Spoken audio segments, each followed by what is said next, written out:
Good morning. Morning. Thanks for joining us. We've come down to Dorset, and for the next few hours we're going to be covering the activities of the Blackmore and Sparkford Vale hunt. They're a particularly notorious outfit. They killed a fox illegally on Tuesday, and also they have a reputation for being quite violent. We're here with the hunt saboteurs, and we're going to be fundraising throughout the course of the morning for the hunt sabs here in North Dorset, a brave bunch of people who come out all the time and time again. But here they are, all the horses, looking after, getting ready to go out. The interest of this. And of course, we know that this activity is illegal, so we're going to be following exactly what they're doing this morning and reporting it all to you. So stay with us for as long as you can. As I say, we're going to be fundraising for League Against Cruel Sports and Protect the Wild. And what's going on here then? Well, what's going on? We're just doing a little bit of filming, if that's okay with you. Well, you can do what you want. Thank you. Good. Thanks very much. So stay with us, and we'll be showing you exactly what's going on this morning. Yeah, of course, there's been lots of activity and lots of documents going on by the SABs of all of the illegal activity that takes place by this hunt and others across the UK. We're going to be bringing it all to you live today. We're going to be following this hunt around as they go about their activities. You won't be able to keep up. Come on, you'll get anywhere near us. What are you talking about? OK, well, we won't be able to get anywhere near them, but we've got plenty of clips of their former activities, and we'll be bringing you those throughout the course of the morning. Of course, it won't just be about the Blackmore and Sparkford Vale. We'll be talking about fox hunting generally in the UK. Many people don't realise that this activity is illegal, and under the pretence of laying a trail, we'll see if that's actually happened this morning or not, won't we? We know on Tuesday this hunt killed a fox. We'll be showing you the rather gruesome picture of that a bit later. It's pretty nasty. No evidence. It's going to be an entertaining day. I can feel it's going to be an entertaining day, isn't it? Based by the reaction, obviously. Yeah. Obviously, this hunt didn't know. Okay. Convicted huntsman. So this is Mr. George Pearce. Well, you tell us. You can give us. Hi, hounds. This is George Pearce. He's the huntsman for this hunt. He was convicted last year of illegal hunting. So illegal hunting last year. So what is illegal hunting? Well, basically, after the Act was passed more than 20 years ago, fox hunting in the UK has been illegal. And what's meant to be happening here is that these people are meant to be laying a trail of fox scent through the countryside, which their hounds follow. Where do you think they get the fox scent from? Oh, I don't know. That's a funny... Because last time I was in the supermarket, I didn't see any fox urine for sale. Seen any recently? Oh, I haven't tried B&M, in fairness. I'm going to move down here a bit, Beast. But it's incredibly challenging, of course. And this pretense of trail hunting means that someone has to get up early in the morning and go on a really hard trail. And where you see the hounds and the horses go is so hard for a human to get. Sometimes it's in bramble bushes and everything. It's nearly impossible that a trail was set. Well, I saw a shot the other day when there were hounds rampaging through a cemetery and a garden of rest. Yes. And who would have laid your trail through that? No one, of course. People's residential gardens. This hunt is known for trespassing on people's homes and properties and gardens.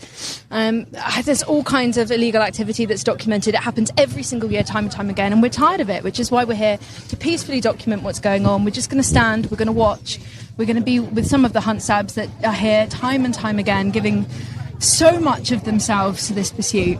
And of course, we have elected a Labour government who, in their manifesto, said that they would put an end to this ruse of trail hunting. More about that coming up later, of course. But they have announced, or they did announce before Christmas, that they were going to put out a consultation in the spring. Well, it is the spring. We still haven't seen any consultation yet in how they're going to modify the law to basically stop trail hunting. It's hard, isn't it? Because even before Labour got in, that was one of their big promises, was that we were going to get rid of trail hunting and tighten the 2004 hunting ban. It doesn't seem to happen. We know it's a smokescreen. It's a self-confessed smokescreen, as we all well know, and we'll be talking a bit more about that later. So when this legislation is going to come in, I don't know, but the sooner the better for foxes and all kinds of wildlife. It's not just foxes that die in this sort of activity. It's deer, it's hares, people's pets. One time at a hunt, trespassed a cattery of rescued cats and killed lots of cats.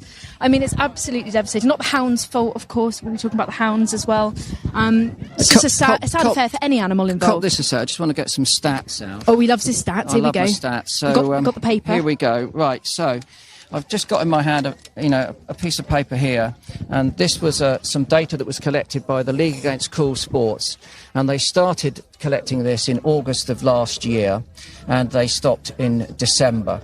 And this is what they found. Remember, this is tip of the iceberg. This is only the stuff that was recorded. 601 instances of what we call hunt havoc.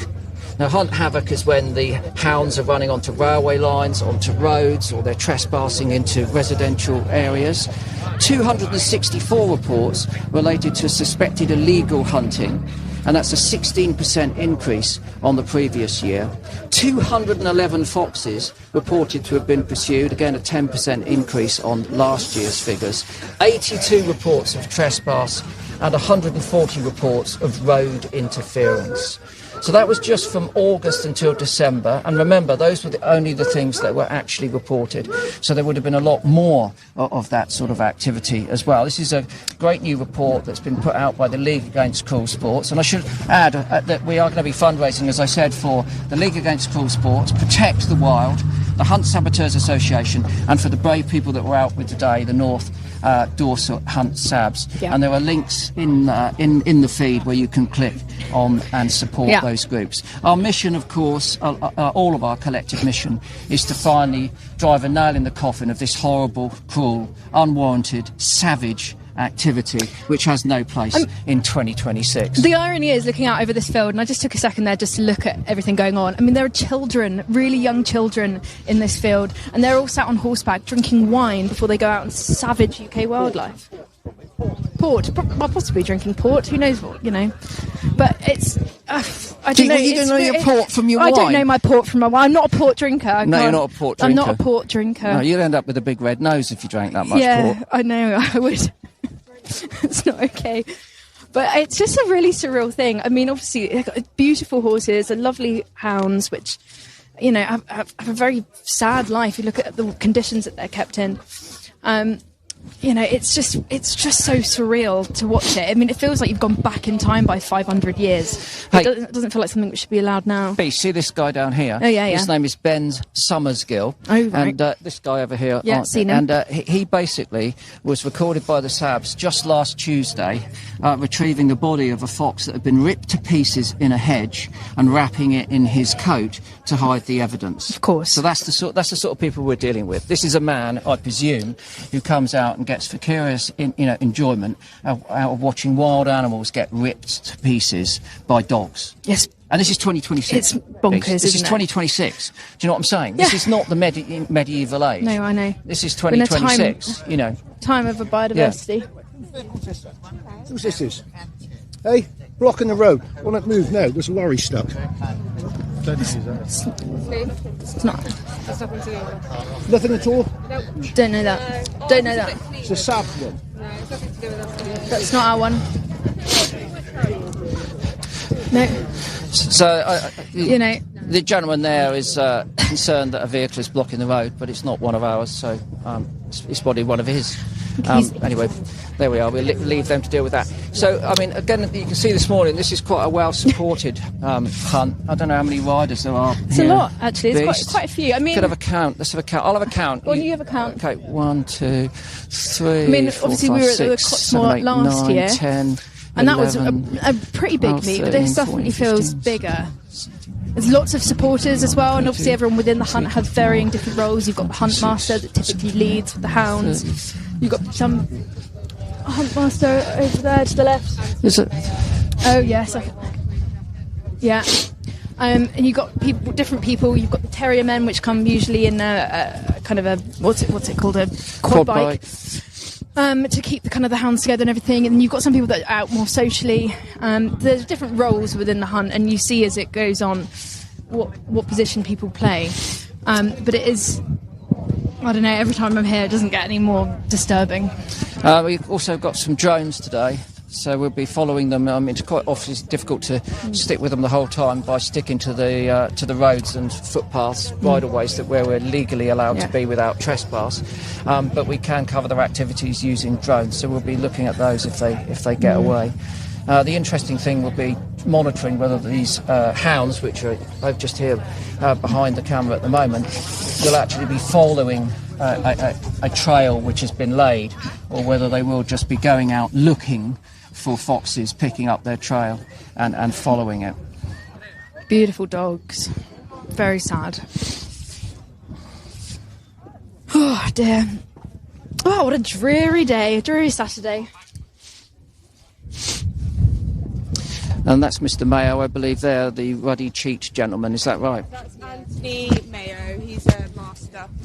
Anthony Mayo, he's a master. The gentleman with the back turned and the green jacket. He's a gentleman that's not famed for his good behaviour, is he? No, he's not. No.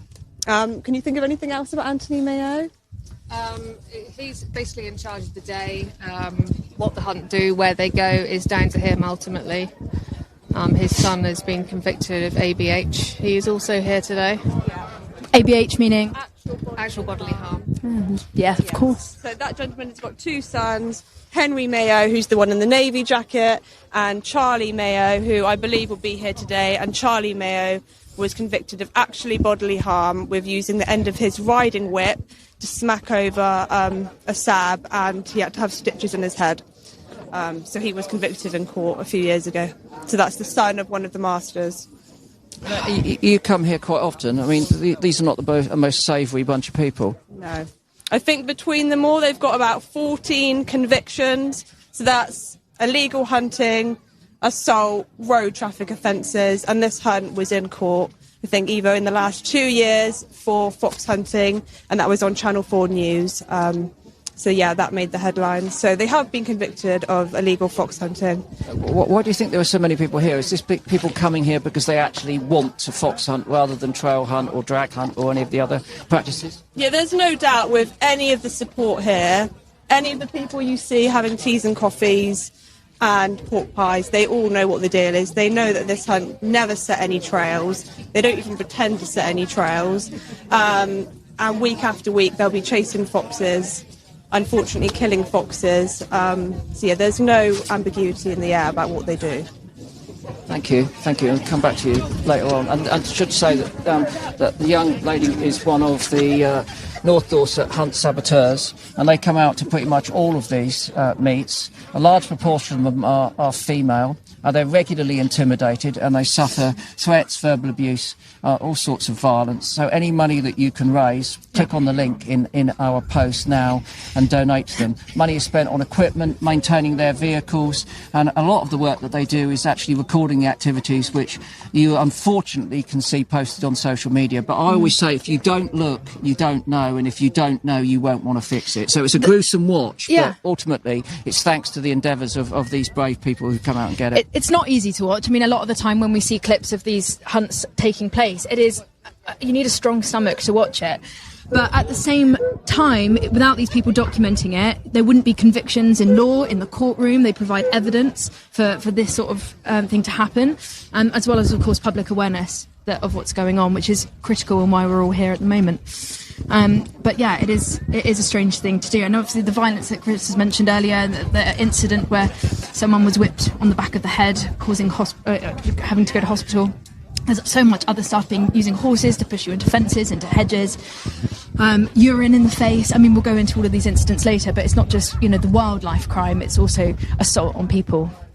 And damage to property. Cars. Illegal trespass and damage to property. And on top of all of that, you've got intimidation, because if people oppose the hunt in these sorts of areas, then they can make sure that they're not felt very welcome. And again, we'll be telling you a little bit more about that a bit later on. Yes. Lots of stories to cover. It's going to be a full day. So do join us as and when you can to catch up on what the hunt is up to. Oh, go on, get your stats out. Take my mic. Have you got a graph? No, I haven't got a graph. You're lacking graphs? No, I haven't got a graph. Who even are you? But just get the... Sorry. Hold my mic while I get the stats out. Go on. I'm very keen on this new report that's been put together by the League Against Cruel Sports. Right. Is he So telling they've off the been horse? looking at a poll which they commissioned, and they found that 62% of the public think trail hunting should be illegal, more than double the 24% that think it should be legal. So 24% of the public think that trail hunting, this ruse, a smokescreen, as it's been described by themselves, should be legal. In rural areas, support for the ban on trail hunting is 58%. So more than half the people living in rural areas don't want trail hunting. And that's, again, more than double the 28% who said that they were happy to tolerate that behaviour. And the support from the ban comes from voters of all political parties in the UK as well. You might think that it was, just maybe coming from the more, conservative, both small and capital C. But no, 50% of Conservative voters, 56% of Labour voters, 64% of Reform voters, and 66% of Lib Dem and 79% of Green all want the ban. So that's more than half of all of the voters of all of the principal parties want trail hunting banned. The question is, why aren't the government getting on with it? They've been now governing us for some considerable period of time. They came in with a mandate for change, and part of that change in the manifesto was getting this ban in place. So Emma Reynolds is the lady who is now heading up DEFRA. It's in her hands, and I've got an email from her which was sent only last week in my pocket that I'll be reading out later. It's pretty shocking. But there'll be a petition that you can sign using your voice and raising awareness. Share this live stream with your social media accounts, share it far and wide, put it on your family group chats, your friend group chat, your work group chat, doesn't matter. It's just getting it out there. So raise awareness and use your voice, because that's what we can do for foxes. Obviously, the hunt sabs is great, and not everyone can be here on the ground watching this unfold, but just sharing on social media and using your voice. Hi, gorgeous. Hi. Hi. Oh, you lovely. Hi. You're very lovely. You're very muddy, though. You've had some time rolling around. Hey. So they're really quite friendly, the hounds, when they're not on the scent of a fox. Sadly, though, they don't enjoy the happiest of lives, do they? No, they and nor don't. the longest of lives either. No. And there's been some significant cruelty recorded, perpetrated towards those hounds in the past, and we'll be again telling a bit more about that later on. Yeah.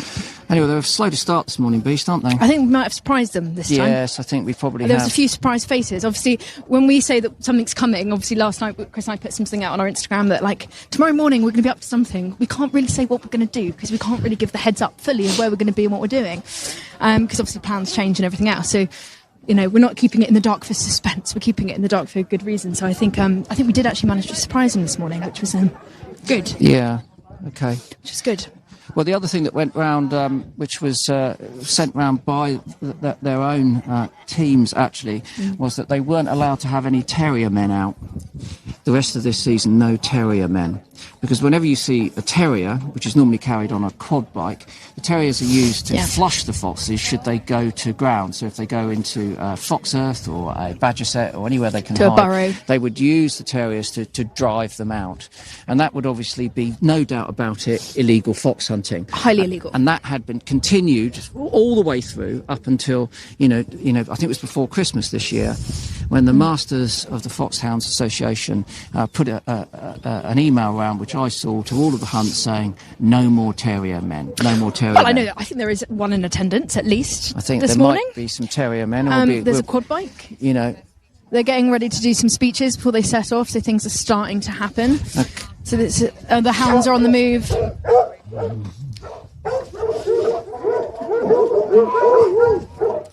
It's the howling behaviour. What you'll hear as well is when the hounds do get on the scent of a fox, unfortunately it's very clear, because the hounds go into something called a cry. This is a kind of a hunting call that they do. So you can hear it miles off from time to time. Some of you might have heard it if you've been walking in the countryside. Well, they seem to be heading out by the looks of it. Oh, they're going out the other way, are they? What a surprise.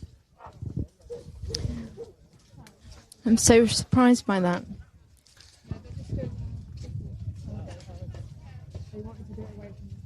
Oh, they're doing speeches away from the camera. They don't want to do the speeches by the camera. Okay, that's fine. Well, what we got here then? There's a man on Here's the a terrier bike. man. Oh, yes. That's all right. Nothing in there. Nothing in there. No terrier. Oh, You're yeah. going to do some illegal hunting. He's got a number plate, though. He's going to go and pick it up. He's going to go and pick up the dog. At least he's got a number plate on He's the on his Cots- way. He's shown it's Hey, got nothing, and then he's what going to go about and the pick him last up. time when we went out to the Cotsmore? Oh, yeah. No number plates, 3 up, no helmets. Yeah, 3 including underage kids on a quad bike. Highly illegal. Yeah, on the road. Yeah. Moving at fast pace as well. Paragons of legality. Oh, yes. Paragons of legality. Uphold the law to the highest possible standard. Hey, look, we can have a count Yeah. now. Listen, you keep talking. I'm going to count right. how many riders. It's such a weird, surreal feeling to be at the hunts all the time. And my utmost respect is to all the hunt subs who do this time and time again, every time the hunts go out. And obviously, it's a real big effort. I mean, it's tiring. You really have to kind of go around the roads. You're driving, trying to follow them, keep on their tail as much as you possibly can. And, obviously you're trying to follow every bit of action, which is increasingly challenging depending on the terrain and where the scent is picked up or where the hunt decide to go. Have you counted? Well, I counted 42 that I could see, but there were plenty 42. that I can't. I'd say there's probably in excess of 50, maybe sort of 55 Yeah, about riders. that. Yeah. There's a couple kids as well, which probably won't be joining for the full thing. But a lot of supporters out and about. And sometimes you can tell where the hunt's going to go because the supporters will be lining the road a little bit, especially early on. They don't know where the hunt's going to go later on because it depends where the trail is or the actual trail of a fox. So, yeah, you can kind of see, follow the hunt. There's a buzzard up there. Look, I just saw it. You have to sort of butt in on the bird front. Yeah. But, yeah, Jimmy there we are. buzzard. Yeah, that's sort of nice to see a bit of living wildlife, Wow. Find it Yeah. quite ironic that quite a lot of the horses have got hearts shaved onto them. Really? Yeah, they've all got hearts on them. It's a For- love for the animals, clearly. Yeah. It's just such a sort of Clearly. heartless activity. Heartless, yeah. Happy exploitation, precisely that. Buzzard looks like it's a few primaries. I don't know if someone's been... Yeah. So I guess they're just now Doing their speeches. Outlining where they might be going, pretending that they've laid a trail, which is a nonsense, of course, for this particular hunt, we think. You say they normally don't pretend. They don't pretend. Yeah, so tell us a bit about the trail, what's meant to happen there. What's meant to happen? Well, they say that they lay an artificial scent for the hounds to follow throughout the day, but it's a complete farce. There is no such thing as trail hunting. Because that would mean that they would have had to have got up first thing this morning and had someone go out and cover quite a distance laying that scent. Yeah, you'd have to go out throughout the day. I mean, the scent would only last sort of 20 minutes, half an hour, depending on the conditions. So you would have to do it periodically throughout the day. We never see anyone lay any trails with this hunt at all. As you'll probably see today, they'll enter the hounds into thick covers, into brambles. No way anyone could ever get in there with a trail if they wanted to. And what's happened in the past when you've reported this activity to the police? Okay, we've got movement. They're coming out now. The police have actually been very proactive lately. I mean, this hunt were convicted of illegal hunting last year. They're going to come out this way. There are other investigations underway at the moment.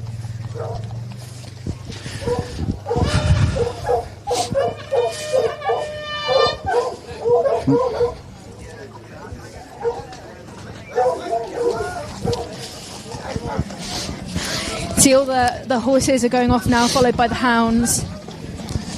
The hunt master's leading the way. And there they go then, off on their their- activities for the day. Off on their exploits. Just hope all the foxes are hidden well away today. Yeah. It's And quite bear in mind grim. that some of these people will be changing their horses, so they don't just use the one horse because the horse can become tired. Sometimes they can use up to 3 horses throughout the course of the day, so they do have to stop, and that's why the horse vans are scattered throughout. Yeah, Yeah. it's Yeah. So let's just see what they do now then, because they've got 2 choices. They could carry on doing what they normally do, which is hunt foxes, or they could switch, because we're here filming, to their best behaviour. which is what happened at the Cotsmore, really. They went best behaviour, so we'll Yeah. see what these guys But they do. were quite rude, weren't they? They were a little bit rude. I mean, a little bit rude verbally. bit They were rude. verbally rude. We've already had a bit of that from these guys today as well, but we will just see what happens, see what the attitude is. Obviously, by now they know that they're coming live, which is a big deterrent for any probable, bad aggressive behaviour, but we should probably get in the van. Let's head back to see if we can find out Right. what they're doing then. Okay, so bear in mind that was the start of it as far as we've got today. The hunt of we think there were about 50 riders. This is the Blackmore and Sparkford Vale hunt, infamous for fox hunting and, of course, for the violence they perpetrate against the SABs. We are fundraising today for a number of organisations. League Against Cruel Sports, we've got their report in the pocket with all the latest data on what these miscreants get up to. Protect the Wild, another great organisation that's constantly documenting and lobbying for change. So doing that's really good stuff. Really good.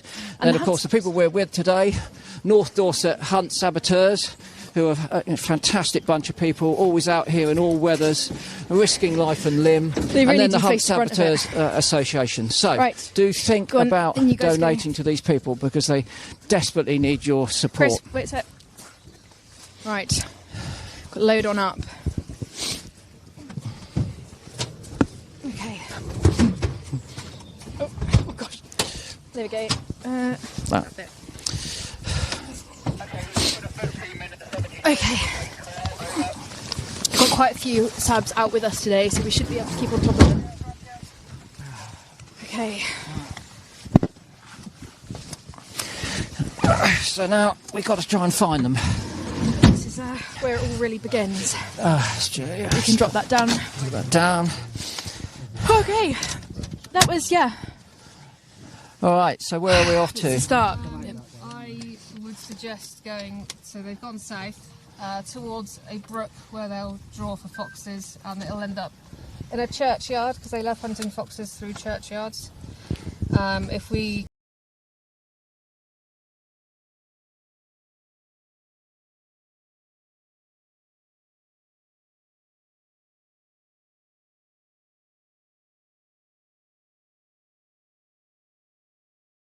come out of here.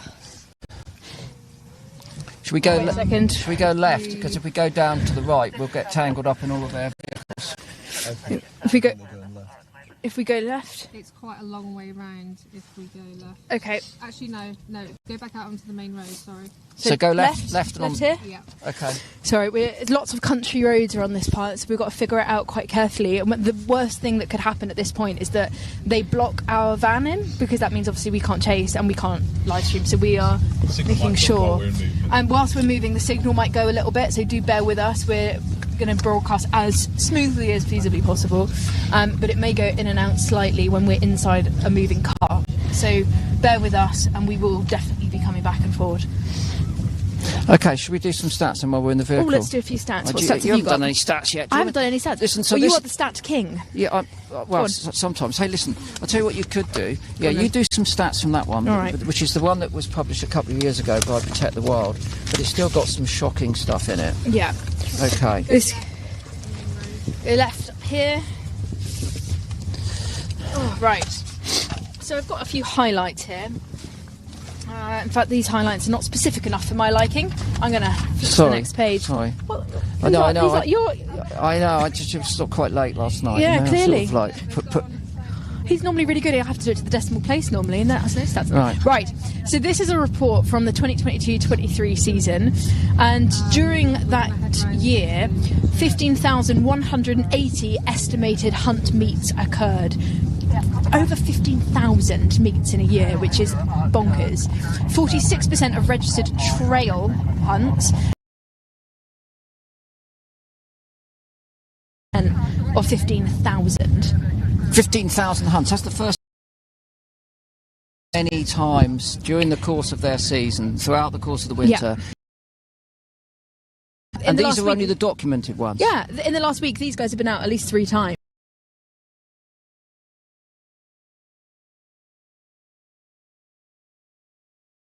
Their own words, not mine, to overcome that in the form of trail hunting. And then the number of times they go out, 15,000. 15,000. 46% were seen chasing or killing foxes. 92 events where deer were chased. 24 events where they were killed, the deer. 2,000 meets of hare hunting packs were recorded in 2022-23. checking directions. It's fine. We can go this way. Yeah. Emma, don't be afraid to shout over us. You Just know. shout over us. 211 instances of hunt violence were perpetrated, 198 minor attacks and 13 major attacks. Oh God, I could go on. 599 reports of traffic offences, trespassing, road havoc and non-quarry based incidents. 169 non-quarry incidents which related to badger set interference. I mean, it just goes on and on. It does, and tragically for some people who live in the areas where they're hunting, trespass is a commonplace thing. Yeah. Worst of all for me is when the animals get guns and kill their pets. And only last week before, I was watching some hideous CCTV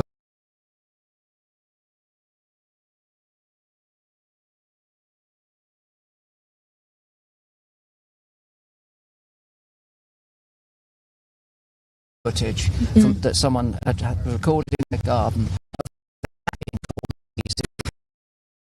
and then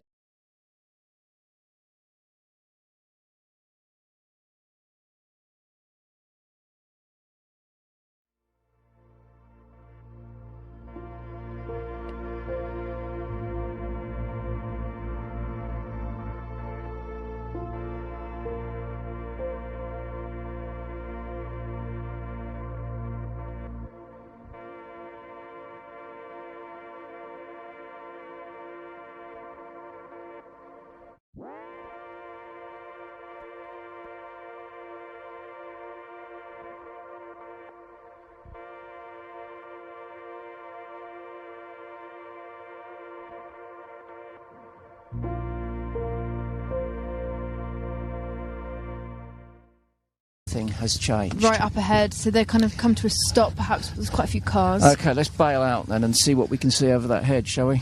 See what's going on. We hear the hounds anywhere. I can't hear them. I think the hounds are further on. Are they? Okay. They've bypassed the church. Yep. They've Let's bypassed the church. Let's go. Let's go. Okay.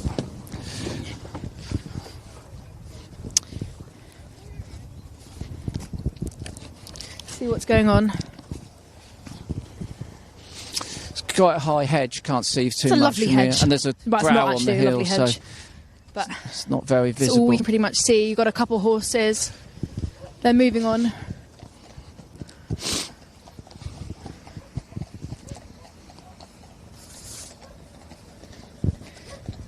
So at this point, you just want to get a good vantage point just to try and to see where they're at, what they're doing.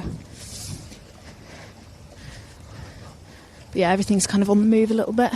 Right, we might need to get, Chris, we might need to get back in the van quick. Yeah, let's get back in the There's van. the terrier Can't men up see at front much as here. well. Right, we can Fortunately, the hedge is too high and there's a brow on a hill Yeah. there, so let's jump back in the vehicle. let these cars go, perhaps. Or not. Okay. We'll just, yeah. We'll just...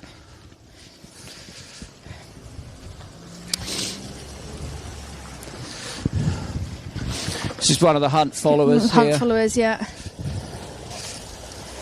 The little girl. Out with his The child. Out with a child, you know. Yeah, come and watch animals be torn apart. What a Yeah. lovely way to grow up. What a way to educate a young person, you know. Let's stand back in case we get splashed. All right, now we can get back in.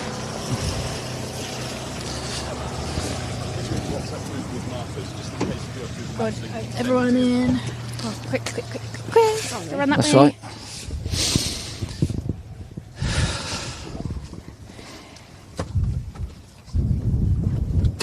Thanks, Steve. Okay.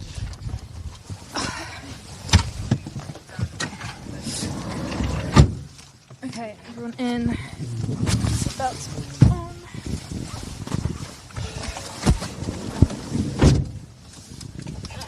The other thing to mention is that we do have a team back at home. Thank you very much, team back at home, that are doing wonderful things, clipping up all of the content and sharing it. But if you have comments and questions, you can put that down and we'll endeavour to answer that throughout the course of the next couple of hours. So if you have thoughts, questions, queries,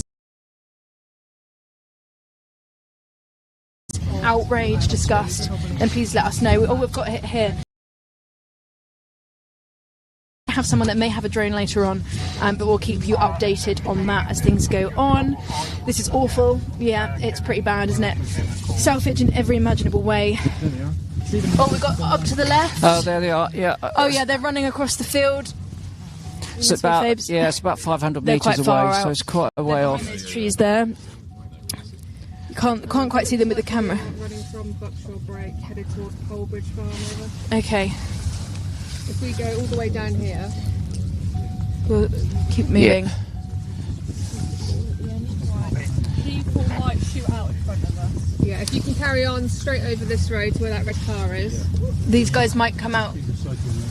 Yeah, the one on the quad to the right might just shoot out in front.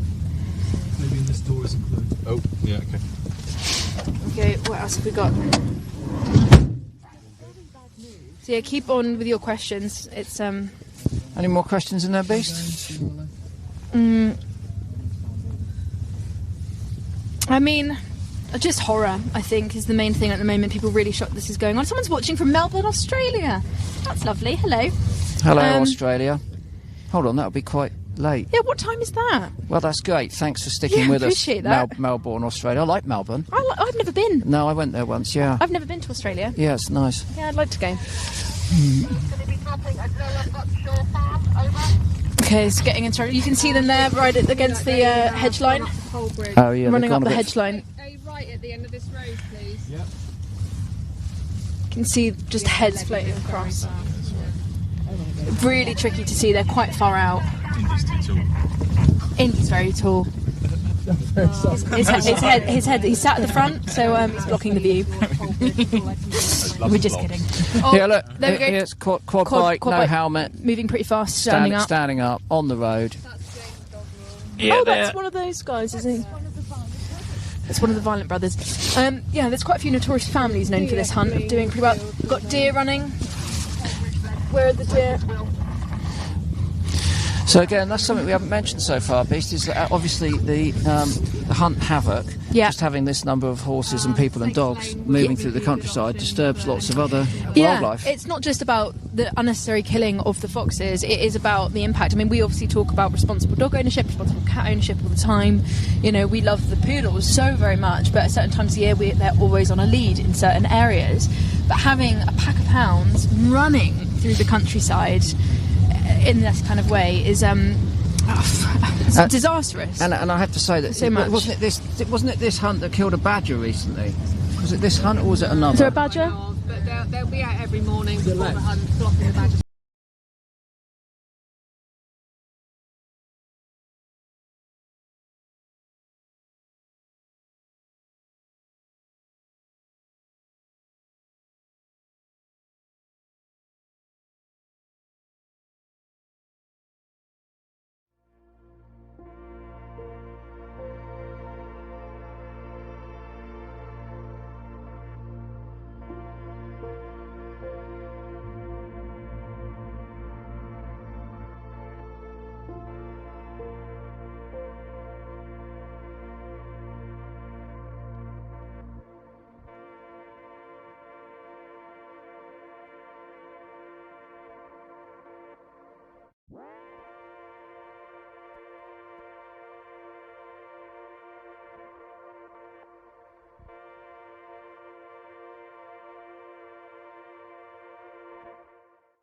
System of tunnels which are there for ventilation, Temperature control, everything. and everything else, and several times a week they can be stoved in and the badgers have to dig themselves out. Yeah, it's exhausting. It's a waste of energy.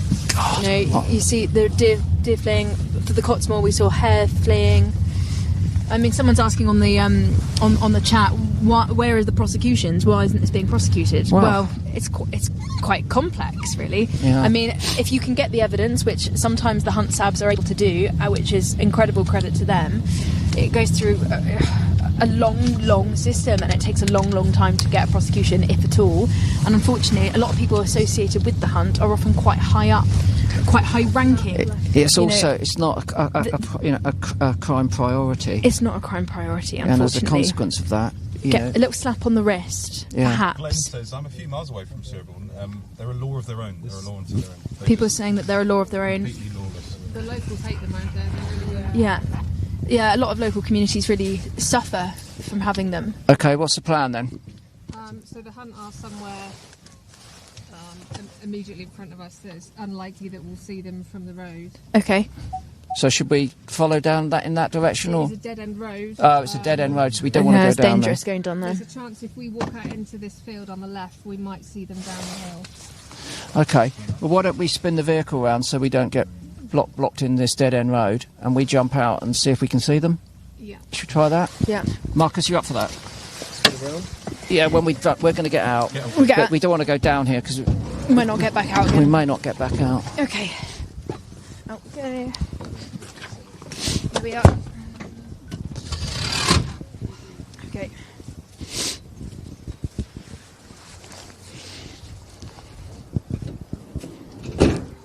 Right. I'll have a little one. So what's the plan? To go down here a little bit and see. Let's just wait for Steve. Oh, hold on. We're going the wrong way. We're going the wrong way. Oh, We're going the wrong way. that would be a disaster. Hey. As if we're the sort of people that go the wrong way. Oh, I certainly am. I've been led the wrong way. By me. Multiple times. Been led astray. Multiple times. Yeah.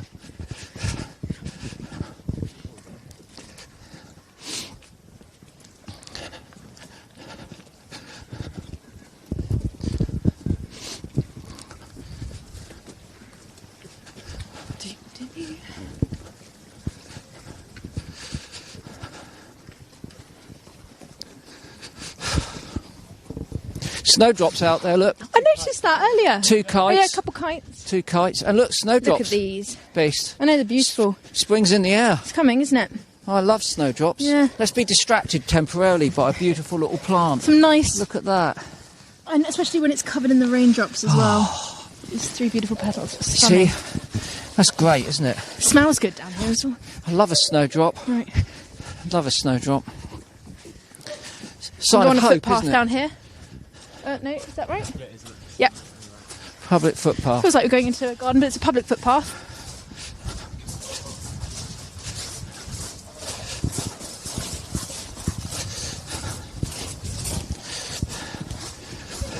This is a footpath, is it? Yeah. Oh. Okay, yeah, just to be very clear, it may look like we're going through someone's garden, but it is in fact a notified public footpath. I would really hate that, you know, footpath right alongside you. I know. I know. Right. Right, we've got to keep it up a little bit, be a bit speedy. Thank you.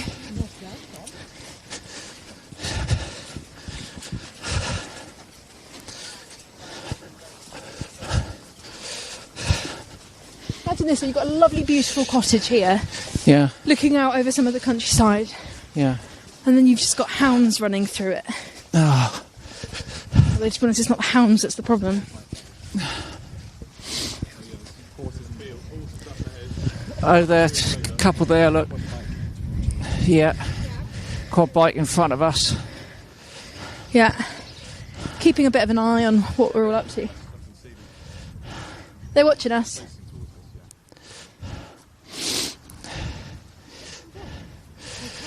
Wonder where our drone team are. But they cannot hide. We need to liaise I with mean, our in these drone kind of team. open landscapes, so it's we can hard for them see to hide. what's It's also going hard on. for foxes to hide. Yes, thank goodness. Thankfully, foxes are extremely clever. You know, there's the old line, stay clever, little fox, and they are very intelligent animals, as we all know. They are. I mean, as much as I normally want to see one, I hope I don't see one today.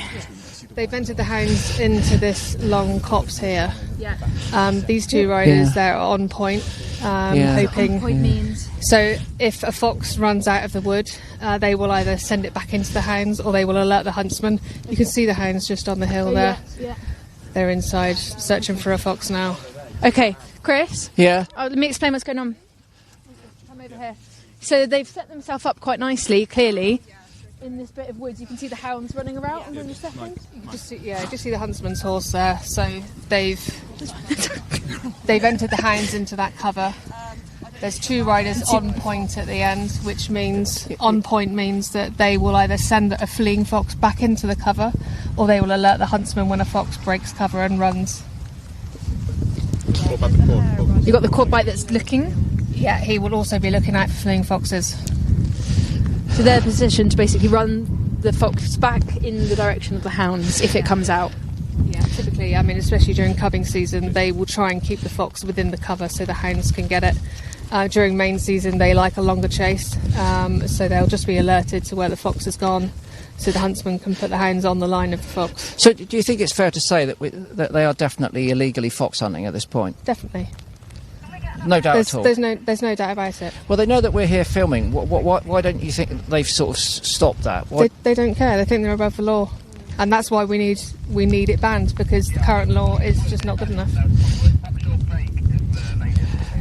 So it's just extraordinary entitlement, isn't it, really, that they think that they can just carry on breaking the law in front of, well, thousands of people who are witness to this. Yeah, but they're emboldened because they get away with it week after week, year after year. And this is why we need that ban. This is why, Emma Reynolds, we would very much like you, please, to immediately launch that consultation. I frankly, personally, don't know why the horses on the move, we horses need down a consultation in the first place, because there is no support, from any decent people for this activity. Hounds are on the run, they come out of the woods now. The thing is, at the moment, they're not in cry, which is a good thing, which means they're probably not on the scent just yet. Not yet, no. But there's interest. Yes, definitely. What's quite interesting about the hounds is that they're not necessarily bred for speed, they're bred for stamina, so that they might not be faster than the fox, but they will certainly be able to run longer than the fox can keep up a fast pace. So they're built for high endurance chasing, essentially, which is meant to be about sportsmanship, apparently. I don't see any sportsmanship there. The word sport... I know, it's despicable. It's a sport, tradition... blah blah blah. I don't like blah, any. blah, blah. I'm afraid that legitimises it, as far as I'm concerned. Sport, right, is when people hit balls with bats and rackets and. There's an equal chance. And they kick things around. There's skill involved. It doesn't involve torturing animals. Using the sport word is another way of legitimising this activity. There Hands moving down to the left. They're on a line, so they might have a scent of something.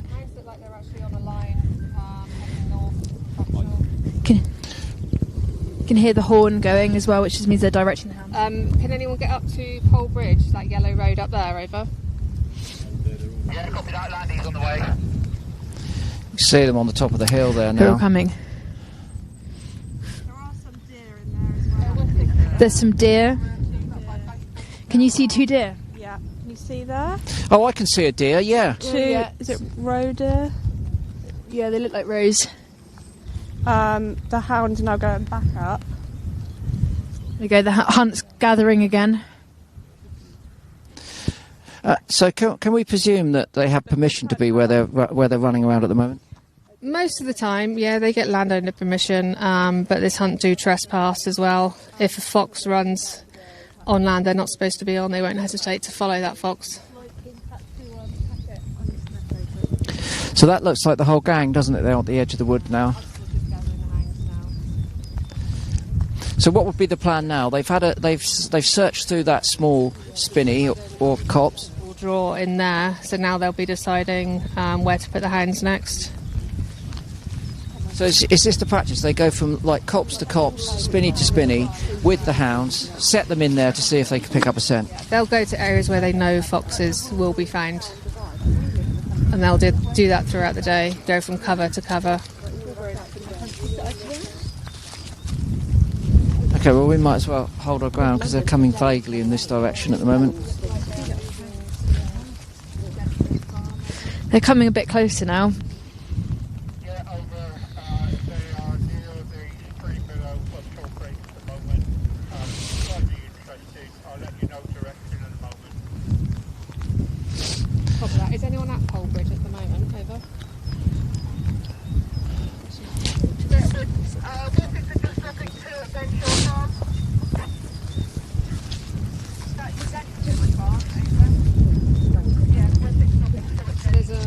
As you can see on the map, there's a small brook down there. Oh, so yeah. They'll be sending the hounds along the brook. Where are we at the moment? Foxes. We are here. Oh yeah. That's the cover that they've just. Oh, I see. So you reckon they're going to go down? Here into this valley. Right, yeah. They're going down to the left. The what? Looks like hunts. So for those just joining us, welcome. We are hot on the tail of one of the most notorious fox hunts in the UK. We're currently out. They've had their meat, they had their drink of port, they gathered together, and they set off, and they've headed out in this direction, and we're trying to keep up with them. We've got this vantage point where we're looking. Okay. They've just been in the woods that you can see there, and they've come out. They're coming down and left. But they're a particularly notoriously bad group. We're going to head back to the vehicle. We're going to head back Head back. so that we can keep up with them. Hey, just, I had a thought, though, while we're heading back to the vehicle, Beast. Go on.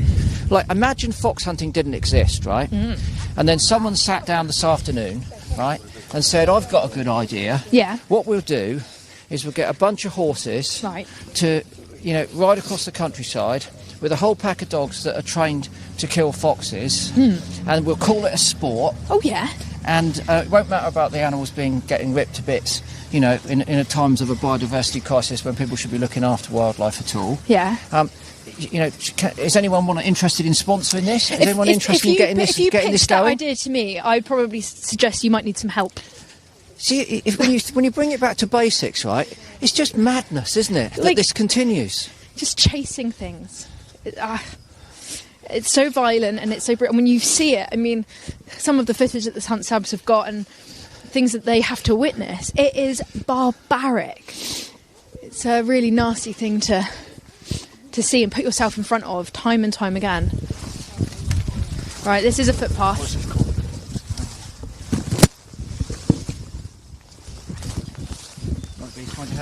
Thank you. It's a bit slippy.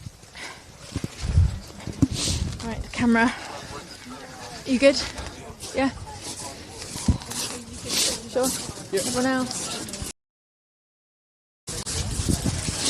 Right. You're welcome.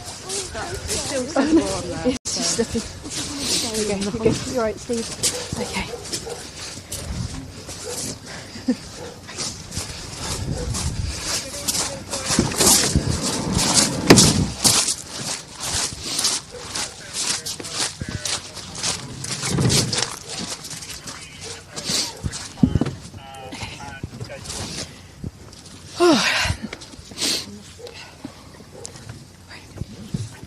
One quad bike go that way, two this way. Yeah, just keeping an eye on us probably. We have a couple of quad bikes passing our vehicle whilst we were looking at the hunt then. So just keeping an eye on where we are. Obviously they would rather their illegal activity wasn't documented, but they didn't have much choice in that today. Hudson is roughly 100 metres in front of the field.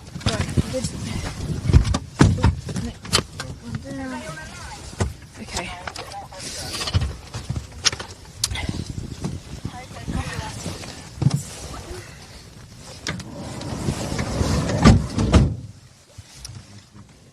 So just to have, again, a bit of a recap.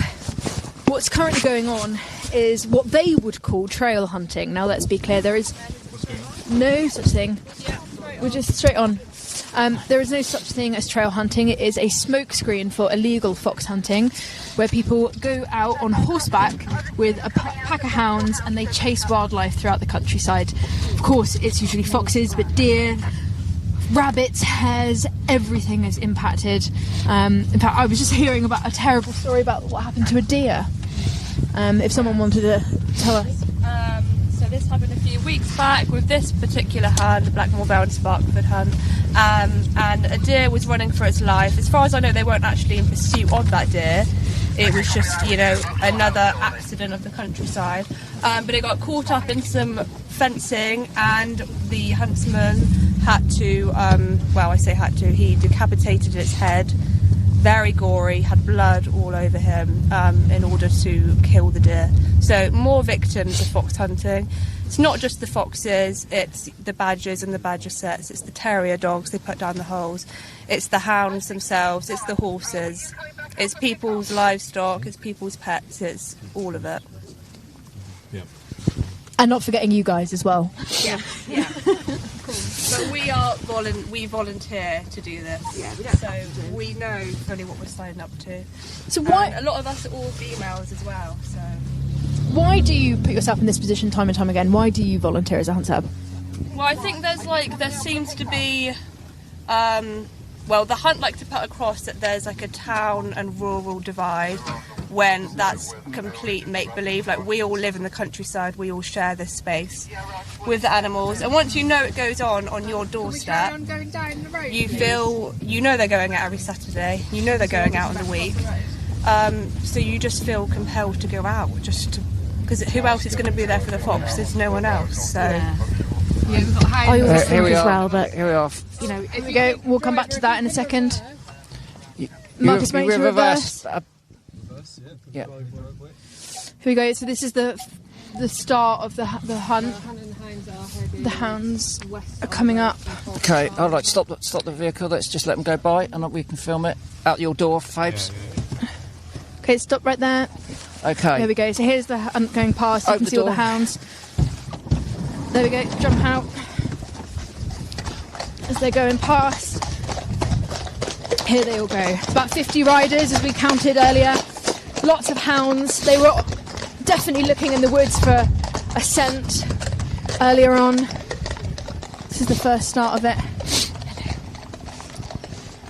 No concern for any road traffic. Obviously, the hounds are on the road as well. We need to get going. We need to get back in the car. Right. I mean, Apologies. Chris, we need to be quick. What? Yeah, we need to go quick. In order to follow them and see which way they go, we need to go quickly. Got to be ahead of them.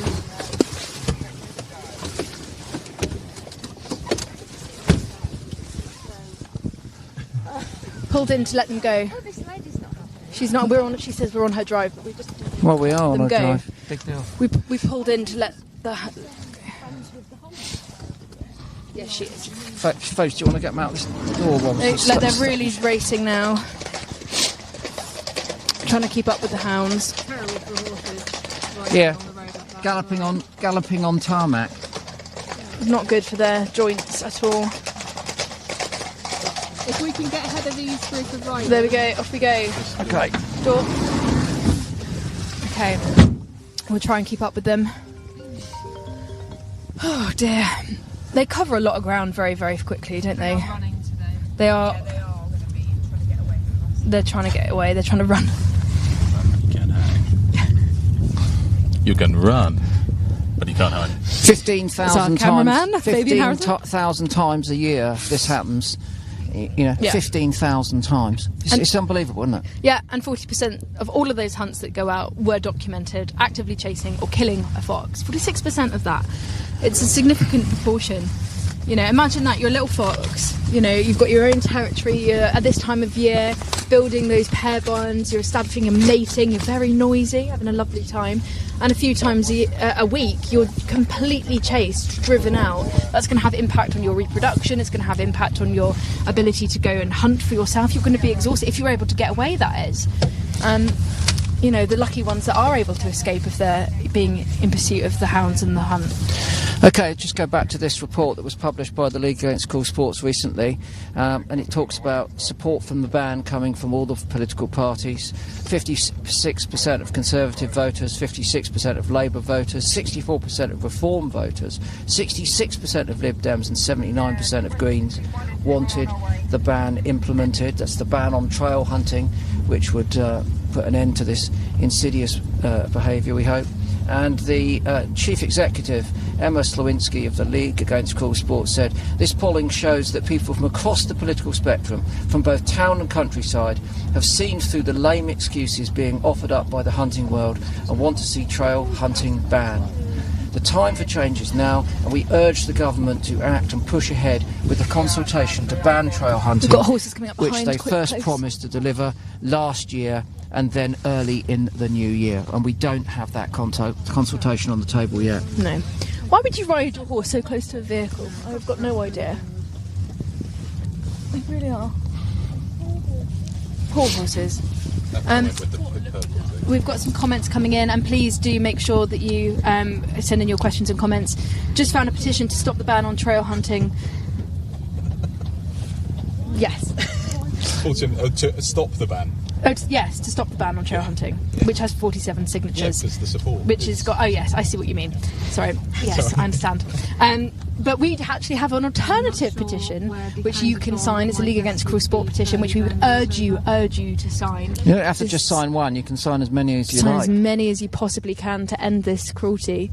This is one pro hunts, and it's got. This is a pro hunt. It's a pro hunt. Hunt one with 47. 47. Because remember, what do the people like in this country? They don't like hunts. They don't like hunts. Right. Okay. So let's just have a little look. I'm going to just see how many there is on the one. Yeah, you have a little look. You know, I'll have a look. You got I'll have that. You have that. Right. I'm going to have a look to see how many people want to stop it on that one. Quite a few. Okay. So I'm going to actually just read out a bit of a story about one of the actions that has taken place on this specific hunt. So, this is a good one. October the 23rd. A terrier man from this hunt pleaded guilty to assault after throwing urine into the face of a female hunt saboteur. The North Dorset hunt saboteurs explained what happened. They said earlier that day the sab had been seen unblocking a badger set and been threatened, obviously doing a good thing, trying to save badgers. Later on, the hunt trespassed after a fox, and as he approached the same sab that was noticed before on a public footpath, he kicked and harassed her before throwing his own urine in her face. He was ordered to carry out 80 hours of community service, pay £150 compensation to victim support costs, and he has previously received caution for the same offence. And I can tell you today that lovely man we're talking about is currently involved in the hunt now, and we might see him later on. He's the lovely chap that you saw first thing this morning, drinking the port. Yes, so he was drinking port earlier, but watch out for him because he'll throw pee in your face. What sort of person throws urine into someone else's face, whether you agree with them or not? Yeah. What sort multiple times. What sort of person does that? I don't know. Is it a violent person? The thing is it doesn't need to be this violent towards people time and time again. You know, there can be an actual discussion about issues like this. It doesn't have to be violent. Horses coming in to the left. I mean, I disagree with quite a lot of things, but I'm very happy to have a sort of constructive conversation with people about that. Absolutely. But you don't have to basically throw urine in their faces, do you? Let's just. Yeah. Here we go. There we You are. don't have to be violent at all. There they go. Little kid on a pony club as well. The affiliation between fox hunting and the pony club is quite worrying, isn't it? There you go, close the door, Chris. That's the way they indoctrinate them. You know, that's... the thing is, you start young and you become so desensitised to the things that you see. Yeah, but I mean, lots of young people, are interested in. If we can get out next to Ben Summersgill, he is on point on the road there. So this the hounds is- are probably so- in the pot. So where do you mean? Somewhere here? Yeah, just here. We'll Gonna- jump out. Okay, let's get out here then. Okay. The whip is on point on the road at Bishop Terrace. Okay, jump out that Gonna side. come out. The rest of the hunt's still coming out. So this gentleman, well, we'll call him a gentleman, he's not such that, is he? But he's something called on point. So the hounds are going to be sent into this wood here, and his job is to see if a fox comes out. And if the fox does come out, he can push it back into the woods, or just at least know where it's gone. To speak to Emma. So, Emma, do you want to tell me a bit about what's going on now? Quad bike, no helmet, standing So up. This is. Let's just see if he's got a reg on the back. He helps control the hounds. No registration on the back, so that's again illegal activity on the road. James Doggerel. Okay, so Emma, tell us a little bit about what's happened. So Ben Summersgill is the whip. He's also helps control the hounds. He will be on point here. So if the hounds are in this cover somewhere, he'll be on point. He'll be looking this way. He'll be looking this way to see if any foxes flee, and then he'll immediately alert the huntsman, who will then put the hounds on that line. Just keeping an eye out, basically, for any poor little animal, defenceless animal. So the hounds will lurk around the perimeter of a wood. If they were really on a trail, they wouldn't sit on their horse for a significant amount of time waiting. They would be, ambling along on their horse, but they will wait outside the outskirts of a wood, put the hounds into a wood, and then see what animal escapes. So for this case, the quarry is a fox. If they were really on a trail, they wouldn't surround the wood. They would be constantly on a nice little amble through the countryside. So there's no pretense at all that they're trail hunting here, is there? None at all. They've come out first thing this morning, and they've actively started illegally fox hunting. That's what they're doing. And that's why we need to put an end to this vile behaviour. And do you know the most tragic thing? The most tragic thing that we're likely to see today is that young woman on a horse. But What she's a on child. earth She's is not a young going woman, on? she's a child. What on earth goes through these adult minds? It's not her fault. that It's not her no, fault. of course it's not her fault. It's devastating to see because this is a tradition which needs to die out, and it is dying out. We are, ever have your fingers crossed for that. We should come up this way. We'll come up this way. Okay. They're in cry. Hounds are in cry, which means they've got the active scent of a fox. You can hear that sound. It's a harrowing sound. This is also the man. I keep calling him the wrong name. This is also the man that hid the fox in his coat on Tuesday when they killed the fox actively.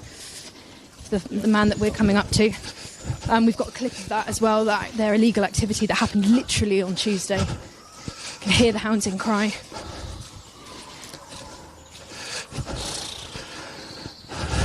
Okay. What's going on, Emma? So you can hear the hounds in cry. So they're on the scent of a fox at the moment. They're just in this cover here.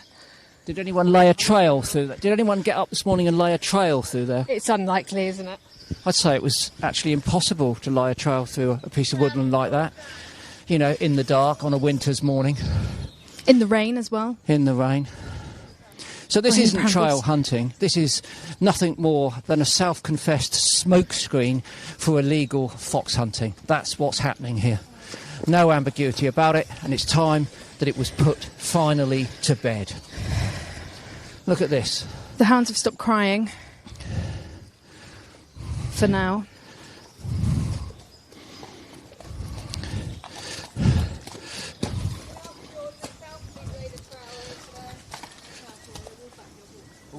They will move the horses. This is the huntsman on the white horse. Just going to stand over this side. There they are. There we go. Going into... Is that a... Half an hour, yeah, was we it? saw that being laid. Shocking. We saw that being laid.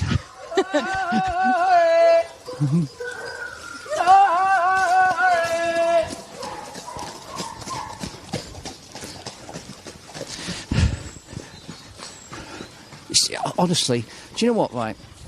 We built the pyramids, right? We sort of invented writing and literature, we fast forward, we put man on the moon. We've got devices in our pocket that we can speak to people all over the world.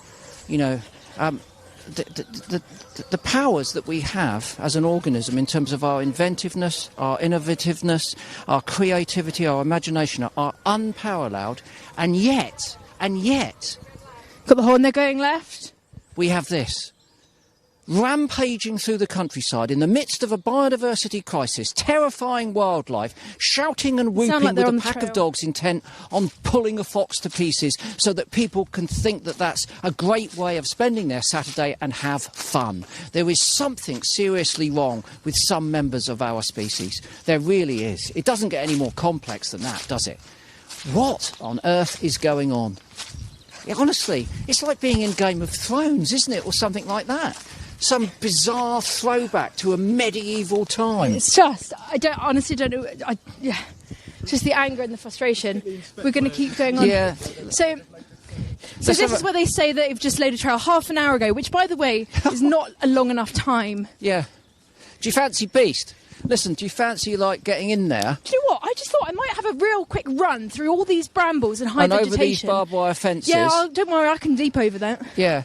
Because I don't know, What since we've been reality? here, have you seen anyone running around laying a trail? I've not seen anyone. And, sometimes you do see people. Hey, excuse if they're me. drag hunting. Sabs, since we've been out this morning, have you seen anyone laying a trail? Anyone seen a trail maker? No, that'd be a universal no, won't it? If you were laying a trail, why would you lay a trail through a woodland that is going to house wild mammals? Why would you do that? Yeah. What's it's not worth the risk, is it? You wouldn't lay it through here where animals are going to be laying low and then through a field. But you say this hunt, usually what they do is they're happy to admit that they don't lay trails. Today they actually lied and said that they had. Is that unusual for them to do that? Yeah. So, because you guys are here. Okay. It's because they know that they're live on social media. Bear in mind, okay, so we're out this morning. These people here are from the North Dorset Hunt Saboteurs. There's a donation button that you can find it. It doesn't pay them, they're volunteers. I want to be very clear about that.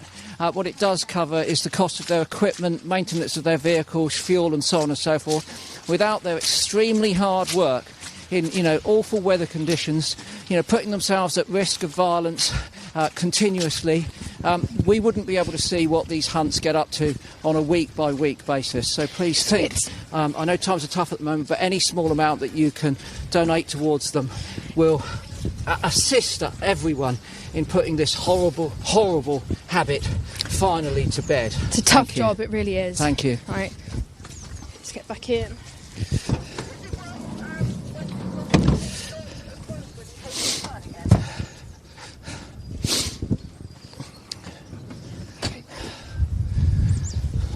Ins. Oh yeah. Yeah. Yeah, I did hear it. Yeah. Yeah. It's probably quite wet in there, isn't it? Maybe. All right. Excellent. Okay. Oh, it's the same man that killed the fox on Tuesday. Was it? Yes. That man that was The there. man that was just stood right next to us. Yeah. He even apologised. Did you hear that? No, what? When he moved his horse back a bit, and everyone was like, "Be careful, they will ram their horses into you." He's like, "I do apologise. I didn't mean to do that." Oh well. I've never heard a fox hunter apologise ever. Can we go? What was that about? Shocking. I know. He did look pretty unhappy having to say it. He wouldn't be saying that if the camera wasn't in his face, I can tell you that much. I asked him if he'd dry cleaned his jacket after Tuesday, and he told me that he'd pressure washed it. He told you he pressure washed it? Yeah, with a smile on his face. So this was a jacket that he'd wrapped a dead fox in that the hounds had killed just last Tuesday. Disgusting. Stop for a second. Get something out the landy. Okay. Can we just stop a sec? Yeah. Okay, I'll jump. Okay. So this was terrible footage. So we've got some drone footage of this event happening on Tuesday when the hunt went out. They came in hot pursuit of a fox. Unfortunately, they managed to get one. And this poor thing was wrapped up in this man's jacket, the man that you just saw. He hid it from, view as best he possibly could. And, the sub there just said, they approached him and asked, did you have to dry clean your jacket? And he said with a smile on his face, no, I had to pressure wash it. We're showing the clip right now. So this is what happened just on Tuesday. You can see that fox tail there. This is the man you just saw on horseback. He's got it wrapped around his jacket. He's trying to hide it. He's got his back to us or to the camera, doing his best to hide the evidence. You can see the blood there.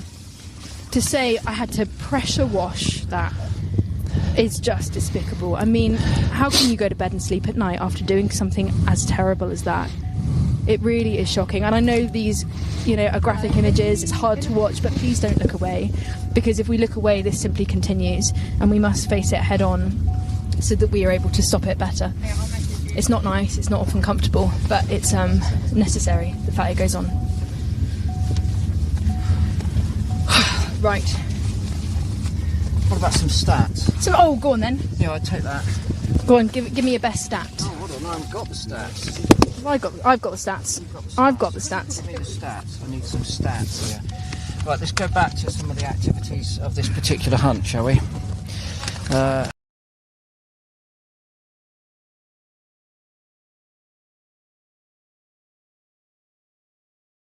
Hold on.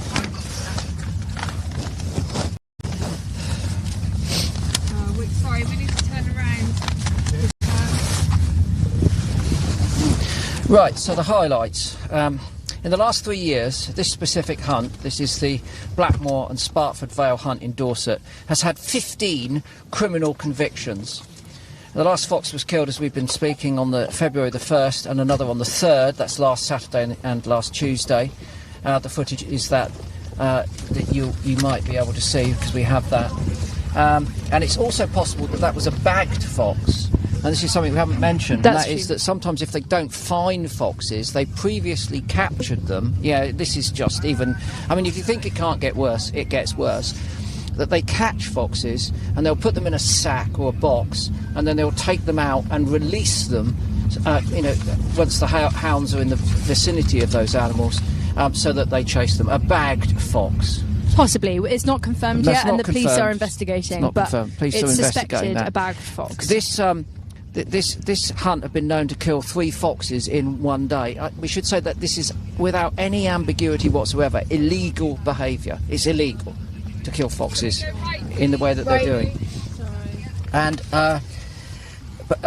so 3 foxes in one day, and typically they would kill 1 fox a day.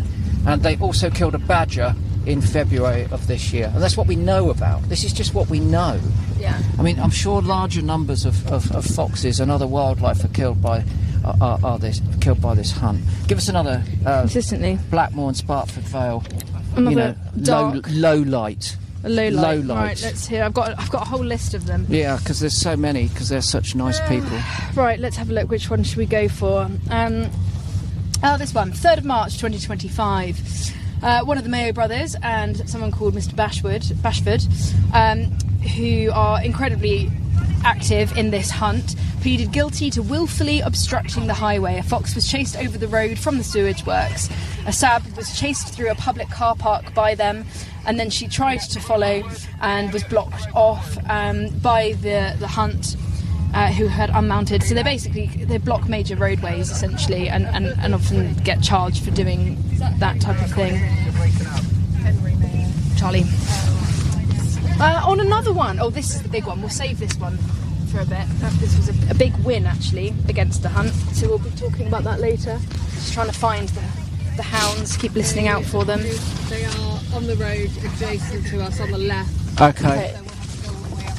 So they're just up this road. They're on the road parallel to us on the left at the moment. So we are. Can we get a clear location of the hounds? Are they at the bridge at the moment? We've got a lot of the hunt supporters up ahead, so they're clearly coming to this area. Some sabs here as well. Some of the sabs too.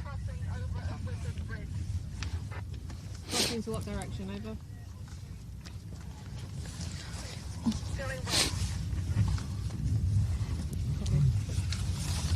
So we'll Chris.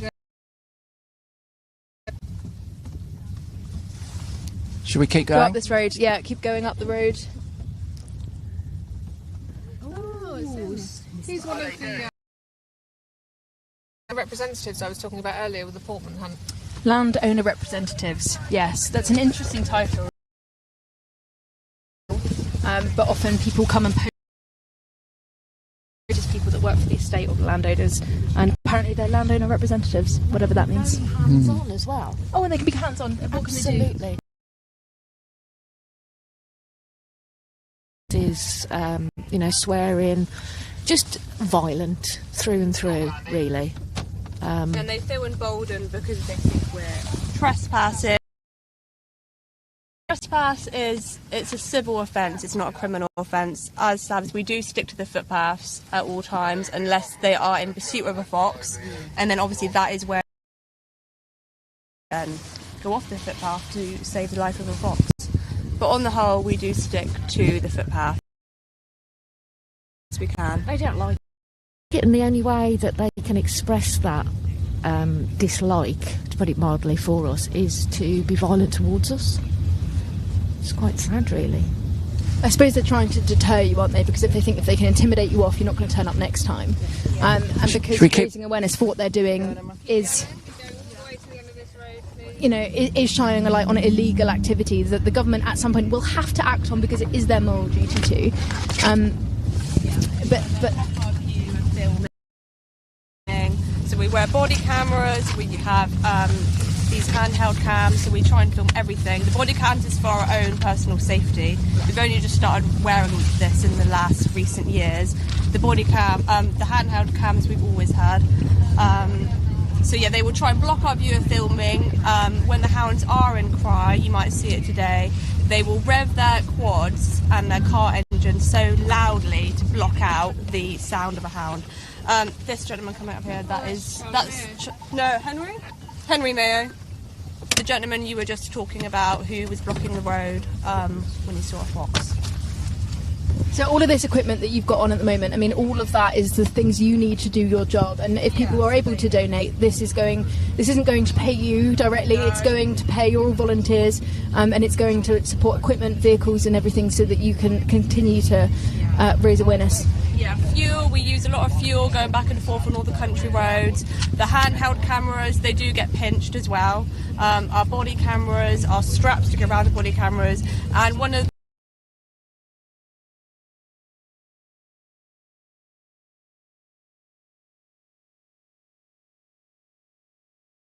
we've got in recent years is the drones, which they hate. Keep going all the way to Game the end of this changer, round. the drone. Yeah, the drones are real game changers. So the conviction against them, which made Channel 4 news, that was aided with drone use.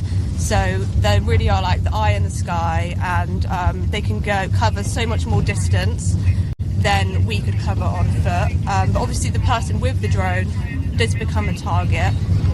Just like you guys will probably become a target today, because surveillance is the number one thing which they despise. Security firm.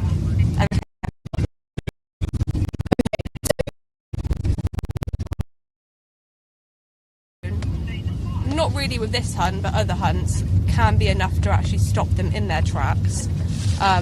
So obviously the aim is always to save the life of a fox. So the drone comes in to its own element, and then obviously if we can't save the fox, for whatever reason we're not in the right place at the right time, then the drone can then be used as evidence going forward in a police investigation.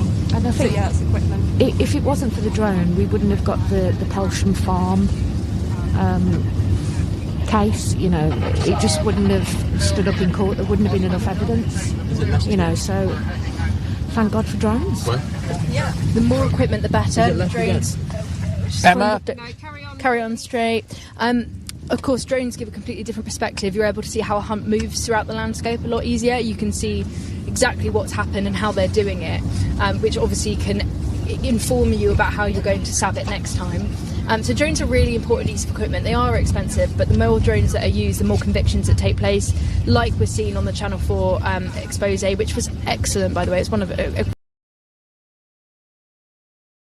fantastic thing that Channel 4 has done, is help support that. But this drone footage is shocking. You see all the detail, the little fox running and everything else. But interestingly, there's been a bit of an issue with the drone pilot who's monitoring this hunt, isn't there? Yeah, they've brought in a sort of private security company. Yeah. And they seem to have the capacity technologically to identify, you know, where the drone station is, you know, where the person is that's flying that drone. So they've been able to harass that person. Yeah, so the person who's been flying the drone has done it from his personal home, and has had this man from the security firm literally coming over his fence, peering over his fence to watch what he's doing, turned up multiple occasions in areas where otherwise no one would ever know where you'd come from. And I'm going to name that security firm because I believe in, you know, raising awareness for this, and we can perhaps message them. Vanguard Global Security and Defence. Vanguard Global Security and Defence. So if you're thinking of hiring a security firm to help you in any regard, you might want to bear in mind that Vanguard Global Security and Defence. Yeah, and Defence are supporting fox hunting and harassing people who are legally monitoring it. You may want to think about that before you employ their services. Yeah, I'll be sending them an email later today, that's for sure. So look, hold on, let's just go back to basics, because people might be tuning in. What are Chris and Megs doing in the back of a van on Saturday morning and in the damp and the mud in North Dorset? Well, we're here broadcasting live for the next few hours as we follow the activities of the Blackmore and Sparkford Vale hunt. They're one of the most notorious fox hunts that we have active in the UK. The stats speak for themselves. You may have been hearing some of those. We'll give you some more later. And what we've already seen this morning since we arrived here is that without any ambiguity, they are out hunting foxes. Fox hunting is illegal in the UK, but they're doing this under the ruse of it being trail hunting. And what that means is that they are saying that someone's been out previously and laid an artificial trail across the countryside. We've seen no evidence of that whatsoever. We've seen no one laying a trail, and where the hounds have been, it would have been almost impossible to have laid a trail in the first place. It became illegal in Scotland in 2002. They were the first ones to do it. Hats off to Scotland, often the best when it comes to some loopholes in the wildlife law and there, conservation. unfortunately. Some loopholes in the law, as there is everywhere, which is why we're here today. Then the hunting ban came in 2004. It came into play in 2005, which made hunting with dogs, fox hunting, illegal in England and Wales. Unfortunately, it is all still legal in Northern Ireland as we speak. But I think, campaigning and everything, we need to kind of really keep our foot on that pressure. But there are so many loopholes, and as was seen on I call it iconic because it was probably the best thing the hunts could ever have done, is that they had a Zoom call, right, with each other, all these hunt masters together, and somebody very sneakily managed to get onto that Zoom call undetected, undercover. Top work. Obviously, camera off, nothing like that. They weren't suspected. It was a large Zoom call. And the hunt masters themselves on the Zoom call, it's all recorded, refer to trail hunting as a smokescreen for illegal fox hunting. They know it, we know it, they try and lie about it, but we have to keep on exposing it, which is what the Hunt Sabs do so brilliantly, as well as other organisation, League Against Cruel Sport, LAX and Protect the Wild, that we're supporting today, as well as, of course, the Hunt Saboteurs. We've got the local MP watching. We've got the local MP. Conservative MP. Hello, local Conservative MP. Yeah, good morning. Good morning. Thank you for tuning in. Thanks for tuning in. We do appreciate it. Hope you're... Simon Moore. Good morning, Simon. Hall. Thanks for tuning in and watching. We hope that when it comes to any activity in Parliament, that you'll be standing on the right side when it comes to implementing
are coming round immediately after the horse. He's one of the more violent individuals in the hunt, I believe. So has been reported in terms of convictions.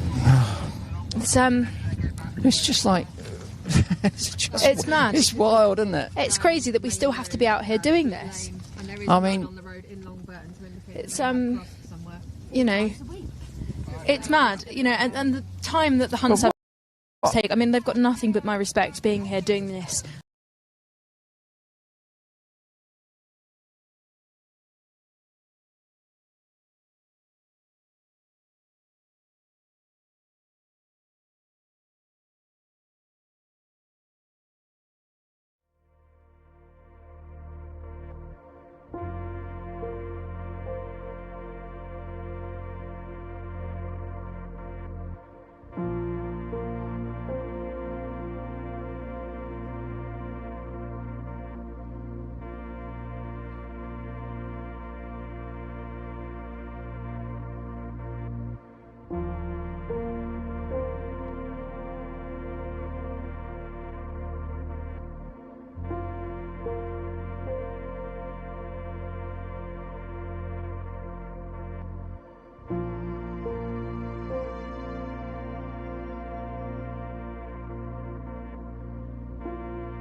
were killed. And I think, again, just following that, actually, they blocked the railway line again within the next week, but no hounds were then killed on that time, luckily.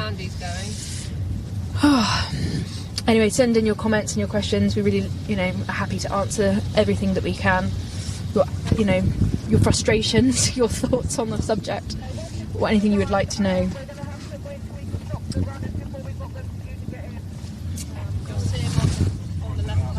This should be coming up on the left.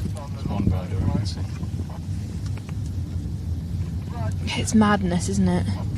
So he's the one you were talking about who got done for that the trap blocking the road before. Okay, so this man who you're currently looking at is one of the perpetrators for blocking the road before and blocking some SABs in. This is a common tactic they like to do to prevent the SABs from monitoring what they're up to. If there's anyone online watching this, would they mind just commenting, because I'm not in a position to do so with any expertise, about what that would be like for a horse of that size galloping on the hard road surface? Yeah, any equestrians out there, please. So there's a question back to you guys watching. Anyone who's into horse riding and so forth, just let us know whether that's good or not, because the weight of the horse on its hooves, on galloping on tarmac. I hate running on concrete, let them being that big. Awful. Oh, car's moving a bit fast. Are we back? Don't see any full comments. attack. Okay, right. So just to say, we had a bit of a dropout recently. We're dependent on a number of means of getting signal, and unfortunately in that little village we lost some signal, but we're back with you now. And in case you're just tuning in, Megs and I and our team are robust, veritable team, are out following the activities of the Blackmore and Sparkford Vale fox hunt here in... Got some of the terriermen and the hounds on the road. Dorset. Hounds running around in front of vans. Yeah, there we are. This is a school actually coming up here. This is a school on the right. Okay, would it be worth bailing out of the vehicle here, do you think? Yeah, I'd say so. Okay, let's disembark the vehicle.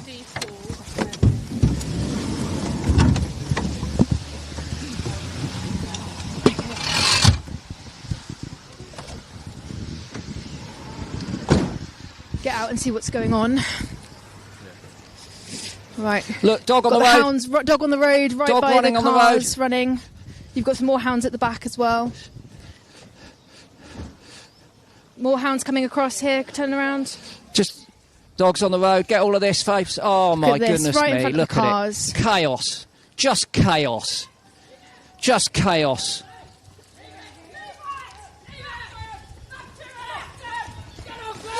These are the hunt SABs that are currently shouting. What they're trying to do is change the direction of the hounds. So they're trying to give them alternate instructions of what to do and where to go. When you've got time. Warning off letter delivered to me. So these are the SABs that are shouting instructions. Yeah, really knowledgeable on local convictions. Okay. Yeah. What have we got here then? Just tell us about this letter you've just handed Right, well, this has just been handed to me by presumably somebody acting on behalf of the Dorgo family. Watch out. It is a warning letter telling us not to go on their land. We do go on footpaths and public places in that area. We don't go on their land unless there is an animal welfare issue, and then we will. So they've given you this morning, have Yeah, they? they just gave me 10 minutes ago. As a form of warning? As a form of warning for not only me, but the list of all the names on the top. Look at this, but look at all the hounds and the cars. You. Look, this is a public road. You've got these guys on a quad bikes, no helmets. Poor dogs. Dogs. What was that? Oh, we got a middle finger to us. Oh, middle finger. Lovely. Oh my goodness. That's quite, Yeah. standard, isn't it? Just running around. Okay, let's get back to that. So, right. So this is a letter basically threatening us to not go onto their land. Yes, that's absolutely right. But we don't do that. No, we don't do that. No. We had some bother back earlier in the season when a SAB had her ankle broken, and in an attempt to get her to safety, we had buckets of water thrown over us. But it's not just water. Recently, people have had urine thrown on them. Oh, absolutely. I mean, this lot are absolutely in the gutter when it comes to hunts. They really are. There was a time when this hunt believed themselves to be the premier hunt in the West Country. Now they're not. There's no ambiguity the fact that they're hunting foxes today. Absolutely hunting foxes. There's no question about that. No question. No one has seen a trowel. Still got another hound running, away from the pack here. Another quad bike. Let's see if this one's got a number plate on. Has got a number plate. Can't read it. Right, should we head back? This is what we call hunt havoc, isn't it? Oh, absolutely, yeah. They don't worry at all. There was a time when they behaved themselves, but they don't know. They just go for it. From the first minute, they go for it all day long. But having hounds running all over a public road like this is potentially dangerous. Very dangerous, very dangerous. And we have reported this not only to Dorset Police, but even in Somerset Police. And it is... I'm just looking up here. There's people sounding their horns. There's hounds running all over the shop. Yeah, they just don't worry. I mean, I think one of the excuses they use when they're hunting a fox is, well, we didn't know where the hounds were. They were away from us. So the huntsman always stays back a long way from... hold on again. Look, there's another dog running. This is the public driving by. I mean, road safety is completely compromised, isn't it? Absolutely, yeah. Oh. Nearly ran out then. How long have you been doing this for? 40 years. You've been stabbing for 40 years? Well, I started off life on Exmoor, and if you go to Exmoor, you will get dragged into the stag hunting argument, and it doesn't take you too long to work out that it is selfish and cruel what they do. I mean, fox hunting is bad enough, but a stag can run 15 miles, 5 hours. Yeah. And a once proud stag with his antlers like that ends up at the end of the day with his head down in his antlers. He is so exhausted, and eventually they will lie down, and frankly, they can't move. They can't move. It's about chasing, isn't it, and the stamina. I mean, these hounds have a lot of stamina to run. And they don't necessarily run too fast, but they can run for a long time. Yeah, that's I guess if you went back in history, that's why they bred that into hounds, so that they got a long run. Oh, in front of the car. Just running out in front of a car. Poor dog. Yeah, they don't want hounds which will catch or kill the target animal quickly. They want to be able to, run for hours and hours. They want the chase. Yep, the chase. Something really wrong about that, isn't it? Well, what drives these people? I just don't understand what makes them tick up here.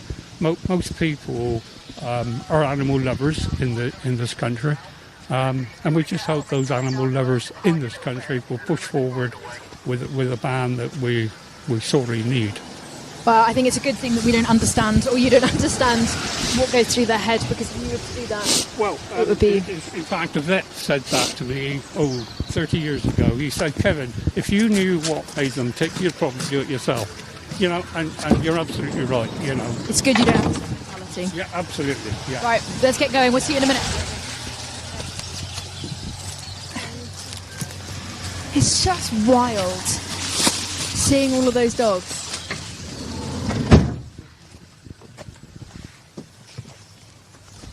There was one that it was on its own. It was the one that was running kind of back and forward a bit. But it ran out and he kind of went behind the van, he or she, I'm not sure, and nearly darted out as the car was honestly, it wasn't long. It could have been a bit more of an accident.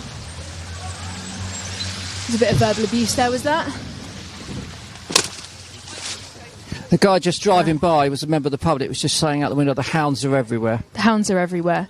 So this is what I mean, local communities can't, they can't go anywhere, they can't do anything.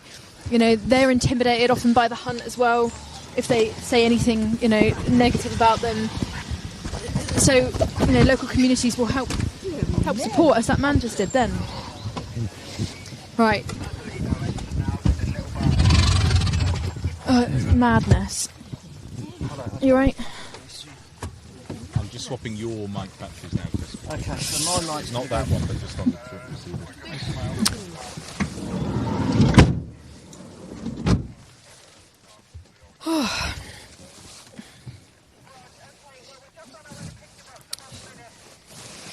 Right, we'll carry on.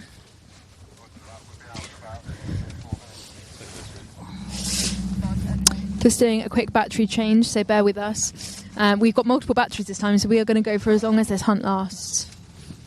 You can see some of the guys on the quads. Any chance of a vegan hot chocolate or anything like that? I don't think we've got time, Chris.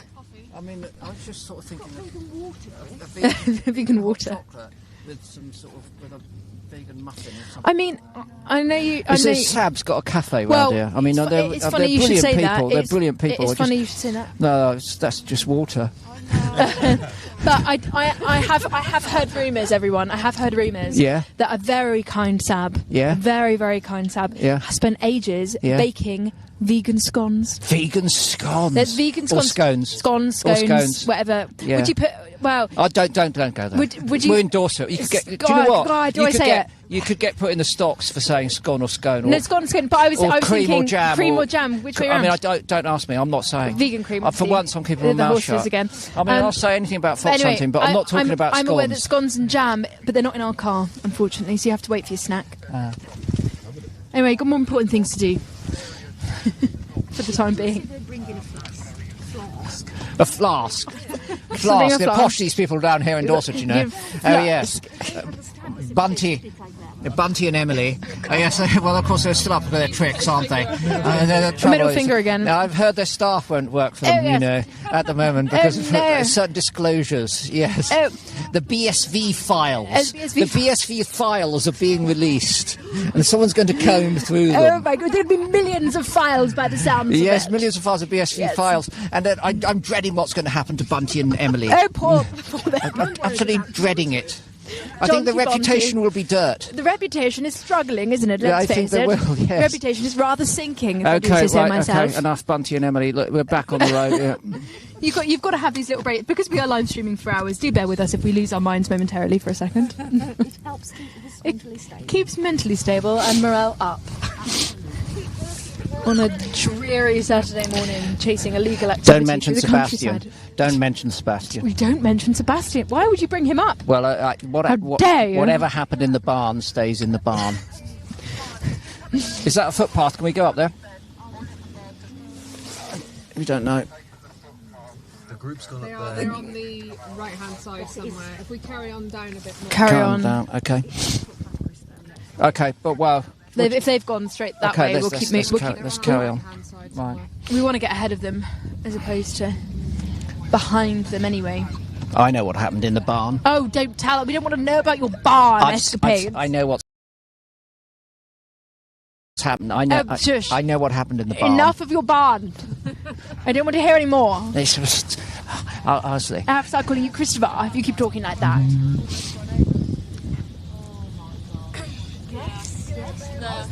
That is a footpath. Yes, we almost got run over. Well, it was a couple of months ago. Support. Into the car. So we've just gone past this footpath. You can see that little green dot. Driver, can you little green dotted line. Down here, please. Green dotted line. That little green dotted line we've just gone past. So a few months ago, we were walking on that footpath, and a vehicle came up to block us in. Obviously, you're not allowed a vehicle on a footpath. And the front of the car, I spoke clearly to him and said, look, we've got 4 of us coming up behind the vehicle, just to make you aware, do not run us over. Because you actually have to tell these people, do not run us over. And he proceeded to steer his car to the left, and it made contact with the lower half of one of the Sabs who was out that day. Luckily, he wasn't injured. Luckily, he wasn't injured because the car was going slowly, but the car still made contact onto that Sab, onto their lower body. Just shocking to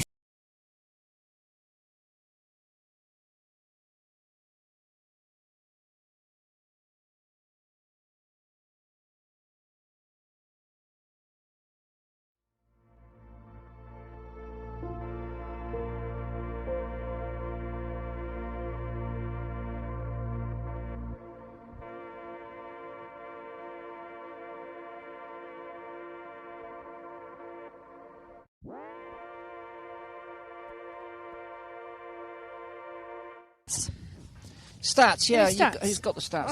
I've got a couple stats. Okay, you do some stats then. I'll read that quote from the police officer on the back there. No, I wrote it on there. Can you read my handwriting? No. Oh, come on. I really. No, yeah, really you bad. can. Yeah. Hunting is a much bigger issue than the killing of foxes. Large swathes of communities. I really can't read your writing. It's really bad, everyone. Okay, large swathes of communities are facing intimidation, criminal damage, pets being destroyed. All of these things have been seen and more. And this is a senior policeman. And, you know, are we out or in?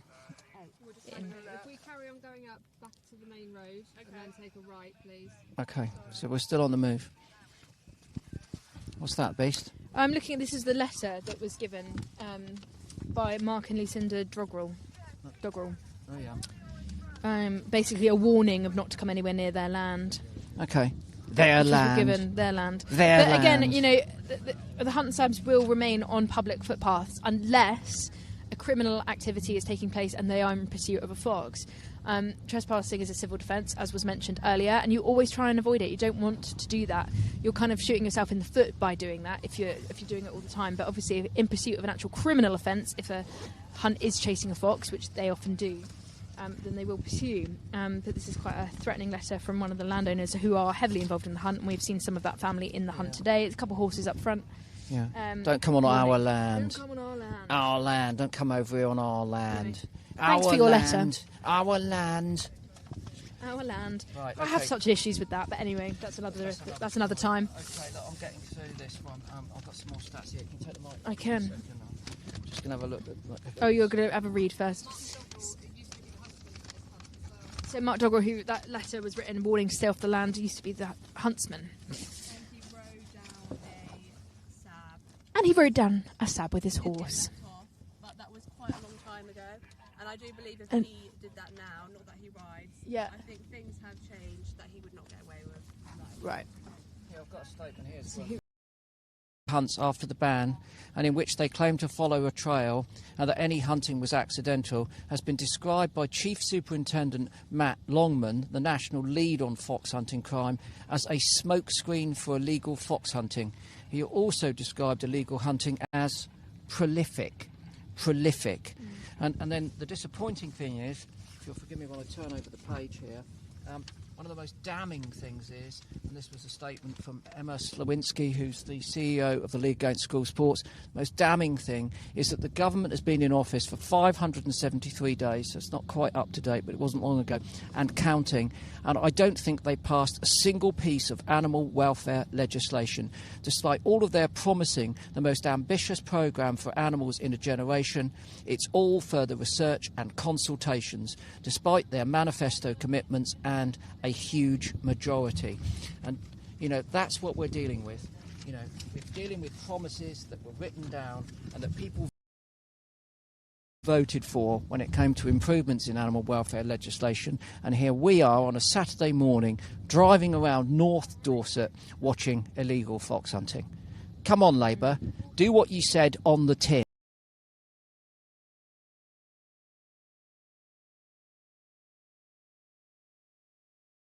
And get this banned. There's no ambiguity that the vast majority of voters across into this activity. We don't need a consultation. We can have a consultation now. Meg's asked me whether we think we should keep trail hunting. Do you think we should keep trail hunting? No, I don't. That's the consultation over. So let's just get on with it. Get on with it now, please. Emma Reynolds.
and they use a completely different type of hound as well. So the hounds that we've seen today are foxhounds. They're specifically been bred for that duration, stamina, as mentioned before.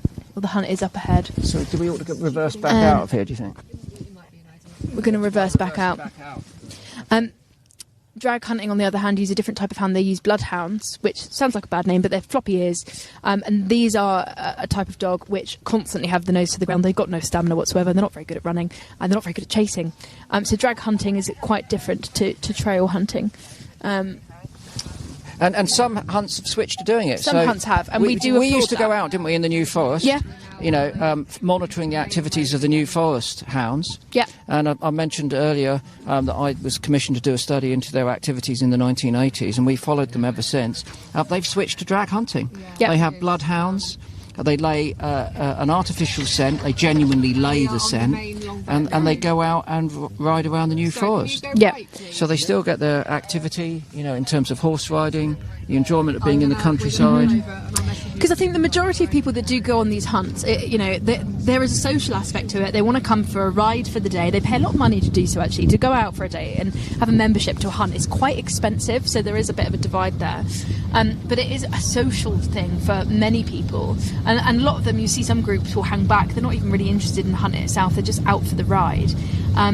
So, if you're going to do that, then you may as well do drag hunting. Hear that? You may as well do drag hunting. There is no need for trail hunting anymore in 2026. Well, when the licence was withdrawn after the notorious Smokescreen Zoom, I think some of the hunts realised that they were never going to get the licence back. Yes. So basically they had no choice. And I remember, corresponding with the masters of the New Forest hounds and them saying, we've been doing this for 200 years. We're not switching what we're doing. But ultimately, unfortunately, exposed by their own dishonesty, they had no choice. No. So it was either not get a licence and the whole thing stopped, or switch to drag hunting. And we've always said that we would support, drag hunting. Yes. Clean boot, as a means of transitioning away. I mean, it doesn't do away with all the problems. Of course, No. You've still got disturbance, you've still got damage to people's property, you've still got the potential for the animals to go onto the road. But it does, to a great extent, minimise the chance that they're going to be actively chasing foxes. It's better. It's an improvement. And again, some of these things are transitions, and it's about closing that loophole by loophole, and making it harder for foxes to be chased and killed, and all wildlife to be chased and killed in the way that they are. Do you know are we going to get the middle finger again from you guys? No, you're on the phone. He's on the phone whilst Got that a few riding times a from quad him. bike on a public road. Yeah. Marvellous. So we've hit a little bit of a sort of slow point at the moment, because we've obviously, one of the problems we've got is access. We can't see where the hounds and the riders are at this point in time, and we're just cruising until we can get somewhere where we've got a viewpoint. I think they're working hard today to stay away from us, Beast. I think they're working extra hard to stay away. Yeah. Yeah, I think they were a bit surprised that we turned up.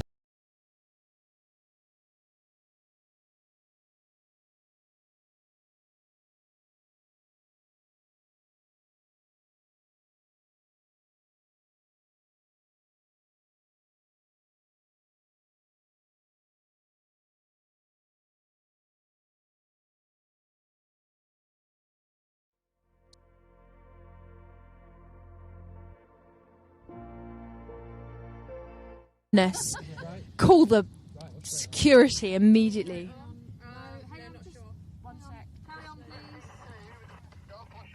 How dare there be pieces of paper out of place? Piece of paper out of line.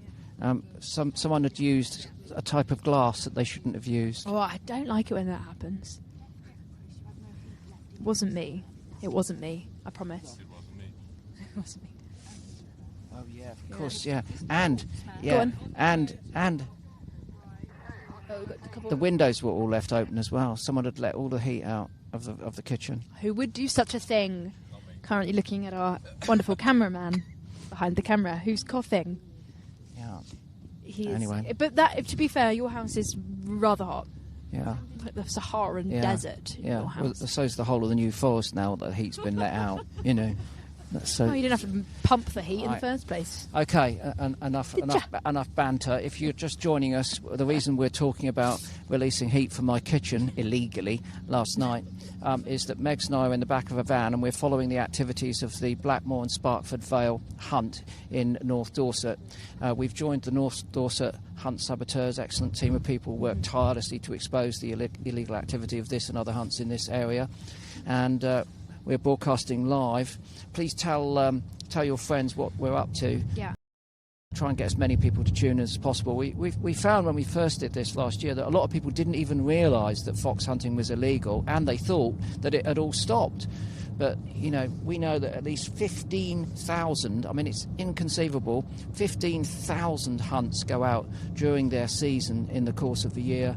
And sadly, a very high percentage of those are still hunting foxes. And that's what we've seen this morning, Beast. Yeah, 46% of all known hunts that go out, and there are more hunts that go out that, you know, aren't able to be monitored, have been seen chasing or illegally killing a fox. And of course, it's not just the impact on foxes, although that is substantial. It's the impact of all wildlife. Having a pack of hounds, loads of foxes, horns and everything going off, it causes a lot of disturbance and stress. The hunt sabs that are out here time and time again to document this, to raise public awareness, to get convictions in the courthouse to stop this from happening, face intimidation, they face physical violence, threats to their family. It's a real admirable thing that they're doing, volunteering their time for this cause. And it's hard to see. Like, some of the footage, as we've said before, is really hard to watch. It's not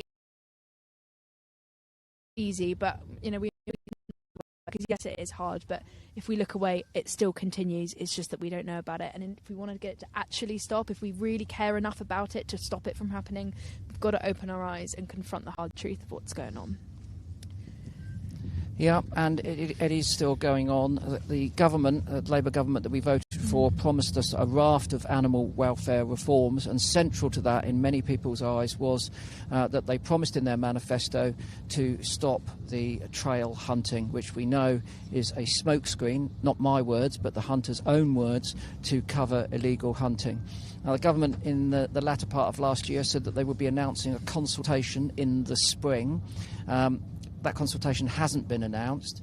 Most of us are wondering why we need a consultation on this at all. We're not really interested in anyone trying to justify what we're documenting even today, which is illegal fox hunting.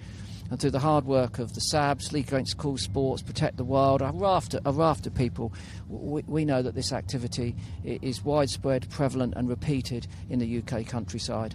And what we also know is, and it's a thing that's frequently cited to generate a divide, is that there is not a difference of opinion between people who live in urban areas and people who live in rural areas. The people who live in the rural areas, many of whom are out with us this morning, are sick to death of this insane savagery in the 21st century, and they want it put to bed. So again, you know, what can you do? Well, you can sign a petition. You find the link to that petition, which is under a banner of Time for Change. Many organisations have come together. Please sign that petition. Gives us something to shout about when we lobby those politicians. Please think about donating to all of the people that are doing everything they can to raise awareness about this ongoing issue. And again, you can find those links there. But perhaps most importantly, you know, do speak to your MP and ask them to drive this process forward. You know, and if you can, do that in person. It's easy to ignore an email. I should know. Got about 5,000 in my inbox. I'm still waiting for a reply on that one. Yeah, so it's hard. And to be quite honest with you, many MPs are overwhelmed with lots of different issues.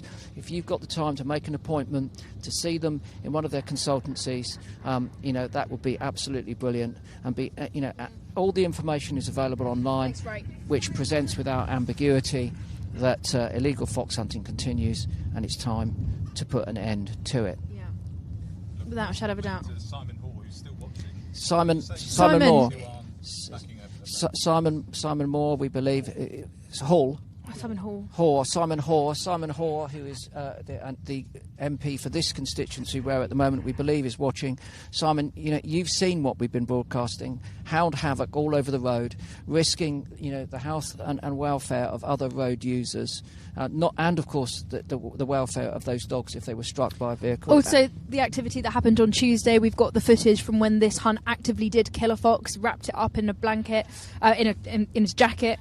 and today admitted to needing it pressure washed with a smile on his face to get rid of the blood. This is a legal activity that goes on, and there's evidence for it everywhere. Simon, there's no doubt about it.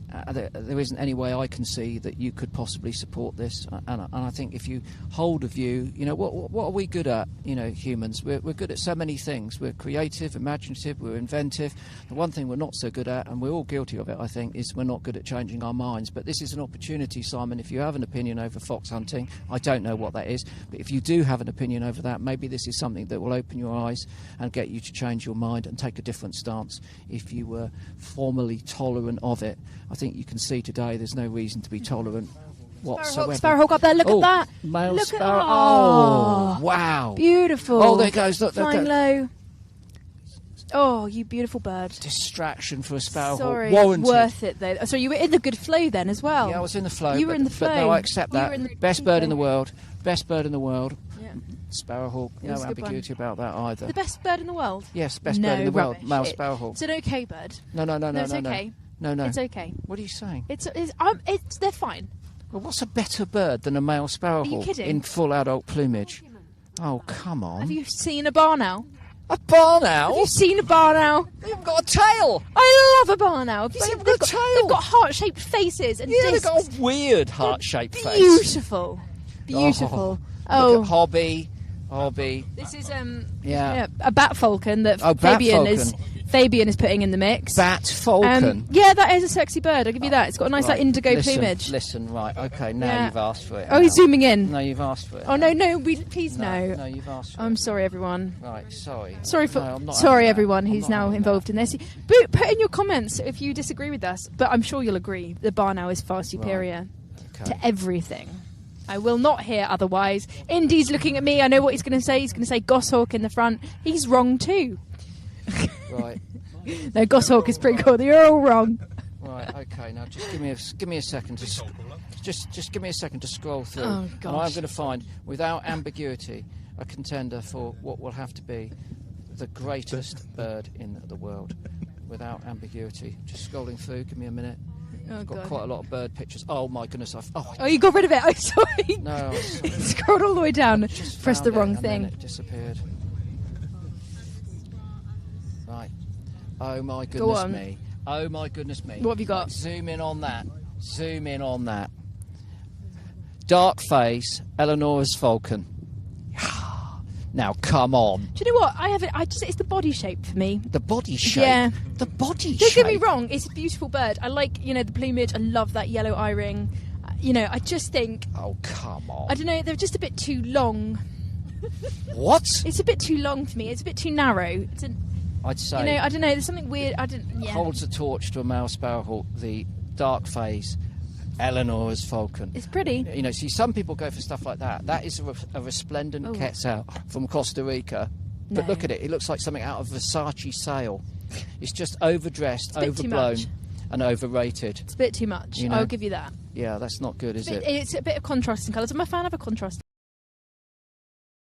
colour. But, right, okay. Look, here's one with the tail. It's got this long tail. Oh, now that is good.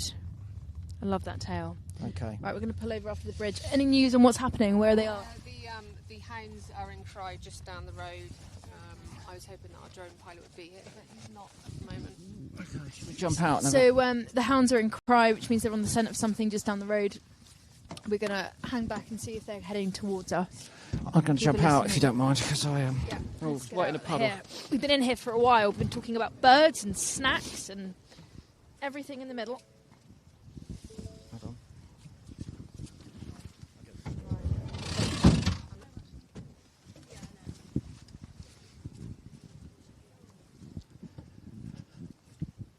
Have a listen.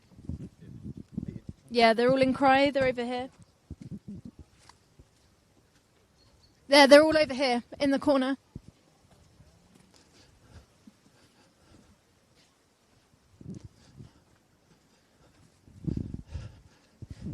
There they all are. There we just are. Above the hedge. We've got the dogs here. So they're running along the hedge line to the right. You might not be able to hear the cry from here, but they are. Making a lot of sound. Running up that hedgerow.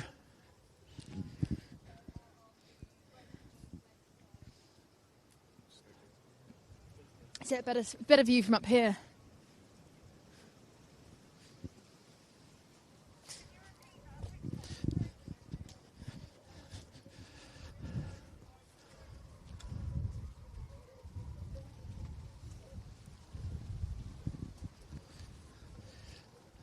No sign of the riders. They look in control. These don't look like a bunch of hounds. Oh, there are the riders at the top of the field.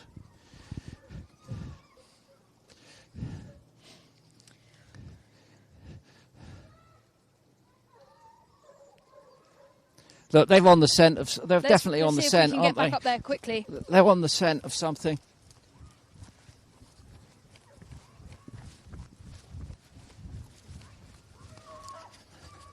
Get a horse change.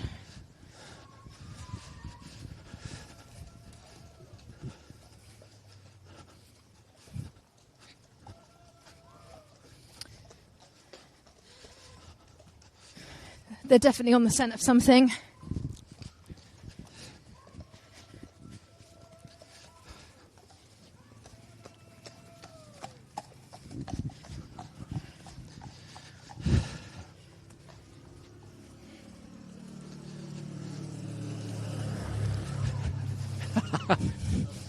He loves the middle finger, that guy.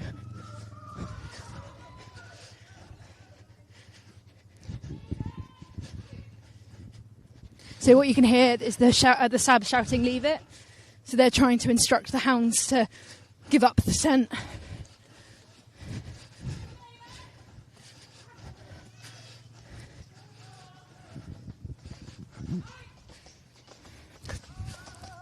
Horse coming.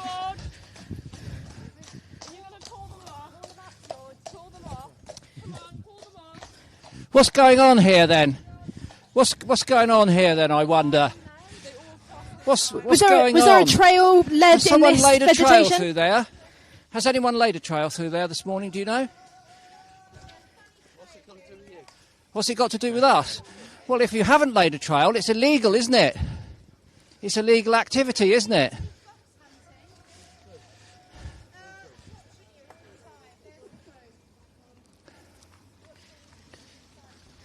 Saves Kev.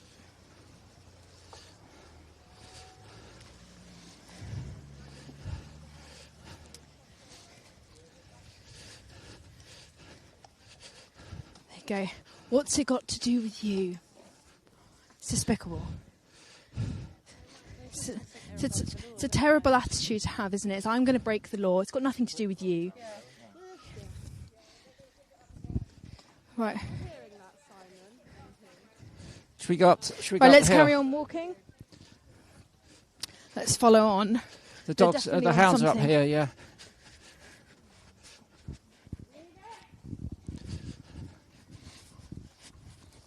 Careful, there's a horses coming up the back. Keeping up with a child.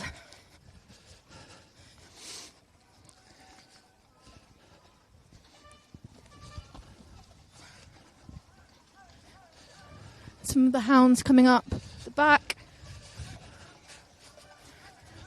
In what world, right? Look at this vegetation quickly. In what world, right, is there a trail led through here? At what point this morning did someone run through there laying a trail? In what world did that happen?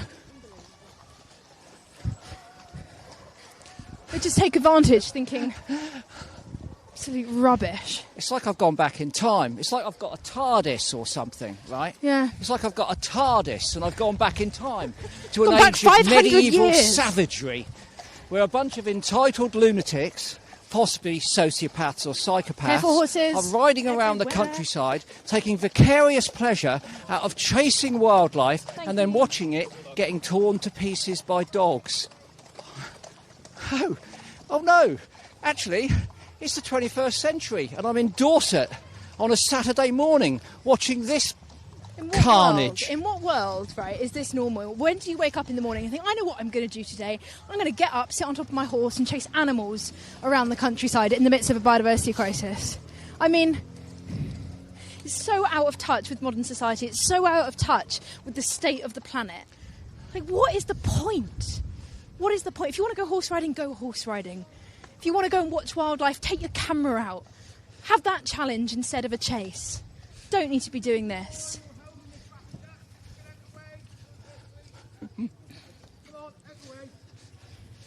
So you can carry on illegally fox hunting?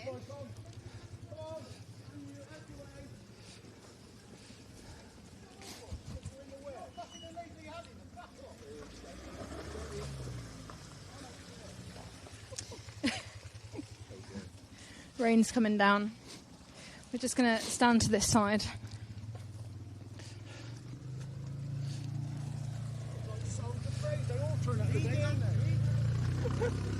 What did he say to you?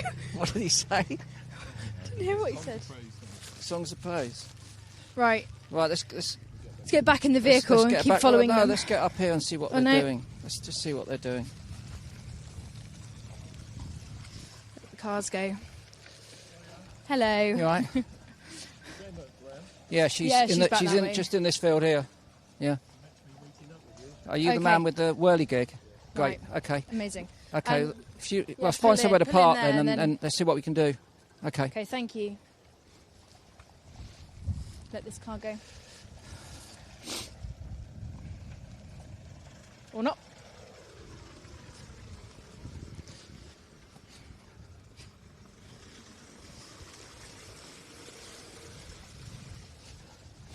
Oh, Emma's. Is it worth maybe just, getting the drone up now then? Yeah. What do you think? Might be able to. Okay, you carry on. I'll just see if I can organise that bit. So just to give a bit of a recap, if you're joining us now, we are here monitoring one of the most notorious fox hunts in the UK. They call it trail hunting, but we all know that's a smokescreen for illegal activity. Just last Tuesday, this particular hunt was seen in pursuit of a poor fox. I wish I could tell you that the fox managed to get away, but it sadly didn't. It was likely suspected, it's not proven at this point, but could be a bagged fox, which means that this fox was previously caught. It was kept probably in a bag or in terrible conditions, and as soon as they got the hounds out for the hunt, they basically just gave the fox to them.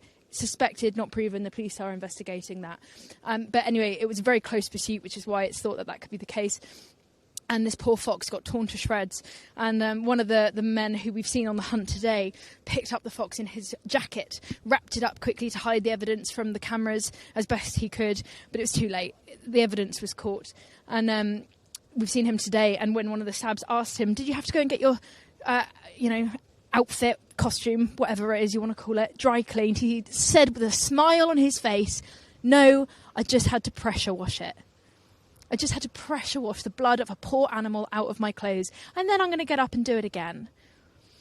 It's hard to wrap your head around. I know it's a hard image. I know it's a really distressing thing. But it's so important to be out here to raising awareness of it. The work that the Hunt Sabs do is so important. And we're here today not only supporting the Hunt Sabs, which do a fantastic job, but we're also here to support Protect the Wild, League Against Cruel Sports. All of the links can be there. You can donate to all of them. Massively appreciated. For the Hunt Sabs, it's about equipment. It's about surveillance cameras to keep them safe, because they do become threatened with assault, and they're threatening their families and all of that kind of stuff from time to time. It's cameras to record the action as it happens. It's drones, it's petrol, it's vehicles. There's been instances where tyres have been slashed, cars have been vandalised. There was one incident, and this is one of the worst things I've ever heard in fox hunting in the UK. It's not nice, I'll prepare you for that, right? There was an instance where a fox was killed, and the hunt got the dead fox. It was covered in blood. Its insides were on its outside. And to rub it in the noses of the Hunt Sabs, they got this dead fox and wiped it on the windshield. It's unimaginable footage, as you can imagine, but this is the kind of thing that goes on. This is what needs to stop. And when Labour were elected, they came in with the promise. They made many promises. We know that they haven't, been anywhere near achieving any of them or sticking to any of their promises. But one of the promises they had was that they would end trail hunting. That hasn't happened. We can see today it's still going on, widespread across the country. We know that 2022, 2023, over 15,100 and about 60 hunts went out that year. 46% of all registered hunts were seen in pursuit of illegally chasing and killing a fox. This happens more than you realise. It's happening constantly throughout the season. So any support is widely appreciated for the people that risk their lives and their sanity, quite frankly, to be out here, raising awareness for these issues. It's really important. What's going on? Yeah, we're just about to launch the drone. because we're stuck in this spot where we can't really see what's going on, and the hounds have gone back over in this direction apparently. Okay. The drone is great. It gives us a different perspective. The gentleman doesn't mind being on camera. Okay, step back a bit. We've got that drone going up. Beast. Get the drone up. They know a drone is going in the air because obviously one of the hunt is here watching, so they'll be aware that this is what we're doing. Look at them. Yeah. Got nothing better to do of a morning. Keeping an eye on everything.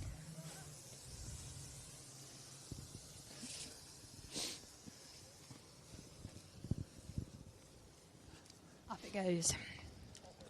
We'll be able to follow the hunt a lot better now. Right, let's just see. Block the sky. They might be able to try. Probably will try.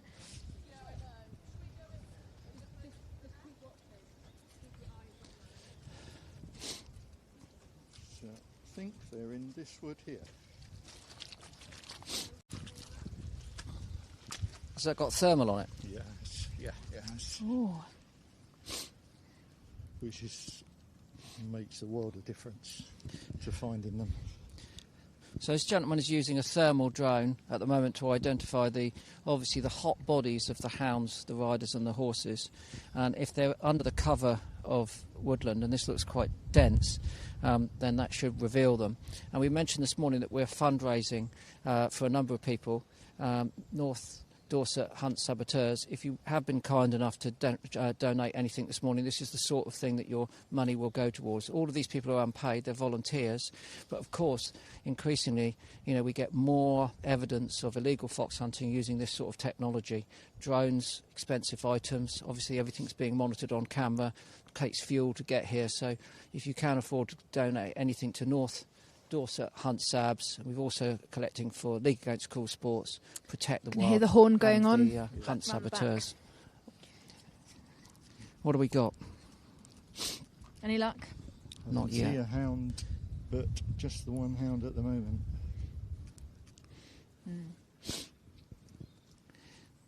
So this again, this doesn't look like they're following a trail because they are randomly, well not randomly, but they're roaming the countryside with no fixed pattern. Of course not. I mean, you've seen what a panic themselves are in going up and down this road. If they were laying a trail, it would be organised, it would be calm. Even if they didn't know where the immediate trail was, there wouldn't be this chaos, would there, on the roads? Chaos on the roads is what we've witnessed. Yeah. No question of that. Wow. At the moment, I'm having trouble finding them. Well, they're in that wood, are they? They are, yeah. You can definitely hear cry. Is that the wood directly ahead of us there? Right. Yeah, just run.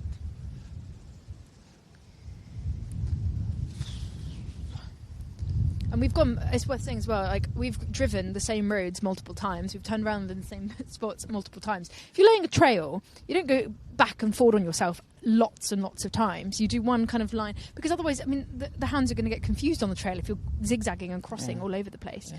So there's it's just no chance. Yeah, horns are going off in the woods behind. And we've got this guy here who's one of the hunt followers who's monitoring us. That's one of the Mayo brothers. One of the Mayo brothers. Yeah.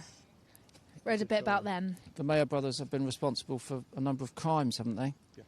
Yeah. Yes.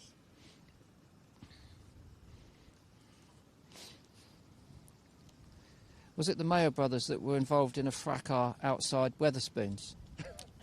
That was the Doggles. Doggles. Are they the people that sent us the letter saying, don't come on our land? I watched the video of the fight, though. Oh, hold on. We've got them. Something. Oh, there we go. We've got them there now. So that's the hounds. There's a rider there as well, though, isn't there? Yeah. Moving up. Is there any chance you could just twist that way just a little bit? Yeah. Like that, just so we can get that on. Yeah.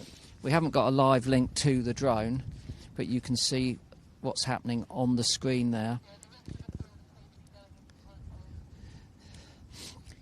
So there you can see the hounds with at least one rider there. One rider. Normally just one rider. And they're circling around the edge of that woodland. Hounds are in and now cry. you can see you can see that they've just taken off and started to speed down. Sorry, yeah. There they are. Look, look, look. They're streaming along the edge of that wood because they picked up the scent of presumably a fox. Can't, Oh, yes. can't get quite a visual. Oh, there's a rider there. You can see a rider with our eyes. Looks like they're Have they heading gone north. into the woods? Have They're they? going in now. They're funneling in. God, I put that poor fox. I hope it gets out. Just the reflection. If it is there.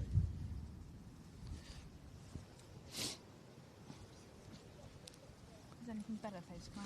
Yeah, the fact actually this is better. This is best. Okay, that's Get in the right angle so we can show you the drone footage trying to the do best. two things at once here, which is fly a drone using a thermal image. And there we are. You can see all of those spots you can see gyrating there. Those are the hounds currently out of the woods. And as you can see from the pattern of their behaviour, they're all following a scent.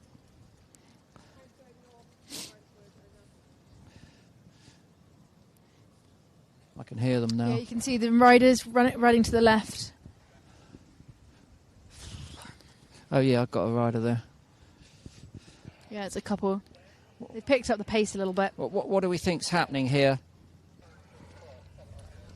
They're on a fox, by the way they're reacting. They're on a fox. They're on a fox, yeah, they are. So here we are, Saturday morning, Blackmoor and Sparkford Vale hunt, actively fox hunting, not following a trail in any way, shape or form, nor even pretending to. And this is illegal activity. This is fox hunting continuing in the UK in the 21st century, even though it was banned a long time ago. And this is under the ruse of so-called trail hunting. And I can see now the way that these animals are behaving, that the hounds are behaving here, that they're definitely following a scent. They're all around that one point, aren't they? Yeah. What would be there? Do we think just? It'll be a scent, but obviously there's nothing there at the moment. How old that scent might be. Yes, exactly. It looks like a pack of splitting, but...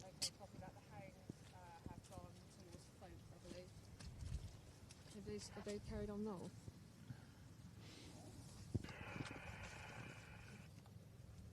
So they're at the river now, are they? Yeah.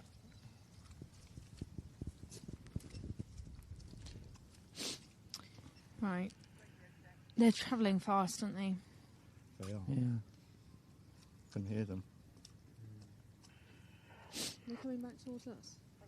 I think Is they that are. the road that we're on? Yeah. They should be coming I can hear this them. way. Which direction would that be? Coming in?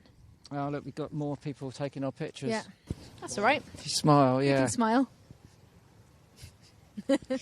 Smile at them. You're famous. That's fine. Yeah, yeah. We've got some riders coming down this way. Faves, we've got some Are they? riders coming quite quick. Oh, yeah, we have, yeah. Very quick, in fact. Okay. We've got some riders coming in. I'm going to get out of them. Yeah. Get out of their zone. We've got. Oh, here they are. Here's our friends. Should we move round? Let's in move front round of to the car? back of this vehicle, front of this vehicle. Wash my feet off. Here we are then. And here's the man that had the dead fox on Tuesday in his jacket. Had to get pressure watched to get the blood out. He was the one that was riding full steam ahead with a fox in his jacket. Disgusting. Oh, Careful. a detour around a vehicle. Why would you ride that fast around moving cars?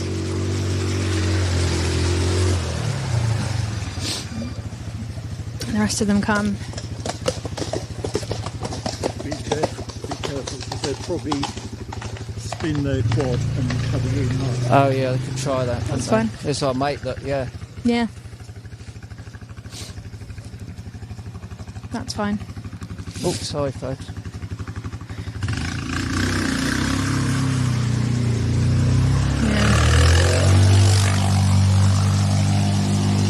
Okay. Should we get in the car? Or we Carry could on? walk down there. What do we think? Depends how far they've gone. Where have they gone? So hounds went past that wood up towards the right-hand side. They've curved to the right. But then after they've gone I after don't know, that, sorry, I do Chris. not You know. lost them. Looked like they were coming back round lost towards them. us with the it's drone not- footage. Oh, okay, with the road Sure. stuff Oh. over our head, yeah. Yeah, I know what you mean. Small riders. Oh, they're in that little wood, huh? They were moving at speed, though, weren't they? Into this little wood here. Yes, they were, yeah. And they were definitely in cry. We could hear them picking up on the scent of a fox because they were really high-pitched, excitable voices, which is when they detect fox scent. So that's why they do that sound. It's also worth noting that our van is currently blocked. Okay. Should we go? Or we get the drone back first? Just conscious of our van seems a little bit tight. So that's Charlie Mayer, the one on the phone with the green. Okay, that's fine. He's the one who got done for actual bodily harm 2 years ago. Okay. I don't quite know why the support are filming, but never mind. Ah, that's what they do. That's, Yeah. you know. Right, so our other tab is... Fabian, yeah. Coming back round. No, they're coming back round, it looks like. Perhaps. They haven't got something, have they? Have they got something? I don't think so because they're not all around it. No, okay, they're just in little clumps, aren't Yeah, they? they are. The hounds have gone into little clumps here. I thought initially that they might have got something. They might be on a badger set. Oh, they could be on a badger set, yeah. But they're definitely sort of focused in certain areas, aren't they? In little clumps there. They could be on a badger set.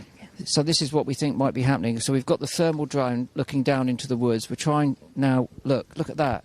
So you've got about, 15 hounds maybe, all focused on one little area inside that wood.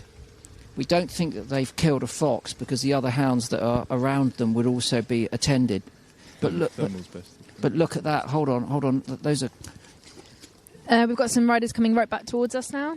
Look, what on earth are they doing in there? They're digging at the ground, aren't they? I think they are. They're digging. I think the fox has gone to earth. The fox has gone to earth there. Oh, God. You know, and they're on top of that. There you are. You can see in the thermal that they're all clumped together in one area where we think that, I reckon, a fox has gone to earth. Could be a badger set, could be anything. Can't really see that. But there's no doubt that they're focusing their activity on that. I think they're moving away.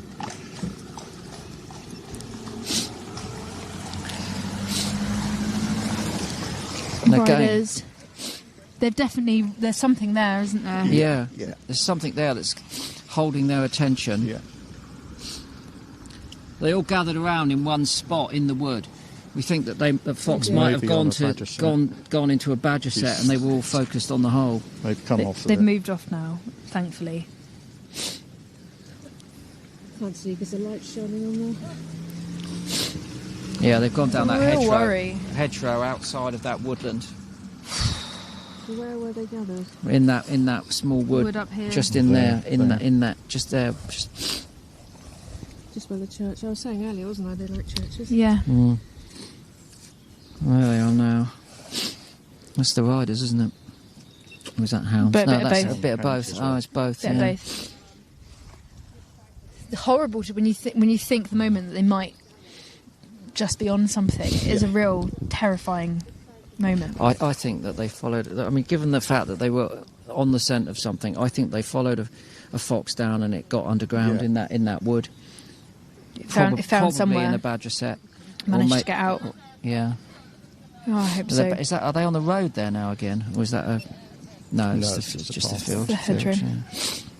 Hard to see in a thermal.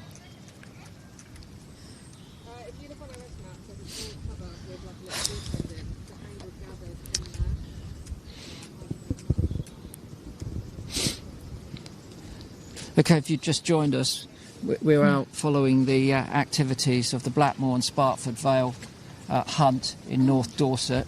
We're here with the North Dorset Hunt Saboteurs, and we're using a drone at the moment to follow the activities of the hounds and riders as they're well away from a road or any footpath where we can get access to them. And our purpose this morning is to show you what is happening 15,000 times a year out in the UK countryside. There's a misconception from many people that fox hunting has finished. It isn't. Very sadly, it's alive and well here at the Blackmore and Spartford Vale hunt this morning, and there's been absolutely no indication from the very outset that they are following a trail which they should have laid to be officially trail hunting. And so what we're witnessing here is without doubt. Fabes, get a view of this. They're in the open at the moment. You can see them on the screen there. What you can see at the moment is without doubt fox hunting activity. At the moment, obviously, they're in a pretty inaccessible place. So to have this drone is so important, just to really document what it is that they're doing. And it does give different insights into how the hounds are behaving and what is exactly going on.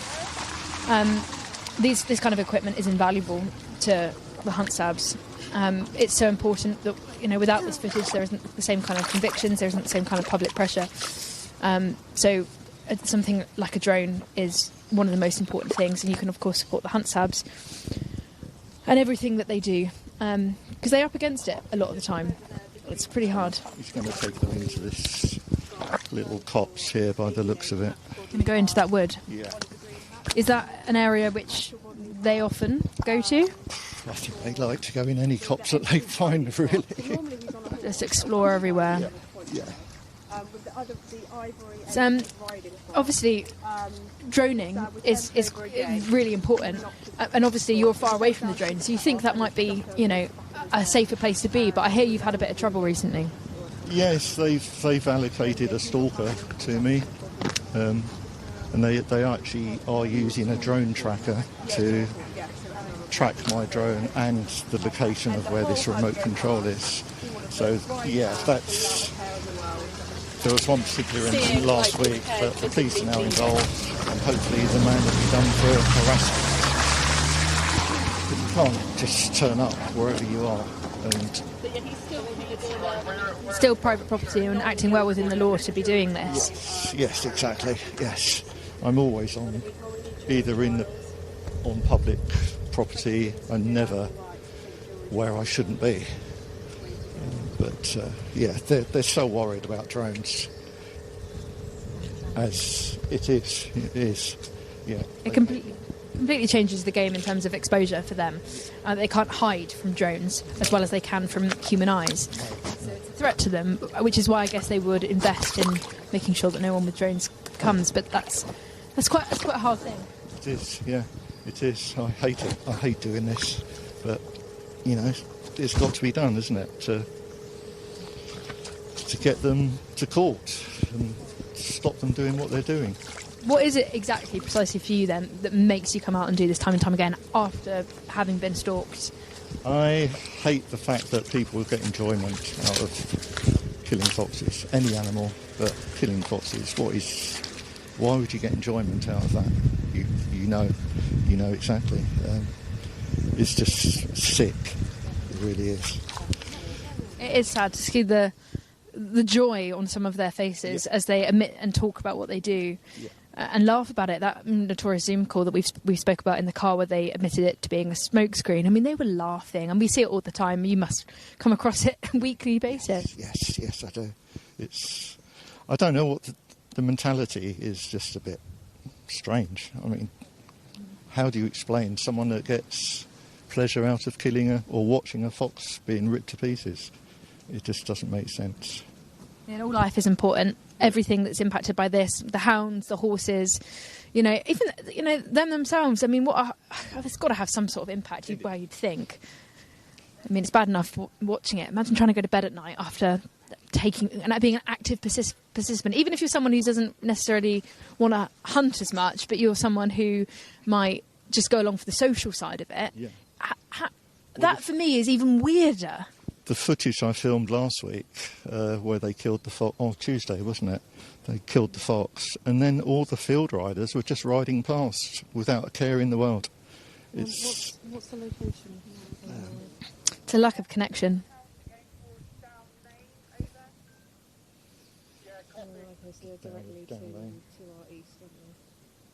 Trying to keep tabs on where they are. Obviously, the drone is amazing because you've got the precise location of where they are. So it keeps the sabs aware of what's going on.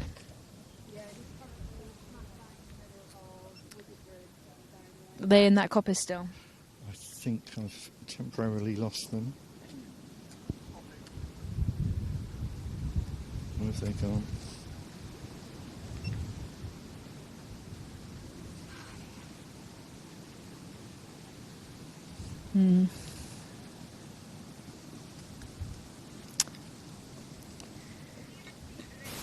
It's always a worry when things go a bit quiet. Although it's worse when they're obviously being loud. What's happening, Dave? We're just trying to find them again. Well, we've just caught up with them. Caught up with some of the field, but I've lost the hounds at the moment. Okay, this is Landy. I've got a field coming out of Smoke at the end of that green lane to the east of Peep House.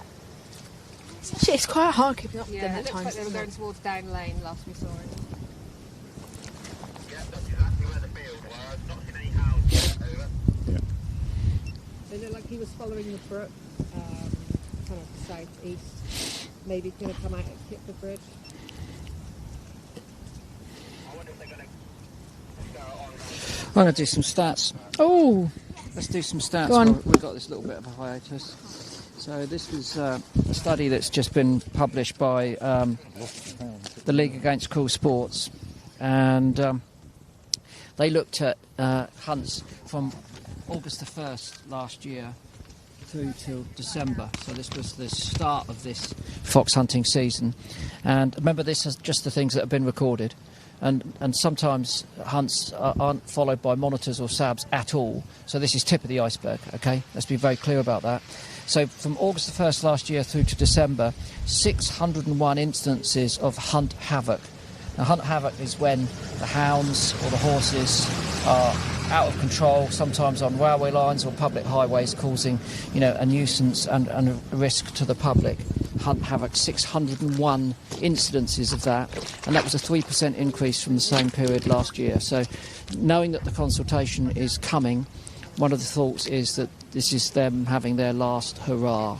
But let's see, 264 reports related to suspected illegal hunting. And again, that was a 16% increase on last year's activity. 211 foxes reported to have been pursued. Remember, no ambiguity about that whatsoever. That's illegal activity, 10% increase. 82 reports of trespass onto properties where they didn't have permission to be.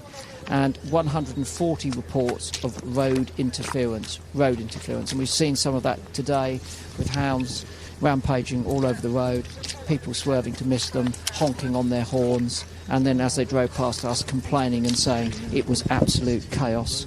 And so all of that data had been collecting through what they call the cub hunting season, which begins on about August the 1st.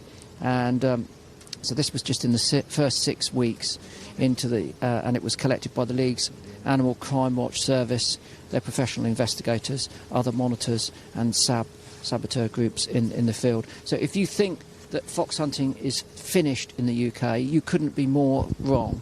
15,000 times during the course of the season, hunts go out into the UK countryside, and in just that first few weeks, that's the amount of carnage that we see in terms of disruption, trespass and illegal pursuit of wildlife. So there's no doubt about that. And here we've got a comment made by Superintendent Matt Longman, who's the national lead on fox hunting crime, and he's described trail hunting as a smokescreen for illegal fox hunting. He's not the only person who described it in that way. The fox hunters themselves did that in a Zoom call which was recorded a few years ago, where they admitted that it was a smokescreen to enable them to continue to illegally fox hunting. He says it's a smokescreen for illegal fox hunting, and he described illegal hunting as prolific. So it's still taking place all over the UK in a widespread fashion. And we're following the Blackmore and Spartford Vale this morning, and they are one of the most notorious hunts when it comes to fox hunting in the UK. And we've already reported that they've killed in the last week, February the 1st and the 3rd, they killed 2 foxes. Last Tuesday they killed a fox, and it was wrapped in the jacket. Some of those images have been posted online of one of the huntsmen that we've seen today. And when we asked him if he'd had his jacket dry cleaned, he said, no, I pressure washed it. And they've also killed a badger in February of this year. Protect the Wild, another organisation that campaign furiously and vociferously against fox hunting. They published a report hunting a case for change, which analysed data from the 2022-23 season, and they showed that this hunt, the Blackmore and Sparkford Vale, was caught chasing more foxes than any other hunt in the country. And in that particular time, the brave Sabs here documented and filmed the hunt chasing 42 foxes and killing 2 more. And those don't include any suspected chases or kills where they weren't being observed, and sometimes they can go out 3 times a week. So that's what we're here for this morning, just to make sure that everyone knows that fox hunting is continuing in the UK. The Labour government have promised a consultation. We sneer at consultation, we don't believe that's necessary, but whatever, they promised a consultation. Please step forward, the drone's coming in, I'll move you forward a minute. Okay, and they promised that in the spring, and this was from a government that promised, many and far-reaching animal welfare reforms, and so far we've effectively seen none. So, No. we really want that. And the message to the Minister for the Environment, Emma Reynolds, is, Emma, please, if we have to have a consultation, and I don't believe we do, then please launch that immediately. We can't go into another season with this sort of activity taking place. And if you're watching this now, please think about writing to your MPs, your elected representatives, wherever you are in the UK, and saying enough's enough. Yeah, I mean, I've said this 100 times before, and I'll say it 100 times again. Feeding the birds is great. Putting in hedgehog highways is great. Put a little pond in your garden. Leave it a little bit messy. All of the usual advice to help wildlife stands and is important. However, the most critical thing that you can do for wildlife isn't any of that. It's standing up and using your voice where it counts, and it counts here. So please speak up for that. If we don't take a stand, everyone likes to take this. We're going to head out. We're heading back, are we? Okay. Heading back. So they've gone to a different road. Drones across. down. The drone's down, so we can get back in. Okay.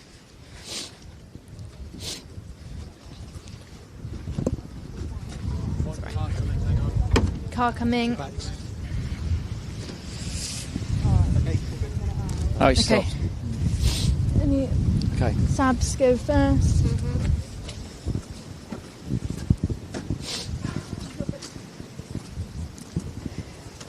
If we don't catch up with you again, thank you very much indeed. Yeah. Look Thank after you yourself. so much. Yeah, look Be after careful, yourself. look after Yeah, yourself. look after yourself. Thank you for doing what you do. Well, hopefully see you soon. Okay.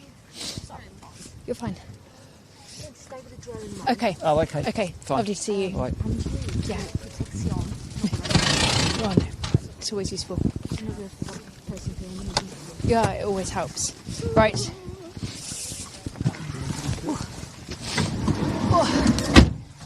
Ooh. Right. Okay. I've got a treat for you. You got a treat for me? I've got a treat for you. May I have the treat, please? The treat. Hold it there for a second. Oh, we got it. Yep. Well, everyone's eating. Everyone's eating. I can see munching going on. Everyone's a bit snacky. Everyone's snacking away. For anyone that happened to watch South Isolating Bird Club back in the day, might remember the ultimate snack of all. The snack of all. Which I found in the co-op this morning. No. Come on, Indy. So you said that you were hungry earlier. Yeah, what are they? Let me provide you lentil with the chips. lentil chips. Lentil chips. No product placement, but we love product these. Placement. I think these are plant-based. Eat real lentil chips. This is what's get them. fueling Where did you get them? Co-op. Are they tasty? They're very tasty. Is this sort of product placement? We don't care, do we? Because we've got no regulation on that. No. I'm going to give you my professional opinion on these. So it probably sounds very crispy. Bags are noisy, aren't they? First bite's on. Okay. Oh, no, rear right. So this thing is this smell. That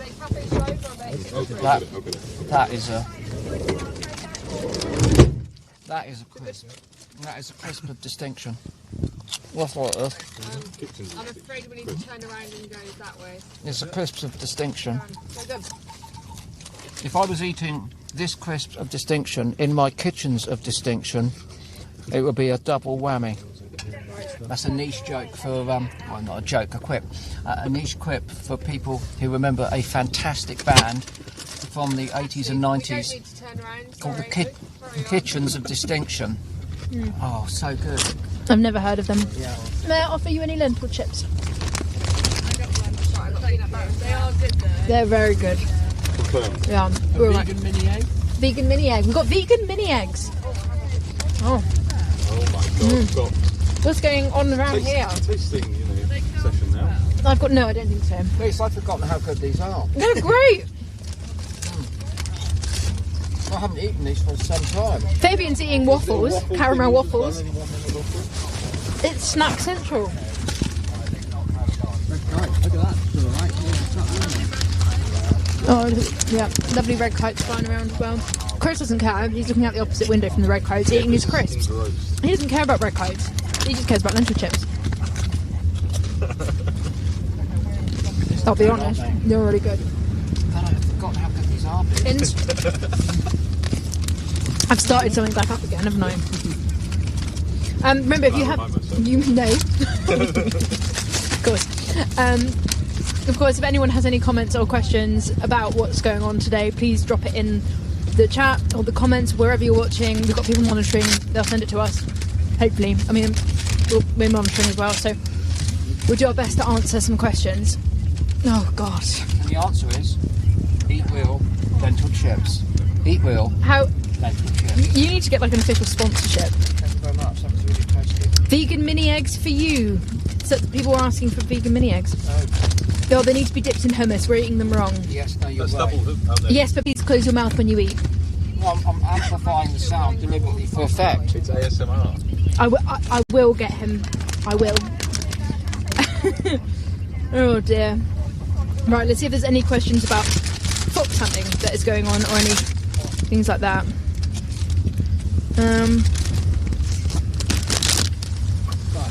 It's all about lentil chips now. We've done something wrong. Right, I put mine down. I had about 14 and they were very special. Thanks for getting those, beasts. You're welcome. Let's lift it mine. What's the quad bike for? Well, the quad bike is for intimidating the sabs, carrying terriers around, although they have shown us today that there aren't terriers in the bike, and the terriers are used for flushing foxes when they go to earth. However, just before Christmas, I think it was, I saw an email that was obtained from the master of the Foxhounds Association saying, all hunts, leave the terrier men at home now, leave the terrier men at home. So this is after like 20 years of using the terriers to flush foxes. They were told to leave them at home as soon as they heard that the government were going to put that consultation out to ban trail hunting. So that was their attempt to be good, and show that they were not hunting foxes, which is frankly pathetic. And although we haven't seen any evidence of the terriers in those vehicles today, the quads are still there. Yeah, they're still very much rightly there. Someone else asked, other than signing and donating money, is there anything else I can do? Write to your MP, ask for the consultation to be announced immediately, and then ask those MPs to vote without ambiguity for a change in the law. It doesn't need to be a whole new piece of what we call primary legislation. That would take up a lot of government time. We know the government's under pressure for all sorts of reasons at the moment. We're not asking them to give a lot of time to this. We just need a few amendments to that law to close the loopholes, and that could be done with a minimum of government and parliamentary time. And ultimately, can I just say that amongst the plethora of things that people make a decision about when they put a cross in the box, these sorts of issues are important to people. We know through other polling that people have a keen interest in the health and well-being of the environment and the UK's wildlife, and it does determine who they vote for. It's part of that portfolio of things that they make their mind up. So if you've voted for an MP, you've elected them to represent you. You've trusted them, and you need to go and ask them to make sure they live up to their promise. In terms of what happened in February, obviously just on Tuesday this hunt were documented killing a fox. What's happened in terms of prosecutions? Honestly, at this point, not so much. The evidence is there. The police are investigating that one, I believe. They've got the evidence. But unfortunately, prosecutions take way longer than they should do. Yeah. It is exhaustingly slow, painfully slow, trying to get prosecutions through for matters like this. So I'm sure the SABs here are going to be hot on that and trying to kind of make sure that something can come of it. Hey, I've got some as good we news, can be, though. but it's hard to get prosecutions. It's ignored or pushed to the bottom of the pile. I've heard now that 19 people have been arrested for that crime that was committed up in Coniston. So some of you may have seen that. So this was a piece of drone footage that followed the Coniston hunt as they dug out a fox, carried it. One of them carried the fox until they were surrounded by the hounds, and then they threw it onto the ground and stood by and watched as the hounds tore it to pieces. And this was, at the end of last year. It was captured with drone footage. The police were able to identify the perpetrators, and 19 people have now been arrested. That footage is available. I don't know whether we can show it to you today. We don't have it, unfortunately, I'm being told. But you can go online. If you type Coniston hunt crime or something like that, you'll find it. And it is pretty distressing. It's not gruesome. Not nice. It's not gruesome in the sense that it's bloody and gory, because it's taken from a drone and you don't see that sort of detail. But what you witness is the callous brutality of some savages, absolutely sociopathic savages, digging out a fox, carrying it, and then throwing it alive to a pack of hounds to be torn apart in front of them. So when I say sociopathic savages, I mean it. And I think I mean it in a qualified way, an entirely qualified way. I'm not going to read this comment out because I don't think it serves the time, but I'm just going to big up foxes for a minute. Yeah? Foxes are fantastic. Yes. They are such an important meso-predator in this country that is fundamental for the health of our ecosystems. They monitor and manage the populations below them. They are charismatic, they are gorgeous and really important for habitats. So we need foxes. Foxes are, fantastic. Unfortunately, we don't have many predators in the UK because we wiped them all out 400, 500, 600 years ago. A fox does a really important job trying to fill an ecological niche which is very sparse.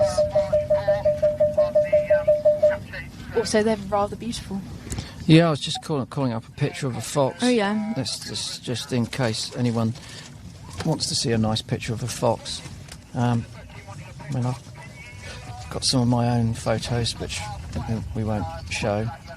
But what about that? Hounds should just be coming out. Hounds should be coming out soon. From which direction? Just coming out this track here on the right. Coming out this track. Do we want to get out?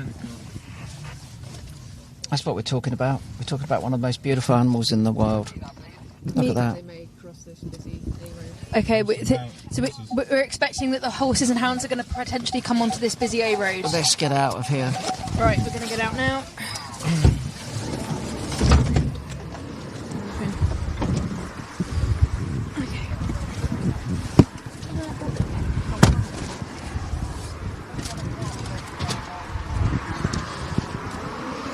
Right, here we are then on a busy A road, on the bend of an A road. Let's have a look. Right, here we go. Where's our main man?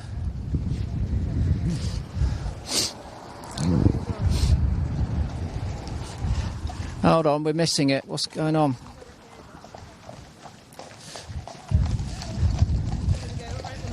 Here we are.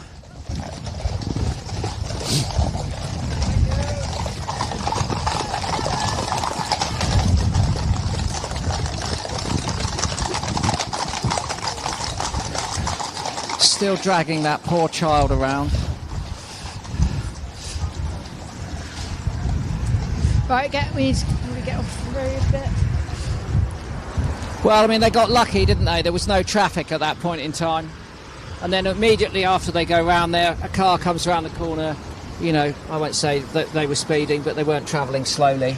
So they just got lucky. Some more horses as well. Yeah, there's a few more here. Another kid. It's just the saddest of all, really, to see a kid on it. It's just, why would you bring a child? Yeah, okay. Right, we're going to get back in fast.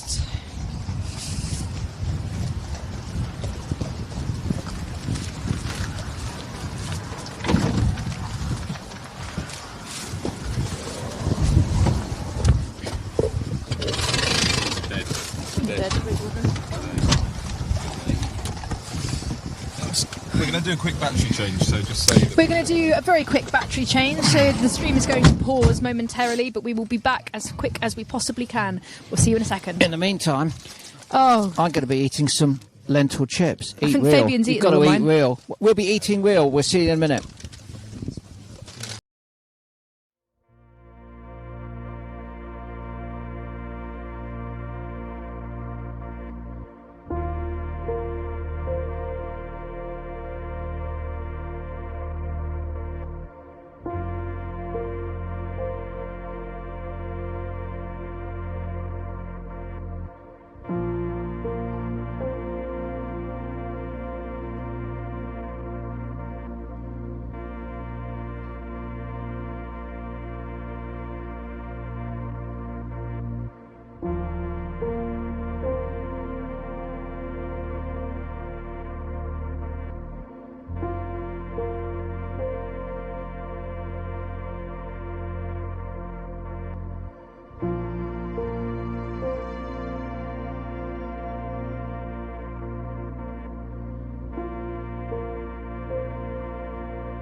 Right. Seatbelts, guys. Okay, Mike's hot.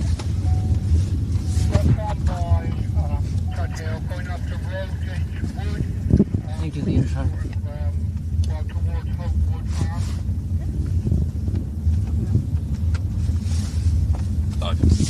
Hello, welcome back. Chris and I here, hot on the tail of one of the UK's most notorious hunts.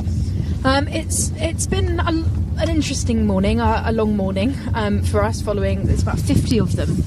Yeah, at least 50 riders that set out. I don't know how many are left now. They do filter off, don't they? So Yeah. if you've been sticking with us since this morning when we started, thank you so much. And if you're just joining us now, to give you a bit of a recap, 2004 the Hunting Act came in. It really came into play in 2005 though, which banned fox hunting and hunting with dogs, hunting live mammals and things. It still goes on, unfortunately, under the pretense of something called trail hunting, which is what we see today in 2026. Sometimes there is something called drag hunting, which is a slightly different thing, slightly better, but trail hunting is the main avenue for fox hunting in modern society. And hunts go out over 15,000 times a year, and it's something that we think is, in the history books. So sometimes if you're not out here, you don't see it, you don't realise how often this stuff goes on. But over 15,000 hunts can go out in a season, and over 46% of all hunts that are registered have been documented to illegally chase or kill a fox. Now, not all hunts are monitored. Not all hunts have SABs out there day in, day out, trying to get this footage. So a lot of the activity obviously is not seen, so it's a tip of the iceberg situation. It doesn't only impact foxes, which of course have to run for their lives over long distances chased by hounds, but it impacts hares, it impacts deer, it impacts habitats as well, hedgerows, things like that get damaged in pursuit too, as well as of course the threat that the SABs face all the time just from being passionate about wildlife and trying to protect it. They get threats of bodily harm, obviously verbal aggression as well, threats to families at times, damage to property. The list goes on and on, which is why we're out here to support the North Dorset SABs and to be hopefully a way of really shining a light on what's still going on in 2026 for foxes. And of course we're here to supporting the SABs, but also supporting League Against Cross Sports and Protect the Wild, links of which, if you want to find out more, are available, and any sort of donation to support them, it will be massively grateful. A little goes a long way. Yeah, and there's also a link there to a petition that's been set up under the Change Coalition, asking for that change in the law to outlaw trail hunting, which is no more than a smokescreen for illegal fox hunting. So if you wouldn't mind signing that would be great. Do pass it around to your friends and families. Share all the media that we're generating this morning. There's still quite a lot of people in the UK, it turns out, who think that fox hunting is all done and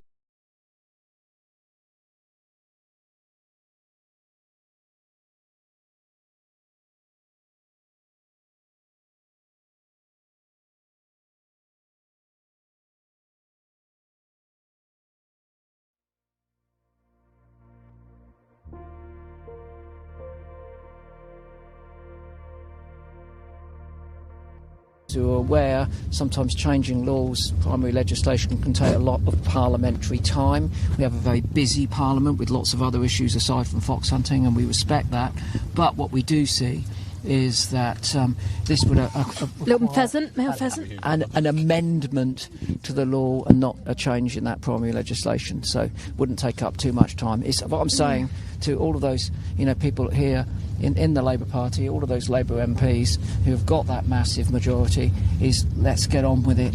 Yeah. The public are waiting, and you made that pledge and that promise, and we want that ban before next season. I'm really hoping that on Saturdays next year, all of those SABs, will not have to be, well, this is an unlikely wish, of course, but, out there monitoring to the same degree as they are today. So obviously we've been following this group around. They are particularly aggressive. There's been, I think, over 10 convictions in the last 3 years of assault on criminal offences of various different kinds. What's the worst thing that you've seen today?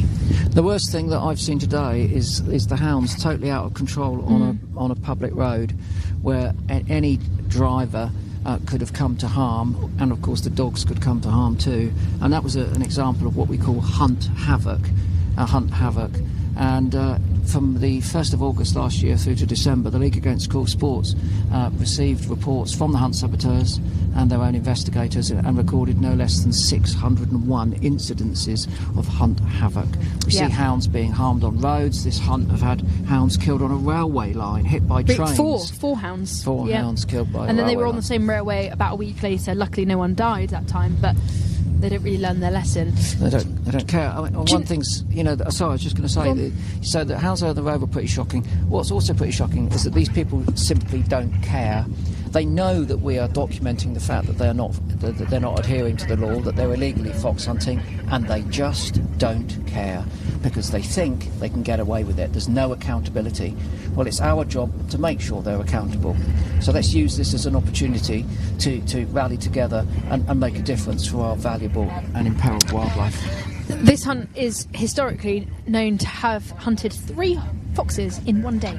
3 foxes. It's quite common for this hunt to be actively fox hunting and get a fox every time they go out. It happens horribly frequently. And today we've noticed the hounds in cry, which means that they've got on a scent and they're aware, they're excitable. It's not the hounds' fault, they're kept in terrible conditions and treated awfully themselves. But they go on a cry. We found them on scent, running around. Where we were, if you were watching earlier, you might have noticed that they were in a tiny patch of woodland, and all of the hounds, we thought they might have got something because they were all congregated in one area, and it's thought that maybe a fox had gone to ground there. So someone's gone in and checked what was there since they've left, and it's confirmed that it is a badger set. So that's where the hounds were when we were watching. Yeah, let's stop and get out We're here. going to stop and get out here. The other thing to mention, which we haven't seen, but a member of the SABs have, is that today they have seen a fox running away, and we've got a clip of that fox now, which can be shown. We'll show it when we're outside, but there have been foxes in pursuit today, definitely. Right, I'm going to get out. Ooh.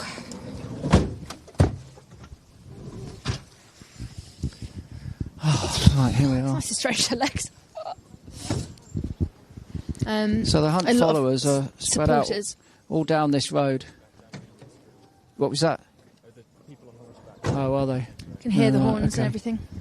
So basically, yeah, there's a whole load of hunt followers up and down this road. We're just doing some technical adjustments at the moment. Going to come down this way?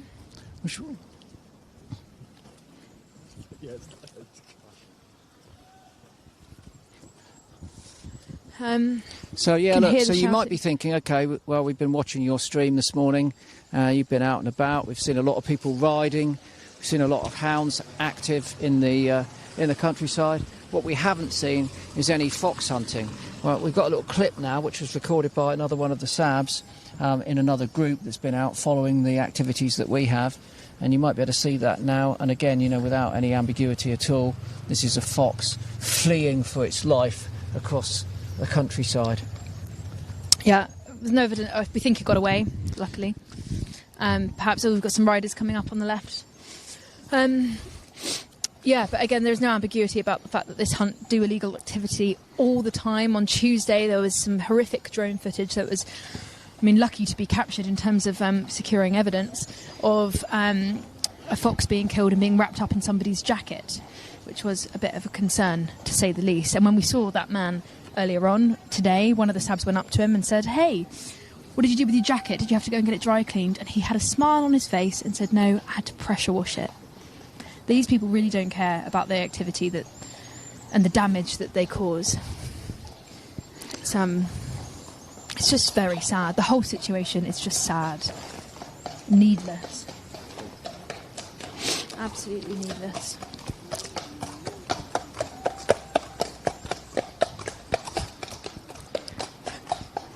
It's a bit of a stare off there. I never lose a stare off. It's one thing. He lost. One thing that autistic people are good at. He did crumble. I didn't crumble. No, he did. He did. Yeah. No. I saw his face was returning. He did. Yeah. Okay. It's one thing we can do is look blankly into the eyes and the dark hearts of someone's soul. And I just looked into the dark heart of that man's soul, and do you know what I found in there? Nothing. Nothing. No compassion for wildlife at all.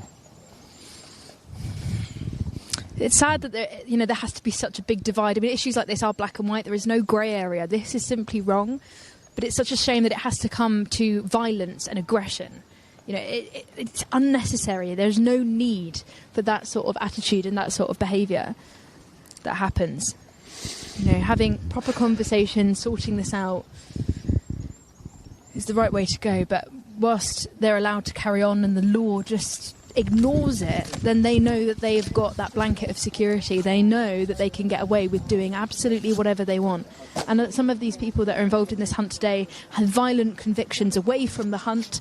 Outside they've had to go to court and stuff for bodily harm, fighting and all of that kind of stuff. So these are people that, you know, day in can be quite aggressive. What's happening? So they've got the hounds in that wood down the bottom there trying to look for a fox, and we're thinking that we might go down there. Okay. So should we walk down there? Walk down? Maybe get Marcus to follow us down, yeah. Okay. Okay, let's go for a wander. head off then, yeah.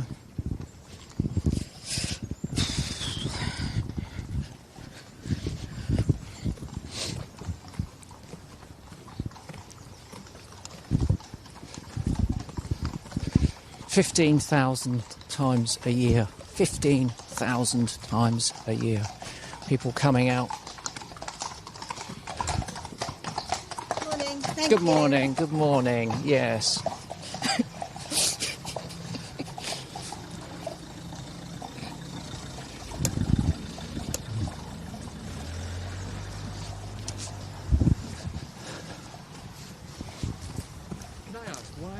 Why were they out on Tuesday as well? How many days a week are they doing this? Sometimes I thought it was just Saturdays. Yeah, no, they can go weekdays as well. Sometimes they do. The New Forest hounds were out twice a week, quite frequently. They'd be out 4 I guess times a week.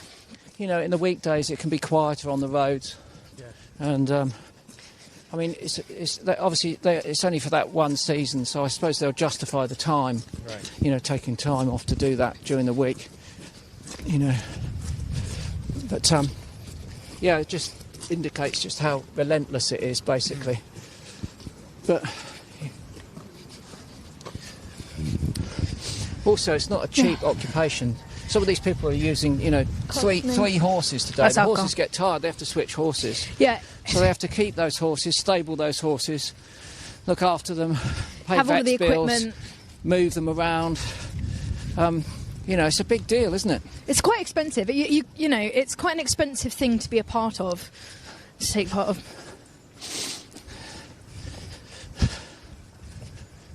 It's not a cheap hobby. Oh, are they? Oh, yeah. Yeah. Let's just keep going down then, yeah. Just wait for these people. Hello? Well, we'll keep trying. Oh, yeah? You're fed up with it? No, we won't put you on TV, but you're fed up with these people, are you? And they're a nightmare. They're a nightmare. This man and lady don't want to be on TV. We're not going to show them. They live locally, and they've described... We're live streaming. They've described this as a nightmare. Go into the shop. Really? But they block off all the roads and they give you loads of grief. They block off all the roads, they give you loads of grief if you try and pass. And the horses are just galloping down the road towards the car. Obviously, you know, my young daughter was in the car a couple of weeks ago and they were just bolting down the road. She goes, "What, Dad, what's going on?" And I had to explain what was happening. She's never seen it before. It's terrible. They are a nightmare. But, it's really hard. And another fact, there's no way they're trail hunting, because if they were trail hunting, the hounds would be straight onto the scent. They wouldn't be running around all day trying to find a trail which has already been laid. They're not trail hunting. They are not doing it. Awful. Absolutely awful people. Yeah. Thank you very much. Thank you very much for stopping. Travel safely. Thank travel you. safely. Yeah. Okay. Thank all you right. so much. Make sure you don't get the number plate in, yeah. Okay. Yeah. Have Thank you. Thank you. Bye. Goodbye. Bye. There we go. Local people that are fed up. They've Well, been watching the live stream and they're on their way to the shop, but they've come past us and have stopped to tell us how horrible it is. And they had a young daughter in the car. And it's, how do you explain that to your kids about what goes on? I don't know. Let's move further down because we might get a view from down here.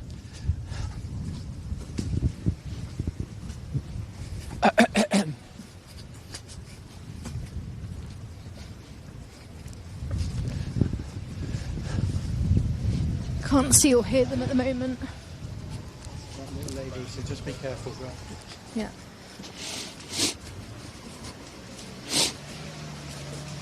Van, Chris, careful of this van. Bring it in.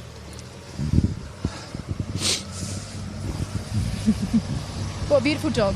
Oh yeah, it's nice, isn't it? Very beautiful. Very beautiful. Gorgeous animal. Well, that's it. The last time we saw them, they were going up here, weren't they? So.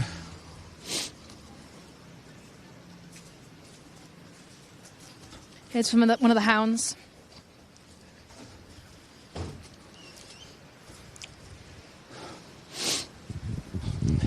Sweetie.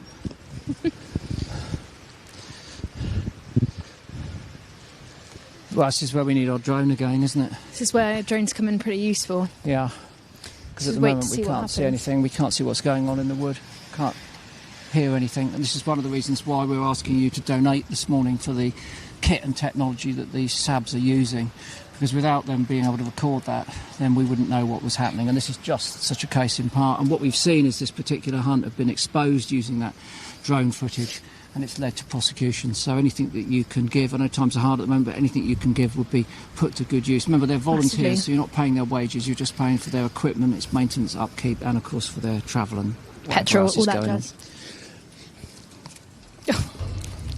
Quite good at Very getting through the agile. gate. I can't see Sid and Nancy I can't see doing the that. poodles doing that, no. I can't see them doing that. I can't see them doing that. I can see them sitting there whining. Are they? Not the most agile. Are those guys up there with us? Are those guys there with us? No. No. Okay. Oh, are they? Okay. Right. Okay. And what's the latest then? He's still drawing this wood, as far as I know. Probably move on to the wood that's just southeast after this one if they have no luck. Yeah. And why are all these people standing around watching? What's the joy for them? They want to see a fox get killed. They want to see Pure a and fox simple. getting ripped to Yeah. pieces. That's why they're standing here. Yeah. Yeah.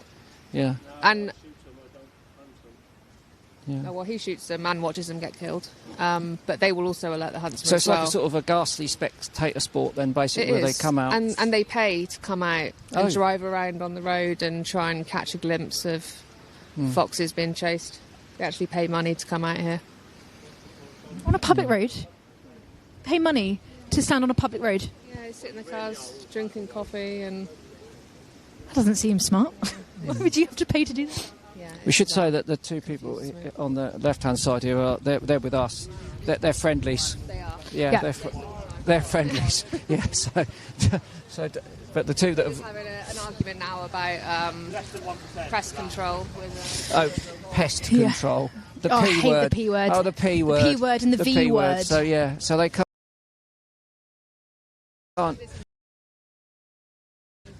No, this is not pest control. No, you know, if you wanted to manage any animal population, you don't have to charge around on horses doing it. It's nonsense. You don't have to. Utter nonsense.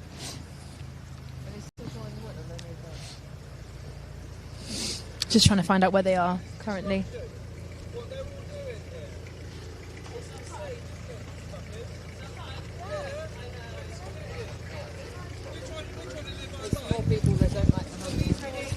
Okay.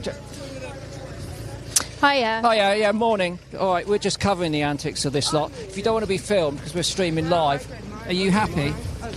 Sorry, we're streaming it live on social media. Yeah, so what's your view then? It's an absolute joke. There is nobody here that we know, the local area, that supports this. I just saw an elderly lady, actually, who I know is one of our neighbours in her 70s, and a guy just pushed the gate back and said he didn't care if he hurt herself, and literally she nearly went flying. Yeah. Yeah, I mean, the poor lady, she's in her mid-70s, and he said, I don't care. She said, I'm in my 70s, be careful, I don't want to fall over. He said, I don't care. He threw the gate back, and the poor woman nearly went flying. It's an absolute joke. They're just so bullish. They come here, they think it's their land, it's not their land, they're not welcome. The people have spoken, the public have spoken, that this is not acceptable in our country in 2026, and because they are the elite and they can do whatever they want and they think they're above the law, they do whatever they want, they don't give a cares about any of us. Rubbish. It's rubbish. Just what do you mean rubbish? Yeah, rubbish. You're being paid to say that. Just rubbish. What do you? Is this one of those people, isn't it? Look how arrogant and stupid they are. Foxes are a really important part of our countryside. All animals. Clear, you can go on your way. You're blocking the road now. No. Look, there's a lorry wants to come through and you're in the middle of the road. Get lost, honestly. They're rude. They're so rude. They're entitled, and it's time that we have to put a proper ban to these absolute ruthless people. They've got children on horses. They don't know what they're doing. I bet if you put a ripped up fox in their school classroom, it would harm them. It would scar them for life. Yet these people are just making it happen. Look at this, I just want to go to the shop. We're just going to go and buy some cider, and it's turned into an absolute nightmare. You guys support these people. Job. Well done. Thank you for coming down and supporting our local area. Amazing. I'll just say thank you very much indeed. I hope you have a safe journey. Look after yourselves, yeah? Yeah, Thank and we'll you. do whatever we can. Thank you, appreciate and thanks for speaking out. Very brave of you. Thank you. Thank you so much. Yeah, and that's it, isn't it? I mean, ultimately, that's everything that we've been saying, isn't it? Everything that we've been saying. You know, this nonsense about it being an urban-rural divide. These are people who are living in this area. It's an excuse. It's an absolute excuse. Absolutely sick to death of them. And now they're getting abuse. Now this fella's just shouting at them. Thing is, and he's, you know, pointing his phone at them. Look at the intimidation, folks. Look, they're all just waving their phones at these people who live in this area. For it. Okay. No need. No, they are. What are you doing down here? You should be, ought to be looking at a tit somewhere. I am. Or something. Just absolute. I don't even watch your programme.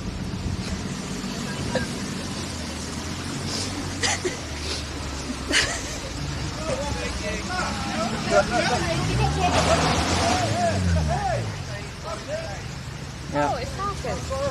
The drone tracker. Oh yeah. Oh, see the drone guy. Oh, there he is. Yeah, look, folks. This is the guy that is finding the drone. Oh, this is the security guy.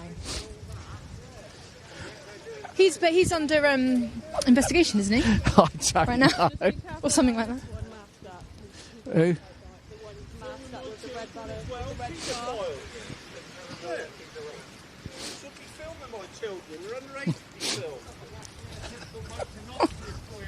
All right. What did he say? Typical bunch of nonsense for you. A typical bunch of nonsense for you. Okay. Yep. Someone's lost the argument. Okay.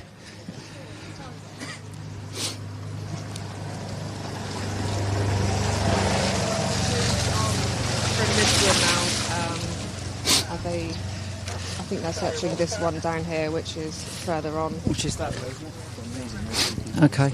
Yeah. Yeah. So those guys turned up and had the courage to speak to us. I only heard about the, half of it. Look out! It's just another vehicle coming through here. We want to remain out of the way. They had the courage to stop and tell us how they felt as local residents, and about the constant intimidation, damage, disruption. About that, and then the second we took our cameras away from them, Thank you. Second, another thumbs up from thumbs someone. up, Another thumbs up from someone who's living around here. The second we took our cameras off them, all of the hunt followers are in there with their phones, shouting at them and abusing them. Yeah, and this is why people can't speak up. It's classic. It's just Emma. Whilst we're talking about this sort of local intimidation, tell us what you can. And I know we have to be sensitive about this. About the farmer who's suffered some of that recently. Yeah. So the BSV trespassed on his land last month, and he made a complaint against them. And as a result, he's had a tractor ram his front gates to his driveway. Yeah, and they've dumped manure on his drive, and he's had threatening messages as well from Hunt Support. Right, so this is a farmer, and did they know who's doing it? Yeah, they know exactly who's doing it. The police are investigating, but they're taking a long time. Right. But they've lived here for 15 years. 15 years? 15 years they've lived here, and they've had the hunt trespass on their land, and they've made a complaint, and as a result of that, because they've stood up for themselves, they've now got people intimidating them, damaging their property, causing thousands of pounds worth of damage. And the police are acting a bit slow on that, then? They are, yeah. There's a lot of evidence that has been sent to them that you've got footage of. So. The trouble is, I suppose, people will say, look, the police force has been cut, which is true. They're under-resourced. They're struggling to get new recruits of sufficient standard into the police force. And there are a lot of people who say, well, look, there's plenty of other serious crimes, robbery, rape, murder. I mean, they didn't ought to be spending their time on fox hunting. But ultimately, the amount of damage that's being done by this should make it a priority crime, shouldn't it? But it is a crime nonetheless. It might not be as important to some people than it is others, but it's still a crime that needs investigating. And more police officers need training on the Hunting Act as well, in my opinion, because a lot of officers do come out and they don't really know what's going on and what they're seeing, so they can't act upon it. Yeah. It's hard, isn't it? I mean, fox hunting is such a symbolic thing as well. Like, it's not... Obviously, it's horrific for what it is, but as a symbol of all the things that are bad in the UK, I mean, that fox hunting is up the top for many people. We're not alone in that. So how it's not... as we've seen here just on this little road, they are the minority. People hate them. Locally, people hate them. Across the country, they're hated. For many reasons. It's just bizarre that it's still tolerated, isn't it? And I think it's because it's out of sight and out of mind of so many people, and that's why we're here today, trying to shine a light on what's going on. So many people we speak to say that, we thought it was banned, it doesn't happen anymore. And people believe that they do legitimately trail hunt, which is really sad, because once you see what goes on, you can't unsee it. You know it's going on several days a week, all throughout the year. Okay, what's the plan now? Where have they gone? The hunt followers all seem to be disappearing. Yeah, we need to relocate because they've moved further on. Okay, we'll get back in the van. Okay, look out, there's a vehicle behind you. Let's just... Right? Yeah. Off we go. It's a prime demonstration, the last 10 minutes, of what the intimidation can be like. It's just mad. It's local people trying to go about their day.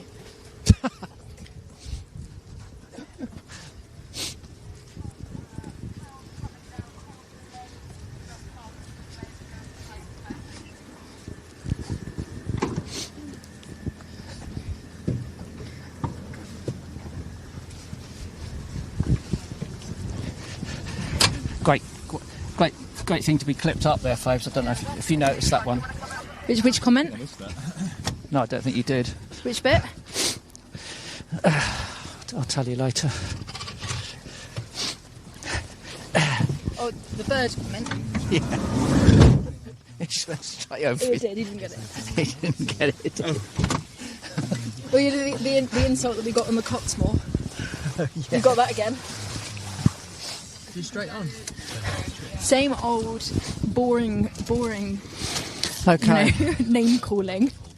So look, we're out. It's so foolish. Broadcasting live from the Blackmore and Spartford Vale hunt, and we've lost track over the last sort of 40 minutes of where the hounds are and the riders, but we've been great interactions with some of the supporters. Fraternising with some of the hunt followers, and also we've been speaking to some of the local people, and they've all been in unparalleled agreement with. If you are watching, you'll know that we are asking people to sign a petition. It's the Coalition for Change, which is League Against Cruel Sports have put it up, but all the others are supporting it. And the link is in the in the wherever it is actually. Go on, I need some mental chips. Yeah. And anyway, the link is in the our bios. My right sock. The link is in my right sock. You can have loads of people chasing you down for your socks. And we'd like you to sign that if you could. It's only going to take a couple of minutes, and it will give us some leverage when we come to lobbying. And certainly, if the government do announce a consultation at any point in the near future, we would like to call upon all of you to make sure that you fill in their forms online. It doesn't take long. It really doesn't. These consultations.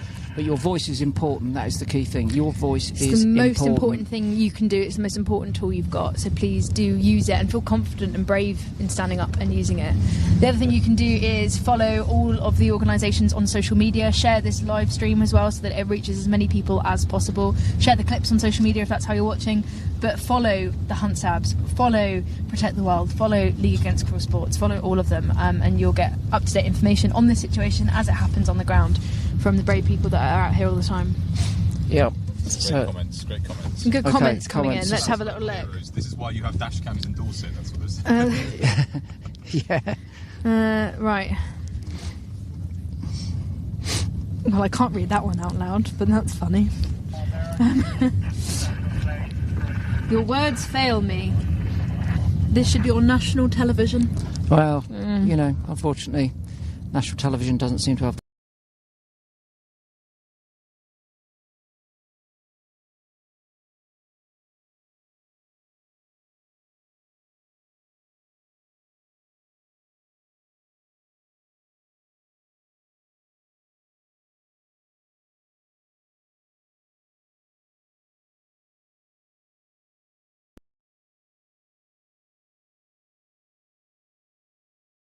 Able to capture any images. Remember, we've got drones as well of any foxes being hunted today, that they would be given to the police, and we would do what we could to pursue a prosecution, and that does happen. And the North Dorset Hunt Sabs who are with us today have successfully done that with this hunt before. Anything else, Beast, on there? Has anyone managed to research exactly who the people are in the hunt in terms of what jobs they do? Are they local landowners? What's their rationale for pursuing this sport? Right, yeah. We don't call it a question. sport because we feel it legitimises it. If you call it a sport, it's like, I don't know, football or in quotation cricket marks. Or golf or whatever. Yeah, carry on. The thing is, a lot of people involved in this are people that are relatively high up. I know of a judge that partakes in fox hunting. Yeah. There are police officers that partake in fox hunting. This is sometimes partly the problem, depending on the area. Yeah. As we've said before, it is an expensive hobby to have. You have to look after and maintain a number of horses. The membership to the clubs varies, but that's quite expensive. Then you have to pay the day rate to come out. It's all quite expensive. Insurances, obviously all the vans and everything to transport the horses. Like, it's not cheap. So a lot of people that do this are unfortunately have more power than I would like them to have. Some of them don't, of course. There's a real difference, but and unfortunately it seems to go down through families. So landowners, yes, some of them are landowners. There's a rider up the top on the white horse, some vehicles, more horses. Anywhere along here if you can. We've got a horse change happening, so the horses get tired after a couple of hours, so this is why they must have multiple horses. So they swap horses out. The hounds might be picking up on something. Should we ought to jump out here, didn't we? Yeah. We'll just get out when we can. Deer running. We've got some deer on the run, apparently, from another field. Luckily they're a couple fields away. Yeah. Nice. Okay, let's jump out and see what's going on. Should we jump out here. Out we go.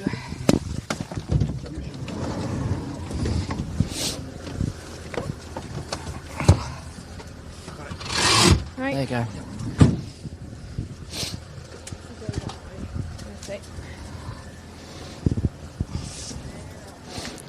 See what's going on. It's a couple of horses. Got deer running.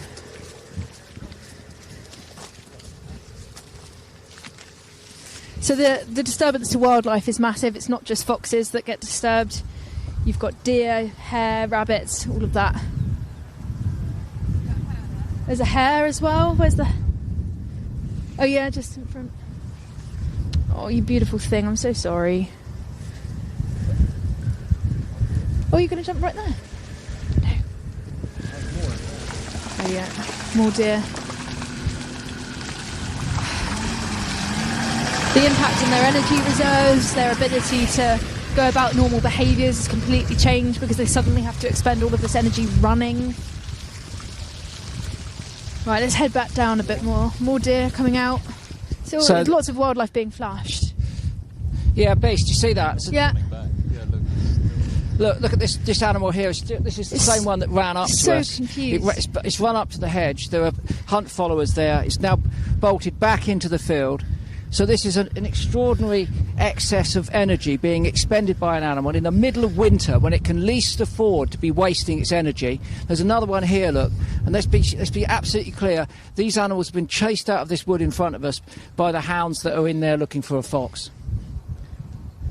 And this is one of those things that will go completely unnoticed and undocumented. Lots more in the back as well. Yeah, look, and another one over there, folks. Loads of deer. 3 roe deer at least here have all been disturbed by the hounds.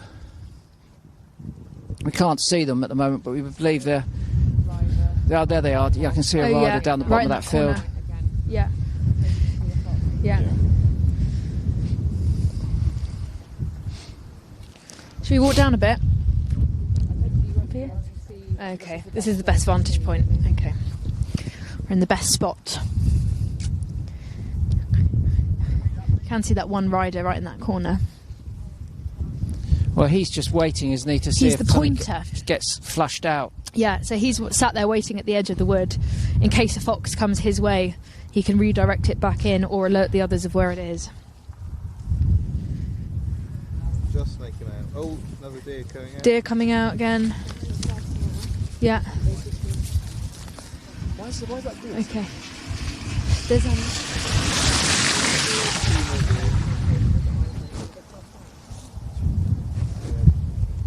more deer coming. There's another 2 that just come out.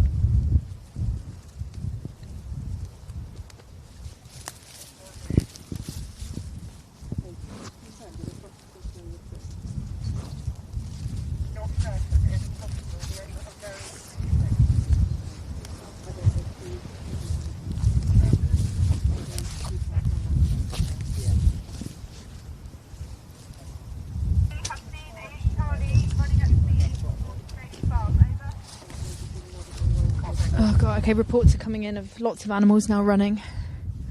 Just waiting for clarification. So many deer. I'm just figuring out where to go. Just figuring things out at the moment, but...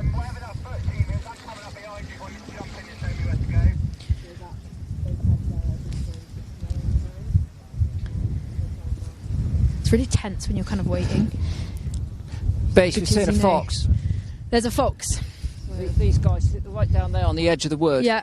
And they're currently they're spraying the citronella scent around to try and destroy. Yeah, so they've seen a fox fleeing the wood, going north across that track. So they're just spraying citronella on the ground to help to mask the scent of a fox. So hopefully the hounds don't pick up on it. It's quite a strong scent, citronella, isn't it? So it's quite a useful deterrent. It is, but then fox's scent is also very strong, and the more distressed they get, the more they secrete through their scent glands. Right. So, and I guess the chemicals change as well, the more stressed the animal gets. Yeah. We've got the pointer now running back alongside the wood, so he's gone from this side and unfortunately heading towards the side where the fox was seen. Still got a deer still in a panic, running around in the field.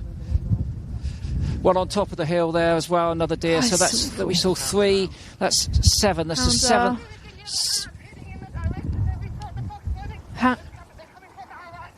Fox is running. The hounds are running. Yeah, hounds are running. Oh, gosh. The green lane where the two sabs are over.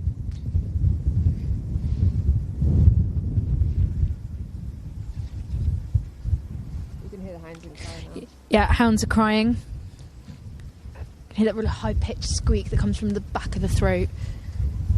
It means they're on the chase. More hounds. Oh, come on. Cross that lane again.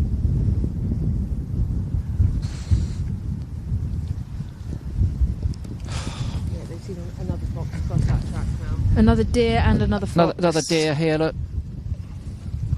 Foxes are in mating pairs at the moment. Look, here, Look at all folks. of these deer. Look. You don't want to be going that way. Turn around, group up, and turn around, turn back. It's just chaos, isn't it?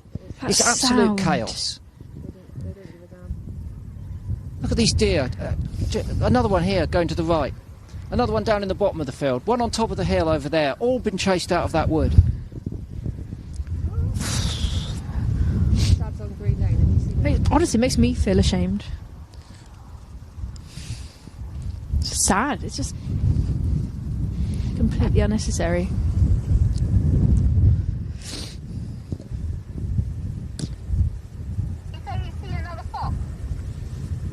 Yeah, I think the sabs on the green lane to the north of Lane's plantation, so they saw another one. All the deer running to the left as well.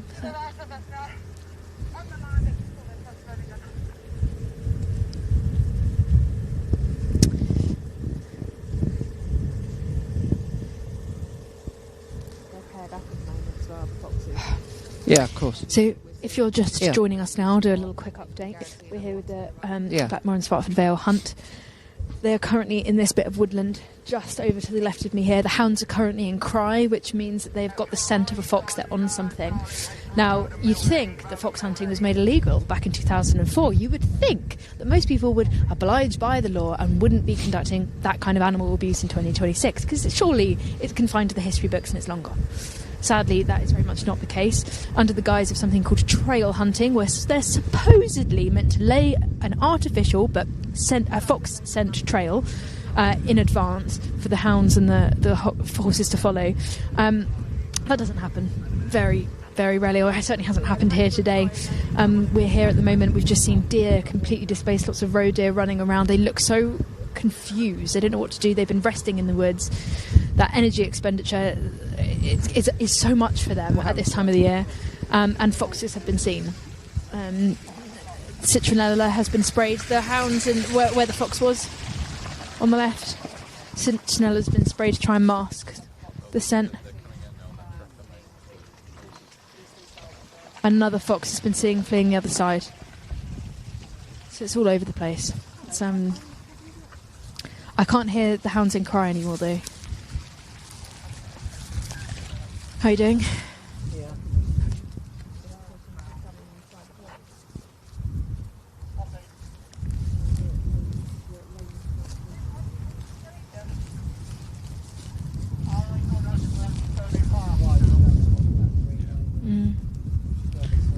Crossing. Yeah.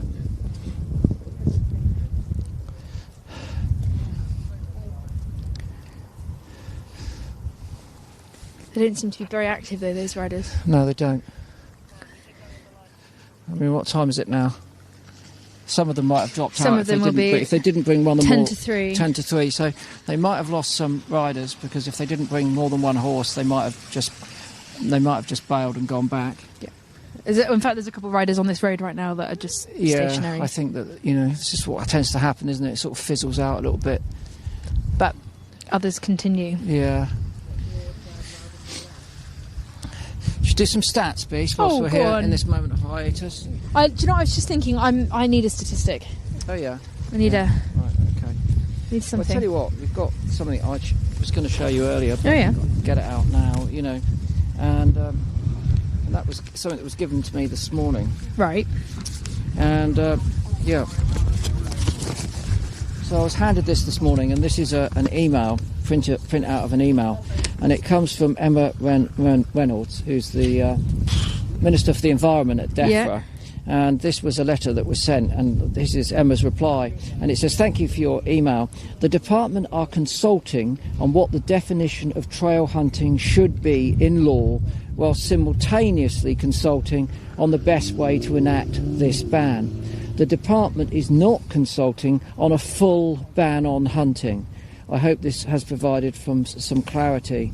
And this was dated the 4th of February. And so this was someone who handed me this. They'd written to the Minister of the Environment, Emma Reynolds, at DEFRA, responsible for pursuing Labour's manifesto pledge. And Emma has replied and said, and I'll repeat it just so it really sinks in, "Thank you for your email. The department are consulting on what the definition of trail hunting should be in law." That's one consultation, while simultaneously consulting on the best way to enact this ban. That's two consultations. The department is not consulting on a full ban on hunting. Well, it's not really what we wanted to hear, is it? Well, it's not actually what they said they were going to do initially. No. At all, is No. it? No, it's not. It's is not it? at all what we'd expect to hear. So, because I think what we really want is a full ban on hunting. And if you want a full ban on hunting, given this is what's come from the government, then I would suggest at this point you sign the petition, which you'll find that we've got up today, and you immediately contact your MPs and ask them to drive that full ban on hunting through. Because what we're witnessing today is just carnage in the countryside. We've got hounds all over the road at risk to, the public and, of course, the dogs. We've got deer chased out of the woods, running around in the middle of the winter, wasting, their energy. Okay, and then we've got local people coming up and saying, "We're sick and tired of this. It's not an urban-rural issue. We hate it as much as everyone else. So please do your duty and write to your MP immediately." Yeah. It's just so important we speak up on these issues. I mean, we're in the midst of a biodiversity crisis. Like, it's symbolic more than anything. I mean, fox populations are okay, but this is symbolic. Tearing these animals apart in this way is brutal. Absolutely brutal, and not acceptable in 2026. It's horrifying that this continues right under our noses, and most people don't even think that it's legal, let alone happens at the frequency that it happens at. Over 15,000 fox hunts go out every single year, or they did at least in 2022 and 2023. And nearly 50% of those fox hunts that are registered have been seen illegally chasing or killing a fox. And those are only the hunts that are monitored, and not all of them are all of the time, because there's not enough feet on the ground, there's not enough SABs to really monitor it constantly. And let's be clear, right? These people that are riding by have made no pretence of hiding the fact that they are fox hunting today. There's never been any, trying to, manifest an illusion that they're trail hunting. None at all. They've been outwardly fox hunting right in front of us, and they know that we're filming them. And long ago they would have known that we are streaming live to you right now, and they simply don't care, because they know they won't be held accountable. Well, it's time to hold them accountable for the crimes that they're committing against wildlife, against people, and against simple decency in the UK.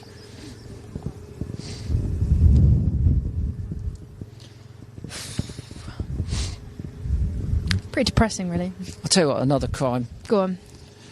You can say something about vegan hot chocolate right now. I was actually. I know. Yeah. See, I know you so well. I knew you were going to say vegan hot it's a chocolate. crime that This is what you normally do. You do your very heartfelt, very I know, appeal. I know. And then you often bring in a hot chocolate. Well, just to lighten it up. It's what I need. It's something to warm up. Warm the hands up a little bit. I know. Seems that things are calming down over there a little bit, which is lucky considering a couple of foxes that were seen. Okay. I don't know, I get the sense it's fizzling out a bit, Beast. Well, I do, but I think we should confirm, because it might be this, the people doing it socially that are fizzling out, and it might be that the rest of the hunt. Let's get an update. Yeah. Hold on. So they've chased 3 foxes so far out of this plantation here. But they haven't got onto them. I don't know if they're still on the line or not, but they've circled around and they've crossed this track here. We're just waiting for the drone pilot to see exactly where they are. Right, okay. So we've got a drone up somewhere, have we, somewhere? Working on it. Yeah. Okay, right. So we need that to...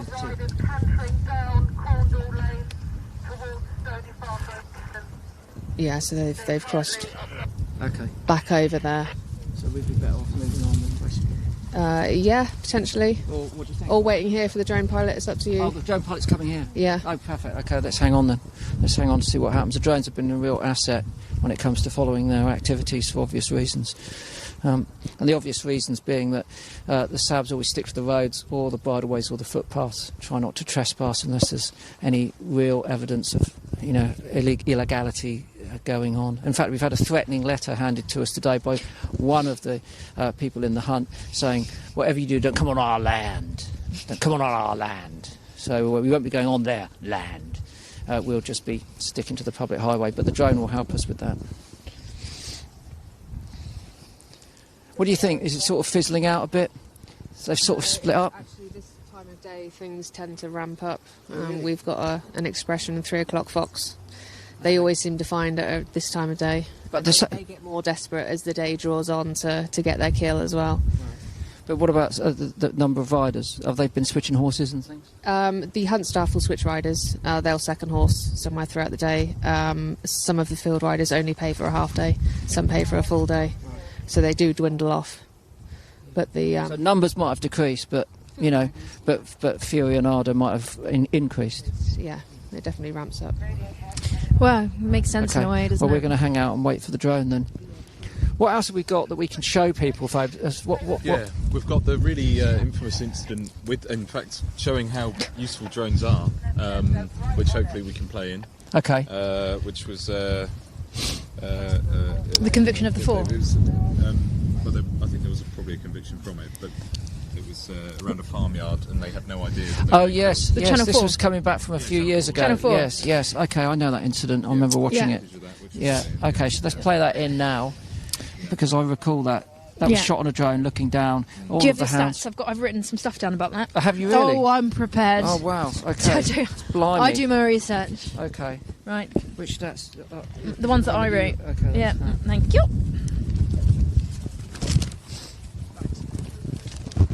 You may explain first, and I shall. Right. Okay. Do you want me to hold the mic while you find it? Please. Yeah, so it's playing in now. Let you can narrate it here. Okay. There we are, Beast. Okay.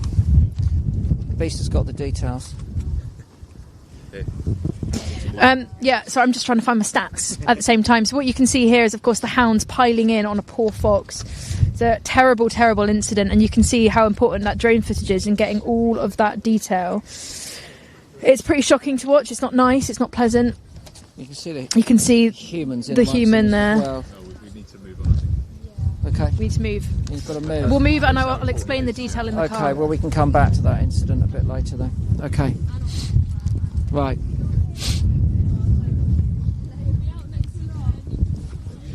Yeah, we live just here. All the starlings that are flying over live in our tree. Oh, lovely. Wow. They're We're so nice. lucky. They murmurate in front of our house. that's every day. wow. It's amazing. Oh, Private lucky. That's murmuration. incredible. Private murmuration. Yeah, it's such a special place to live, and I'm really glad you're here because between Christmas and Boxing Day, fine. Yes. We're going live, just so you know. Oh, okay. Between Christmas and Boxing Day, we found a dead fox in the garden, and it looked healthy, and it looked as though it had been sort of frightened to death. And they do the Boxing Day hunts around here, and every field is just full of them with the horns, and and it was such a shock to find a dead fox in the garden. It was really sad and just completely unnecessary. Devastating. We've been out, since this morning. We met a number of local people, and every single person that we've met has been opposed to the hunt and not for it. Yeah, and when the fox hunt ban was first put in, when they were first told to stop hunting foxes, I was with a friend, and it was the Boxing Day hunt down in Piddle Trentide, and they all went out to hunt foxes that day, all knowing that it was completely illegal, but none of them cared. And that was the first year of the ban, and they were all just like, this is what we do. It's continued as well. It's never stopped. Yeah, They've never stopped doing it. What's it like living in this area with this going on consistently all the time?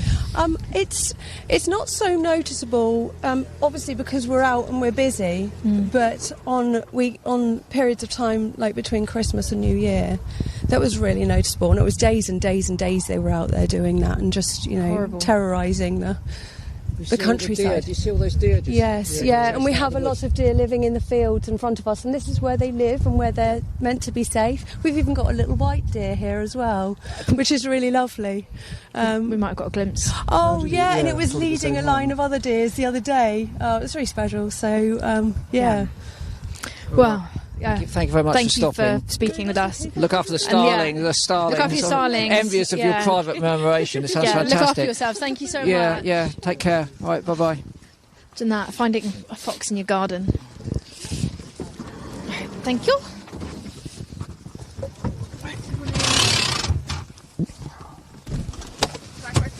You're right, babes.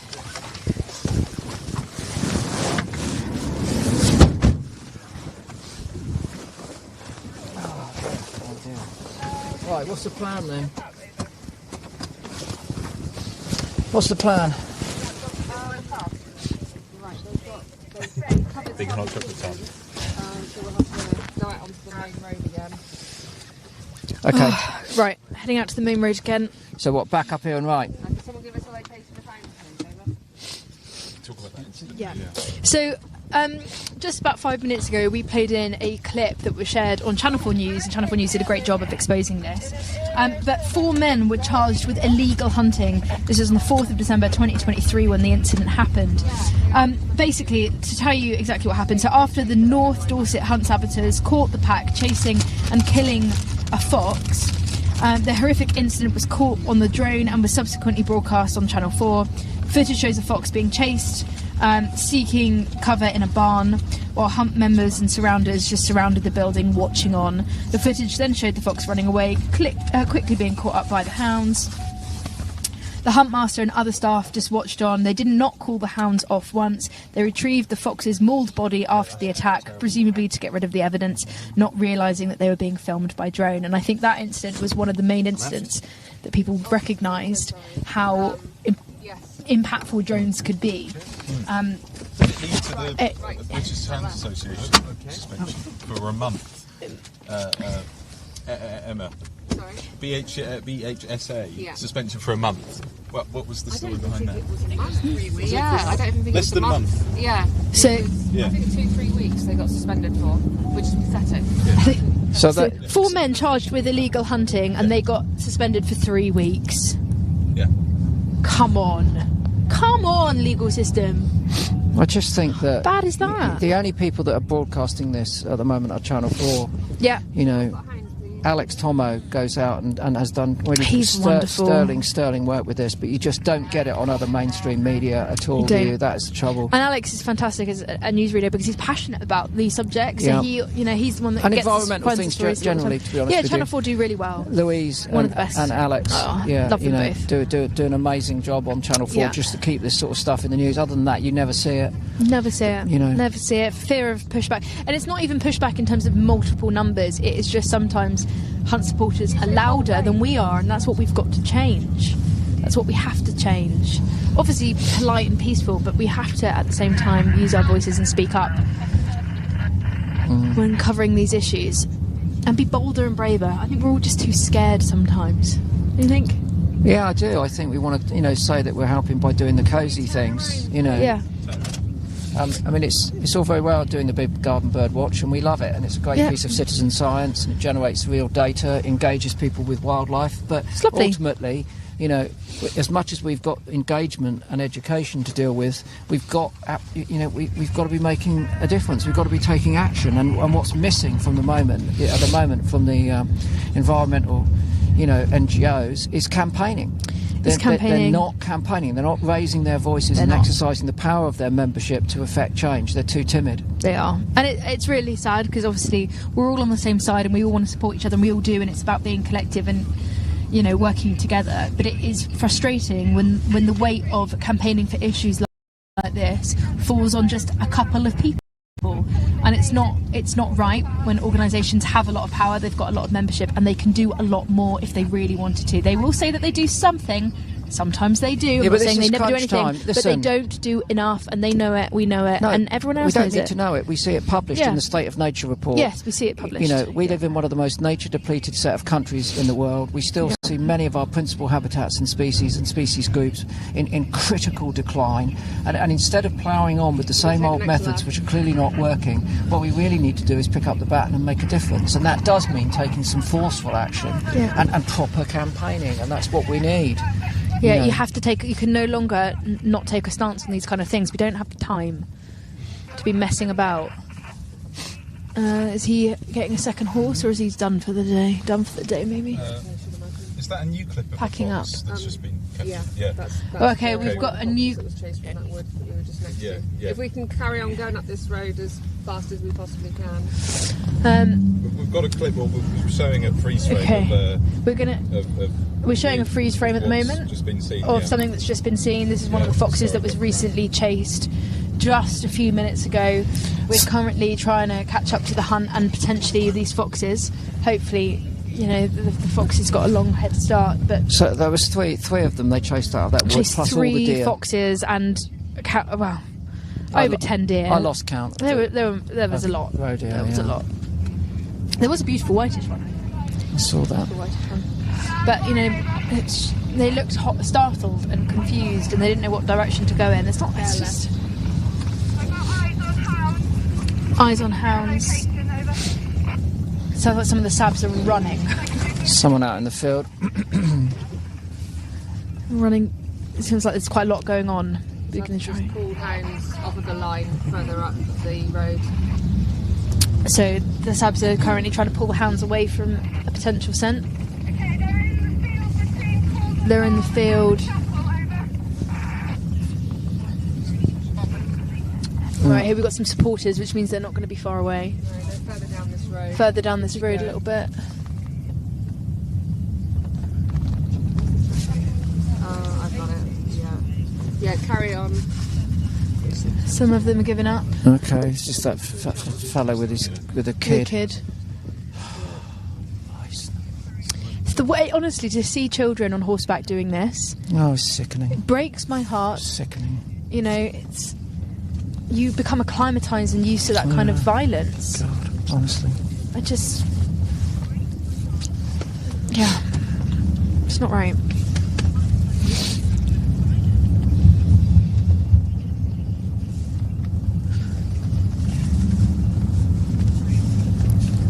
How you doing, Beast? Pretty fed up. Yeah. Just a bit demoralising, isn't it, really? It is demoralising. You know, it's just sad. It's sad that this is the reality of what's going on. How are you?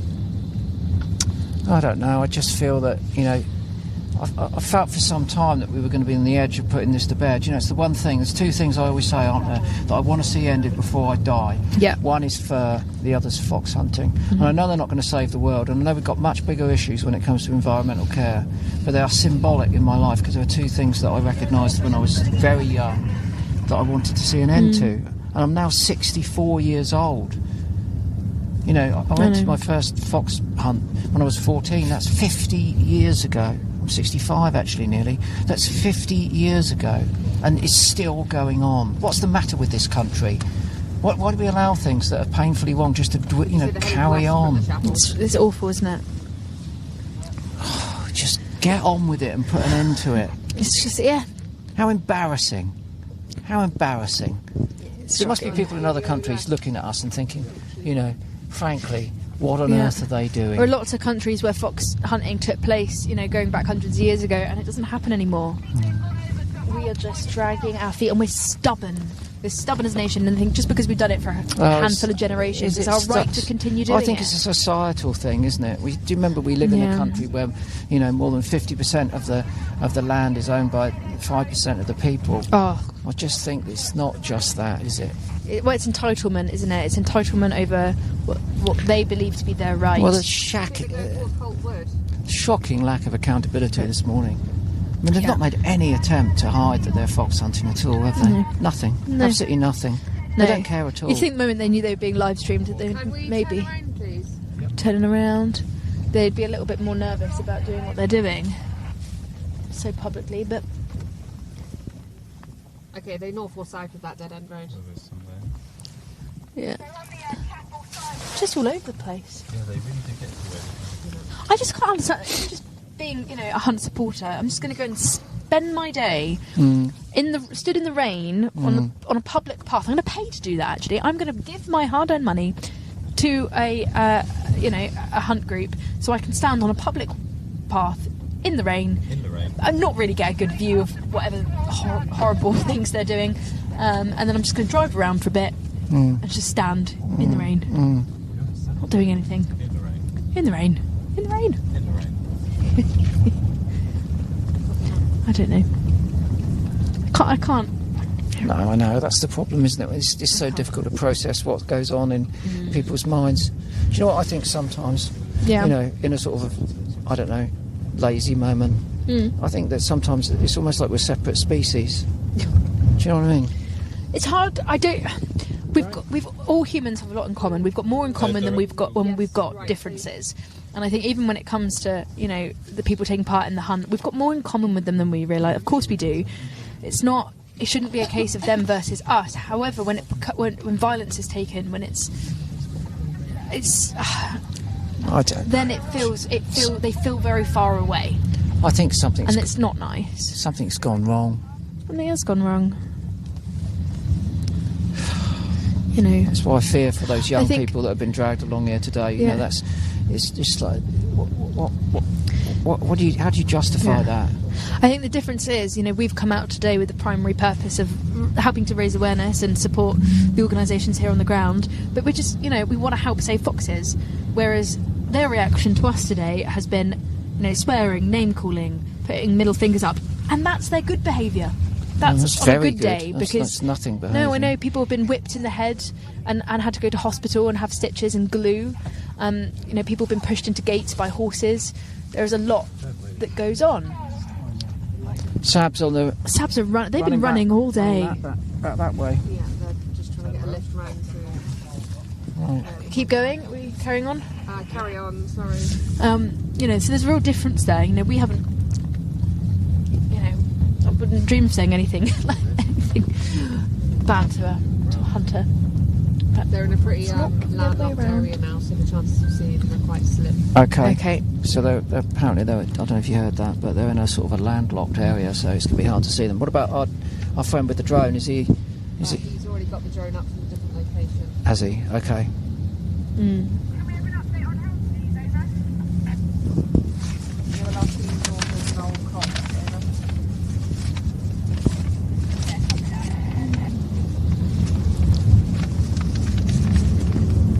Got any more startling, nasty facts in there, Beast? I thought you had quite a few yesterday. I've got quite a lot. These miscreants. I love miscreants, don't you? Here's another specific incident. We haven't spoken about this one yet. You didn't answer me yet. Sorry. Miscreants. I like that word. Miscreants. Yeah. Do you know another word I like? Oh, God. Lick-spittles. Miscreants and lick-spittles. Lick-spittles? Yeah, I quite like using sort of arcane language to describe arcane habits. What do lick-spittles mean? Well, think about it. I mean, I think it's self-evident, I don't get it. Yeah. What's lick-spittles? We've got another really bad incident, which is which we can play in, which is essentially, Emma can speak best on it after she's taken a bit of water. Which is the water and the broken ankle. Yeah. So, Emma, I'm going to pass you the mic. That's what you've got, Tyler. Hold that. Show it to Emma. As in that incident of the what happened there with the Sab. Yeah, so you've got that footage there. Is that streaming? So one Sab was attacked from behind. Another Sab went to his defence and subsequently had her ankle broken while laying there in the ditch in hideous amounts of pain, not being able to move. We were surrounded by hunt support from the roadside, and also the Doggerel family, who have sent that nice letter out to us today, wanting us off the grass verge, which they said was their hedge, to try and remove us from there. They threw cold buckets of water from a trough onto the injured Sab who's on the ground, and all of us trying to help her. And that did actually go to court. I think it was 5 or 6 counts of assault from throwing the water, but he got let off. they said that it was reasonable force to eject people from their land, which is, as you can see from the footage, a bank next to a road. And we weren't able to leave immediately because she was injured and we were having aggressors from the other side as well. And so just which court did that go to? Was that magistrates' court? Yes. Yeah, so it was a local magistrates. It wasn't in front of a jury. No. So why would a magistrate think that it was reasonable force, to throw buckets of cold water at people assisting someone with a broken ankle? Yeah, it's bonkers. And they were laughing while they were doing it. Sorry, please go right.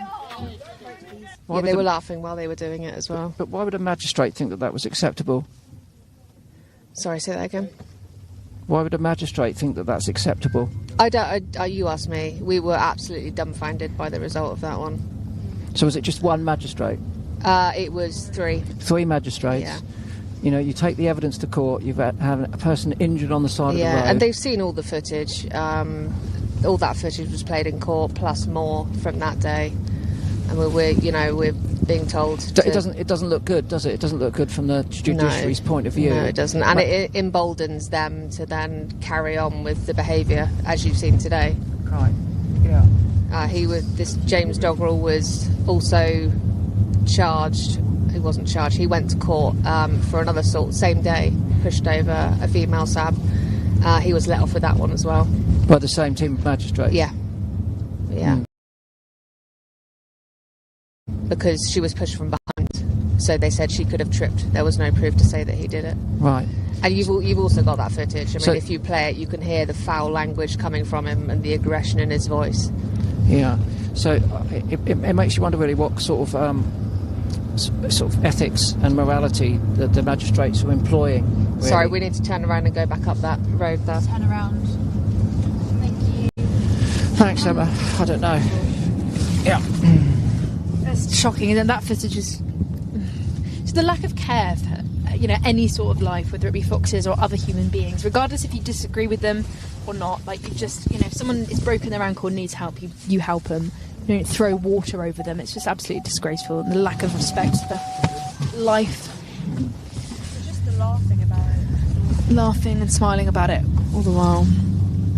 All right, would you like another story? I love your stories about the Blackmore and Spartford Vale hunt. Wow. They're always so uplifting. I could write a novel. Yeah. 23rd of December 2024. On a warm-up hunt before the new year, a number of hounds hunted a fox into a garden of a local resident, while the huntsman, George Pearce, encouraged the remainder of the pack to carry on the pursuit in front of the furious. A complaint was made to Dorset Police in respect to this incident. So again, this is an example of literally them fox hunting in somebody's garden, right in front of them. Right in front of them, and they were protesting and saying, "Get out of my, out of my land! I don't want you here." And they just carried on and ignored the complaint, which is awful. 24th of December. So this is the following day in 2024 from that incident. The hounds got on a scent of the fox, and it was seen by the hunt. Rather than trying to be sneaky, they were all shouting to one another to alert the hunt master to carry on the pursuit. So, they're not even trying to hide it. They're shouting, "Fox, go, go, go," but in hunting terms, obviously. Luckily, they lost the scent, but it was just an example of how brazen they can be, really just shouting about it. I mean, we've kind of seen a bit of that today. But that's what's it's just mad to be that upfront about it, Yeah, but they don't care, because it's even when evidence is taken before 3 magistrates, which without ambiguity shows an assault, unnecessary assault, and also unnecessary, lack of compassion, for one human being to another, the charges are dismissed, and whether there's corruption involved, who knows, or whatever, it legitimises what they're doing, and what it says to them is that you can do this and you can get away with it, because even if we get it to court, nothing will happen to you. And that's a breakdown in law and order. That's what it is. Yeah. It's a breakdown in law and order. And you have to think that, in that case, the judiciary have failed in their duty. Big time. No question. It's just, it's shameful, absolutely shameful, to set that sort of precedent. I'm getting to know this area now. Oh, yeah, me too. Yeah. I recognise that tree. Yeah, I know, we've been here before. That branch over there. We've been here before. We were facing the other way last time, I think. And this is the... Yeah, we stopped and got out here. I met a man. I was standing here and a man said to me, didn't you ought to be off somewhere looking at a tit? And you said, well, I am actually. I'm not sure how you bit your tongue there. Well, the comment. I don't. Witty. I couldn't contain my... He just did not understand. I couldn't contain... I think he just after Annihilation, he was like, I can't even say anything. I think it went completely over his head. Oh no, that's cut. It's not them. Yeah. Oh God. I've heard that the huntsman is off his horse on foot. That's a bad sign? It's a tactic he'll do to try and get the hounds to find the line. How does that make a difference? So just, Emma, you repeat that. I think he can just work the hounds more effectively when he's on foot. He can get into areas where his horse can't. So he's clearly desperate for the hounds to pick up on this line as the day's drawing to an end. So the huntsman's gone off his horse. He's no longer on horseback, just to try and control the hounds a little bit better, to get them on the scent. It's also worth saying that there's been undercover footage of how these hounds are treated, and once they get to a certain age where they can no longer perform the hunting task, sometimes they're just shot in the head in the kennel. Some horrific undercover footage of guns going to their head. Sometimes they'll only, live until about 6 or 7 years old, with the prime kind of age where they can be physically fit. Anything wrong with them? Then There's no vet fees. They'll be shot. They'll be used for breeding from that point on. Well, the other thing that they discovered, Dale and his crew, is that they're being fed sort of fallen stock, which shouldn't go into any food chain, and they've been found to be carrying diseases like botulism and salmonella. It's terrible. But they're also fed to one another. That's illegal. They've also been found to be fed to one another. Yeah. Hey, listen, let's do an appeal whilst we're here, because we're obviously out today with the North Dorset Hunt Sabs, doing a remarkable job of drawing attention on a week-by-week basis of the poor behaviour of the Blackmore and Sparkford Vale Hunt, and they are a dangerous collection of people that have frequently assaulted those Sabs. Many convictions, criminal convictions, on and away from the hunt. Exactly. So they're unpaid, they're volunteers, they give up their time, they come out in all weathers and they do an amazing work. We're just here for one day, we're just showing you what they do. We're not the people that are doing the work, we're just highlighting that. So anything that you could give to support them in terms of equipment, fuel, overheads, remember they're not paid, as I said, they're volunteers. Using a drone has paid off dividends for them, they've got prosecutions out of that. Massive. Drones are not cheap. We're also raising money for League Against Cruel Sports. They're running a petition at the moment and are obviously alongside other bodies calling for the alleged consultation which will lead to a ban in trail hunting. Protect the Wild as well, all there. Do follow Protect the Wild online, put out excellent newsletters, constantly updating on the things that the SABs have seen, and not just related to fox hunting but related to a lot of other wildlife welfare issues, badger cull, raptor persecution, so on and so forth. And then of course, lastly but not least, the overall governing body of the Hunt Sabs, Hunt Saboteurs Association, which again requires work for liaison, lobbying, etc. So all of these people are in need of our support, not just financial actually, but just actually sending them, you can find them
people. When something's wrong, you move away from it. You do. We moved away from slavery. Yep. But there are options for those dogs. They do not have to be euthanized. No. They're also living beings. And also the way that they are killed when they don't become useful anymore, is probably much more brutal.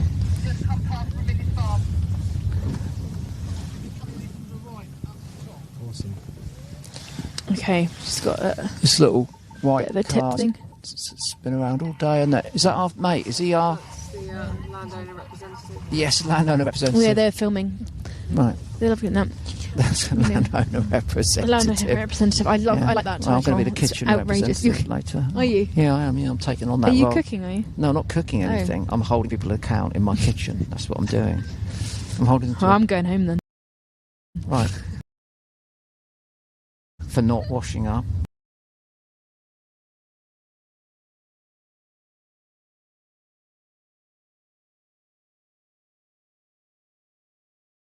Wood Road, did you say? Okay, we're on our way, just being blocked at the moment. We're being I think he's blocked. doing that deliberately, isn't he? Yeah. Is he not just reversing down here to stop us from getting up there? Yeah, most likely. Oh, there's our... Oh.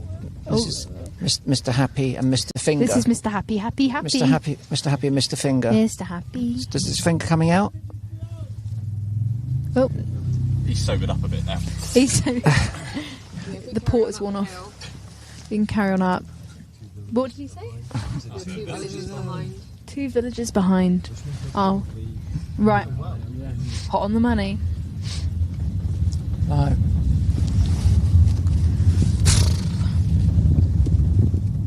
His finger's tired. Yeah, it's got a bit cold. Yes. He got his He's got middle cramp. finger got cold His from being middle- waved around at us for too much today. Cramp of the middle finger. He'll get signed off work this week. I hate it when that He'll happens, don't you? I hate it. I hate it when that He'll get. He was actually doing 1 lentil chip. He wanted Fabian behind the camera saying he wanted 1 lentil chip. He wasn't actually doing the middle finger. He was right, okay. He was jealous of our lentil chips. He's jealous of our snack selection. Cramp of the middle finger. You've got to watch out for that these days. Okay, It's well, a we've got a serious better medical vantage issue. point here. This is The a one good thing I will vantage say is that we got a view down on the left-hand side. Yeah, I think they're on the right. No. Oh, they're on the right. Unfortunately, they're on the right. Oh dear. Okay, got Hudson Hound at Lower Wood Road coming up towards Holtwood. Is that quite close? It is quite close, but they're going in the opposite direction. Right. Where we are. No. They're definitely going towards Holtwood, are they? They're coming up to the track. They're very close to Holtwood.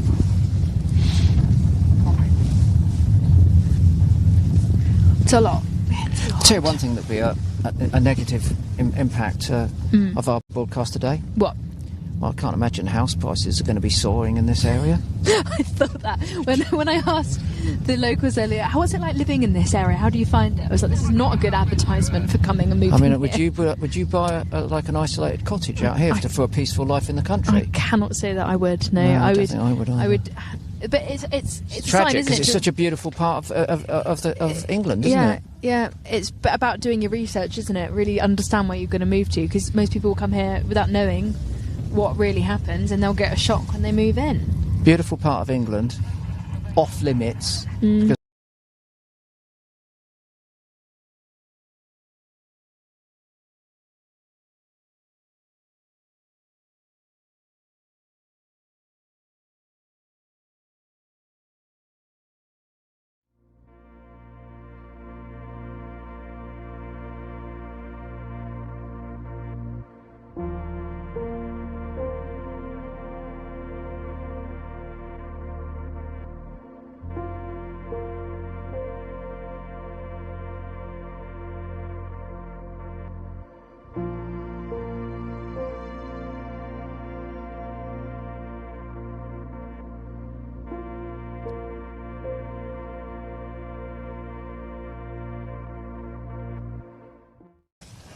Just hoping to get a little glimpse, maybe, of the hunt.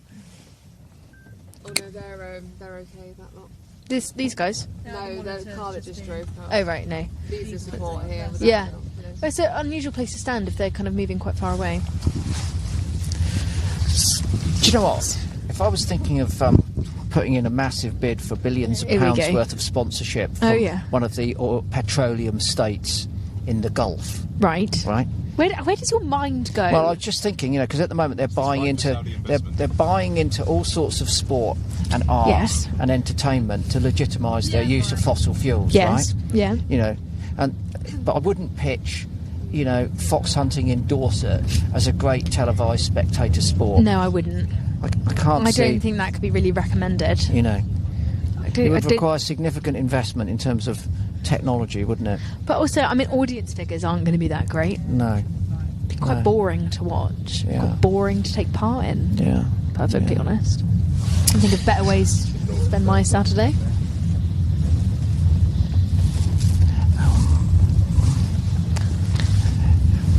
I do love some of those hounds though. They're beautiful. Poor things. Really sad for them. Can we adopt them all and take them home? Oh, God. What, a whole pack? I'm adopting the hounds. I'm taking them all home. Really? Oh, I'm taking them all home. No. Yeah. They'll get a life of luxury. They can all sleep on the bed. They would have a life of luxury, but you wouldn't. I'd have a great time. I've always wanted a pack. Well, I wanted a pack, but... Well, you only had 2. I know, but... I want like 10. I wanted 4, and I was forbidden from having You weren't. them. I was encouraging you for the 4. It Actually, I was an instigator of that discussion. I like the idea of 4. Not too late, It's not too late. 2 more poodles in the mix. Oh my You heard it here first. God, can you imagine Charlotte, if you're that? watching, sorry. Can you Might come back imagine? with 2 more puppies. The joy would be doubled. Well, it wouldn't. It would be synergy. It would be Well, I guess exponentially increased. What would have to be fair is that if you got 2 more poodles, then Charlotte is allowed 2 more giant rabbits. Oh,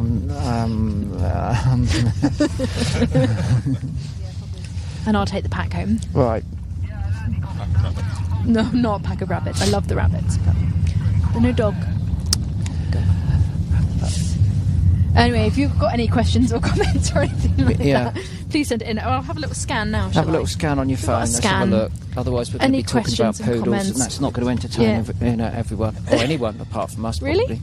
I don't know. Maybe some people with poodles are watching. Obviously, they are the king of dogs. They are. We've gone back onto the subject. Yeah, we have. Let's get back on that. Let's get back.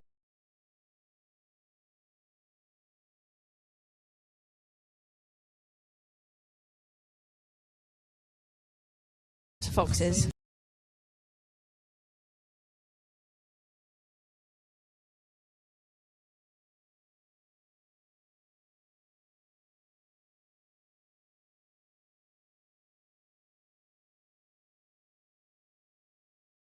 Oh, they're a tyre. They're a tyre. I wonder if it's a...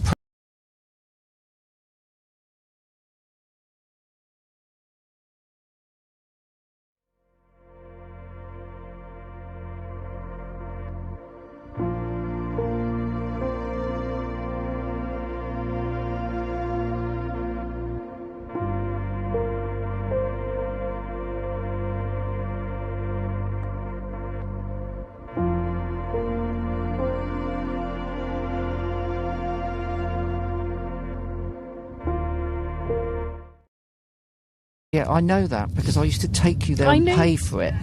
Thanks. For Christ's sake. Appreciate it. Honestly. Right. Appreciate it. I remember there was a fox called... Fox. She was the best. Okay, the comments are very in favour of you rescuing the dog. Oh! Thank you! Comments are in favour of me rescuing the pack. Right.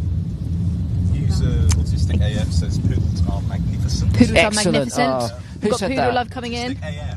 Okay. Autistic AF, poodles are magnificent. What's Thank the you very current much for your exchange support. rate between toy, miniature and standard poodles? Exchange rate, they're all amazing. They're all good. They're all good. I mean, I'd love to have a standard at some point in my life, but we've got miniatures. The thing is, it's only size. There's nothing more. That's all. I mean, I can handle 2 miniatures in the back of my car. I've got a question actually Bunch for of the standard. Sabs at the back. Right. I'm going to pass my microphone over to one of you. So I've got a question for someone watching. She says, it would be great to know which areas need volunteers and how do I sign up to be a hunt sab? Every group across the country needs more SABs. If you go onto the Hunt Saboteurs Association website, they've actually got an interactive map where you can see where your nearest SAB group is. and all the contact details you'd need from there.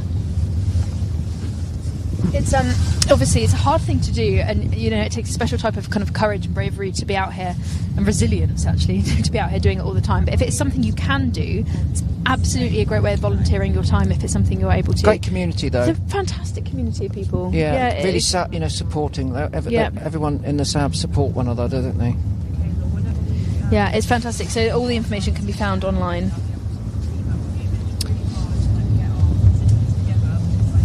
Right. Okay. What's the location? So everyone's saying I should rescue a foxhound. I think that's right. I would love to. Everyone else is saying that they'll have one. Seems that their threat of euthanasia. Yeah, no need to euthanize the hounds. We'll take them. Don't worry. Yeah. So they're back at Bishop's Cornwall Wood again, just here. Well, this is where we've been. We have been here before. Okay, well, they go back and forth. There's the landowner's representative. There's a lot of them in there, isn't there? Yeah, the whole lot. Everyone's in there. Oh, they're all here. Okay. They're all coming up. We can jump out. They're going to come through that gate. Okay. Like they're coming through. Okay, get yourself. Oh, careful with these two again. Come out this way, maybe, Chris. Okay. Is there room to get out your side, folks? Yeah, we'll go out Fabe's side. Because I think they're a bit... Careful, Indy, on that side. Okay, I'm going to get these frequencies now. I'll do it. Here we are again. So we've caught up with the hunts now. There's our friends on the quad bikes. Guys on the quad. Look. So where are they now? Where are they, They're folks? just coming up this... Just wait here, Chris.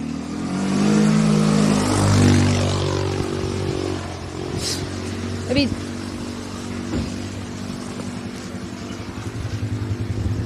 Let's cross over on this side, yeah.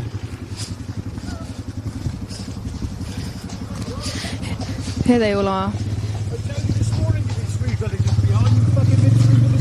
Oh, the finger. More exercise for the finger there. He's going to get cramp in his middle finger. The cramp has disappeared from the finger. And the gesture, the gesture remains. Welcoming gesture of the Blackmore and Spartford Vale hunt was prominently displayed there by the man on the quad bike. There seems to be less people now. There is much less people. It's just disgraceful. Yep. Young woman there of your age, I would say, Megs. Yeah. Maybe 30. Makes you wonder, doesn't it? Yeah, it's just so sad. So, clearly we probably need to get back on the move pretty soon, I suppose. They're not doing so well today, are they, in terms of... They're not.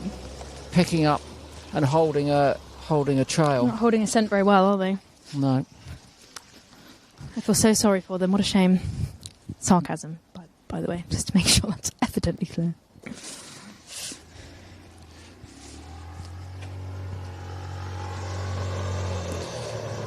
There we are. Oh! No number plate, no helmet, standing up on a quad bike, a little bit of a skid on the corner. Shouting a bit of abuse. And... Is that what he said? Yeah. Did he? Yeah. No, we won't. No. We won't film your not. daughter. No. Right. Right, what's the plan then? Right, back in the car. We need Mr. Drone, don't we? What's the plan? He said he didn't want us to film his daughter, which was perfectly reasonable, of course. He used the C word. Oh, I did. No, it might have been. It might not have been that. Oh. It's James Double who got let off for the assault throwing the water on injured Sabs. So what to expect? I'm not sure it was the C. Oh, was we it all C? heard different things. Oh, we all heard different. okay. We had different expletives. It doesn't really matter. He wasn't wishing us well, was he? Let's be clear. Are you getting that here? Yeah, we need to follow down. Right. Let's keep up a little bit. Okay, we're just carrying on for a bit longer, shall we? Yeah. The Peter is the hardcore ones that are left, and that's when the worrying thing starts to happen. Yeah.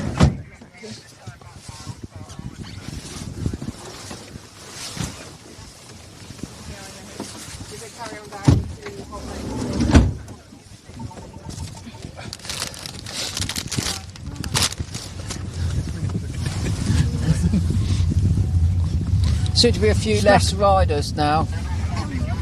I get the impression they might be heading back to the meet now to pack up. Pack up? Yeah, hopefully. So we'll just follow them down and see where they go. Is it on this road? Is it straight down? Yeah, this road leads to Bishop's Condor, which is where they met this morning. Right. Why do you think they might be packing up? They're just in quite an orderly formation. You can normally get a sense of when they're going to pack up and leave. Right. But I mean, in more generally, why would they be giving up early? They've got another couple of hours of daylight. They do. I mean, hopefully your presence has put them off slightly. Oh dear.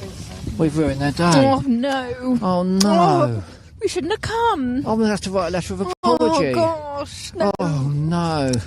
Dear sirs and madams. So sorry. We are so terribly sorry to have spoiled your savage barbarism. I can't believe we did such a horrible thing by documenting illegal activity. Yeah, yeah, terrible. And saying, and standing on public footways and saying absolutely nothing horrible to you. So sorry that we ruined your day. How is Bunty? Bunty, I don't know. I haven't spoken to him since the incident. What incident are you referring to? Well, there are a number of incidents. Oh, goodness me. A number of incidents, some of which have come into the public domain. Oh, please do elaborate. I can't elaborate. Why not? The allegations? I can't elaborate. I'm sure they'll be scrutinised by the press at some point in the very near future. Oh, goodness me. Well, I highly doubt it. I do. I highly doubt imagine that they've been published online. And they are undergoing strict scrutiny from members of the press. Yeah. All I can imagine. Hounds are on the road. But it also goes to show you that they are able to control the hounds when they want to. Well. Sort of ish. But they can, bring them in to go on, the road. They can call them off the scent of an animal like that. They can call them off. Which says a lot. Who's this in front of us? Is this one of our friendlies? Yeah, 2 friendlies in front. Great. Nasty's behind. Oh, yes. The landowner representative. Yes, land representative, just making sure that we're behaving ourselves. Oh, well. Well, we may be getting close to an early bath. Your bath? Hot chocolate for you. That's an expression from a proper sport, isn't it? An early bath. Is it rugby? Is that what they say? I don't know. I don't know. I don't follow rugby, but I do like rugby, in fairness, but I don't know that. Definitely not. Not Marcus says no. Is it football? I don't know. So we're not finding a lot of unity in our sports knowledge in the car. There's none in my repertoire at all. I know nothing about it. However, this isn't a sport, and it shouldn't be we called. know that much. It shouldn't be called a sport. Or tradition. No, well, traditions are fine, but only if they have contemporary relevance, is what I always say. And there's no relevance for this nonsense, is there? I mean, I love a tradition. Which one do you love? Oh, my grandma's roast on a Sunday. Well, that's not really a tradition. What is a tradition? My grandma's roast on Sunday. That's a little. It's a mine. Yes, I know, but it's specifically my grandma's, not my mum's, not my dad's. Is that a plant-based not mine. roast? Is that a yes, plant-based roast? Obviously. Is it? Yes. Right. So it may not be traditional for them, but for me, It may not be. It's traditional for me. Right. Because it's relevant to me now. Oh, look, what's he doing? Oh, my goodness me. Was that the landowner representative? He's also got a little child. Representing. He's got a child in his, a really young child. Represented too hard. Yeah, embarrassing.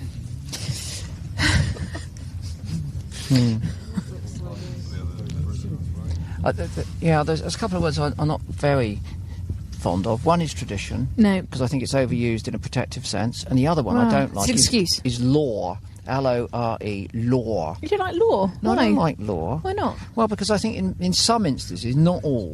Right, I like folklore. Yeah. Right, but sometimes law is no, don't let him. Is used to carry on. Cover up science. He's trying to get your attention. No. What's he trying to say? Just go away. No. Can we carry on, please? No, just go. What? Oh, let's go. Let's go. Right, filming his child. What? Well, we haven't intentionally filmed his child. We've not intentionally filmed his child.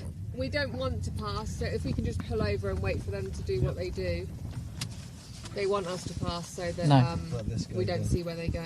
No. Because I don't think they've done yet. Well, we can just stop here. That's fine. Let's just wait. The hunt are just stationary on the road at the moment.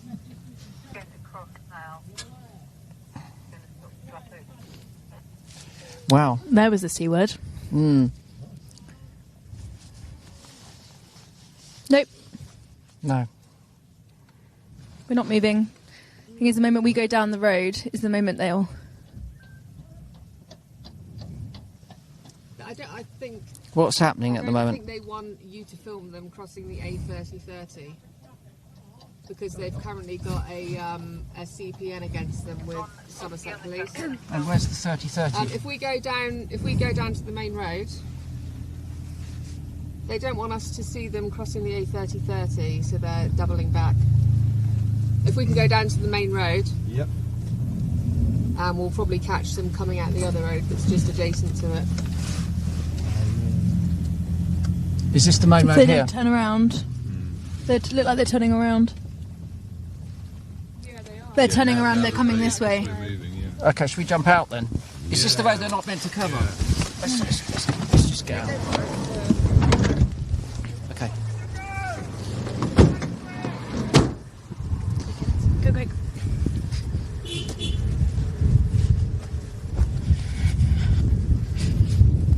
Oh, yeah.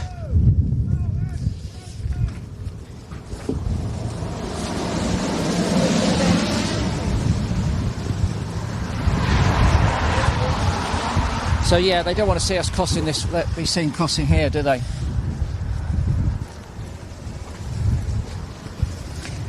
So, We need Emma to tell us what's going on here.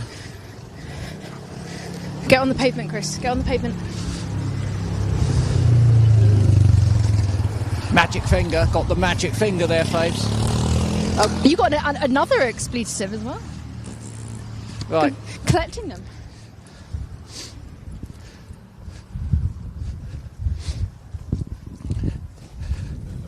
They've doubled back. Have they? They Right, don't want so to be where are they filmed gonna crossing. cross, then? So they're coming this way. Let's just explain what's going on, Faves. So at the moment, go on, Chris. So this is a main road, as you can see, very busy, and this particular hunt have been in trouble for crossing this road and endangering public safety.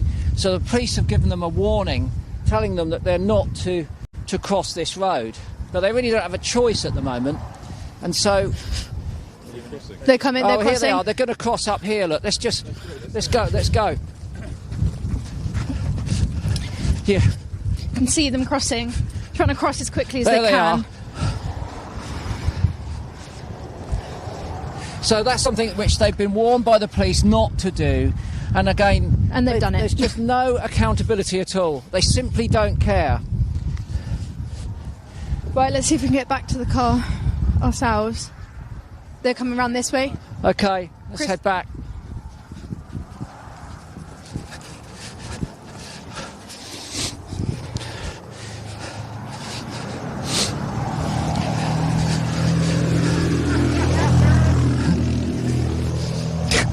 It's childish, isn't it? It's absolutely childish. Little boys on a bike.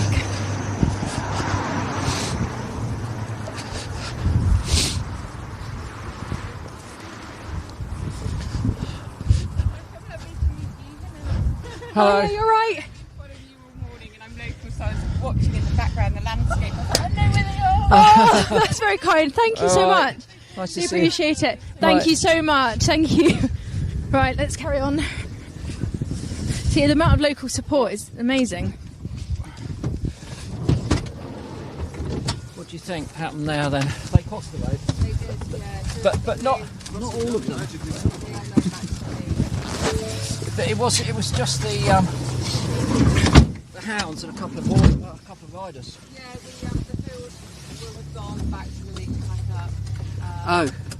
They currently have a crime prevention notice against them with Somerset Police, which they're not allowed to cause any road chaos or cause any hazards on roads. So I think that's why they didn't want you to see them crossing the A3030. Right.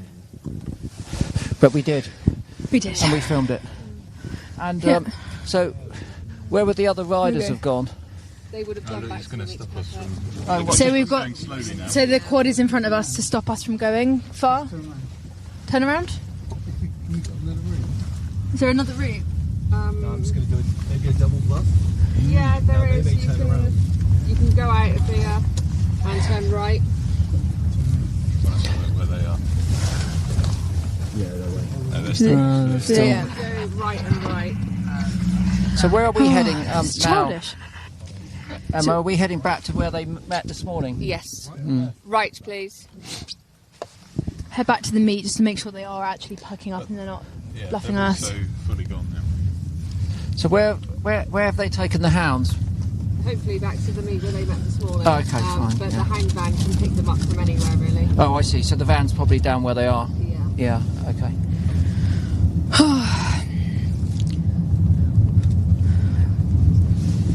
Wow. Is anyone at the meet at the moment, Ava? I'm surprised they're packing up now. Yeah, it's Actually. early, isn't it? Well, yeah, What time is it? especially when they just... It's what, 3:30? I don't know. Ish. Can't access mine. It's quite early, especially when they were really kind of hot on the scent for a little It's while 4 of o'clock. 3. So I mean, they've only really got an hour and a bit, maybe max, and then they'd have to pack up. And they might end up packing up in the dark, so that would be miserable. Well, if they do that, that's what they normally do. Well, we have seen them in the. Yeah, they do. Yeah, no. Yeah, I know. We've had them put in the. Seconds, please. Using all their torches to get everything in the vans.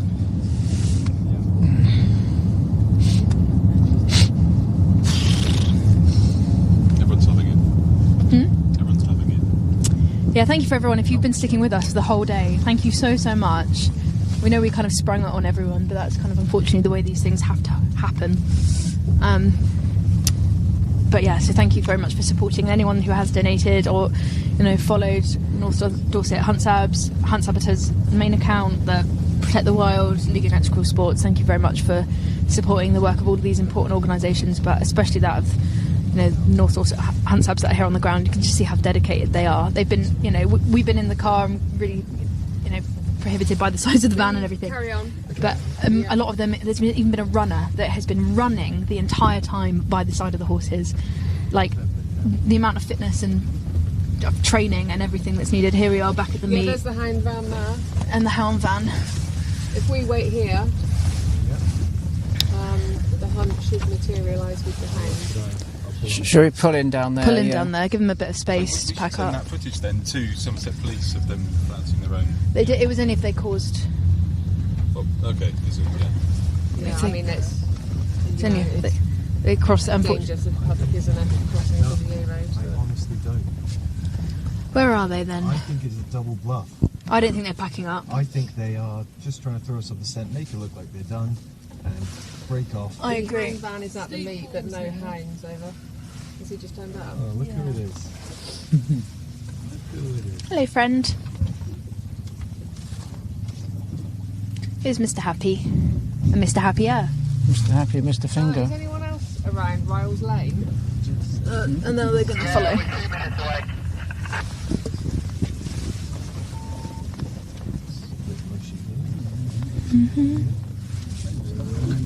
They've not appeared at the meet yet, so we just need to make shout. sure that they haven't. He's coming up, Chris. Is it locked? Okay, no problem. Just ask politely. I'm sure he doesn't want to get in the gate. Sorry, we're at the meet. The hound van is here, but no hunt. So if people could check around to make sure that they haven't slipped somewhere else over. It's coming out again. Fucking hurry.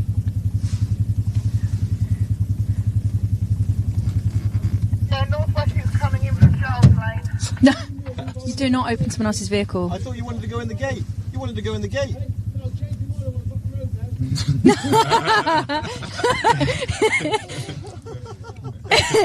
He's changed his mind. He's king of comedy, isn't he?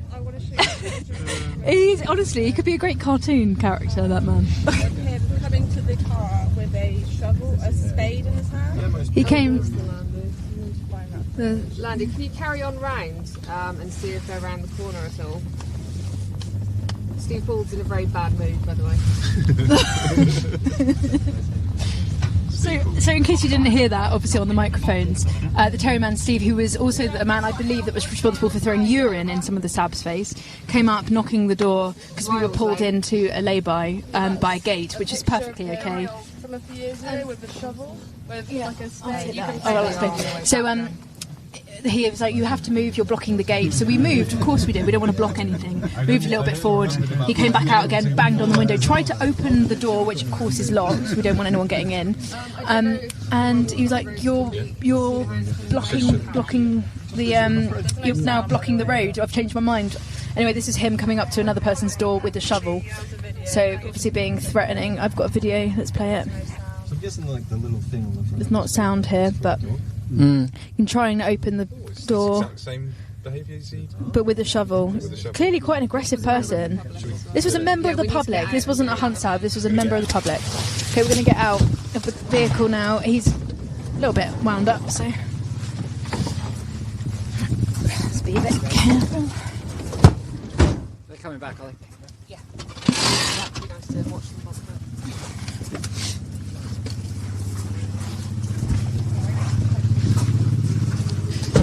Chris, just be...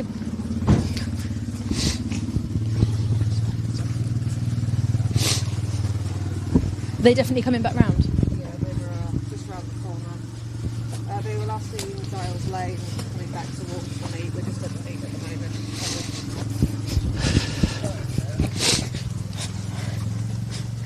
The hound van is waiting. As is Steve Ball.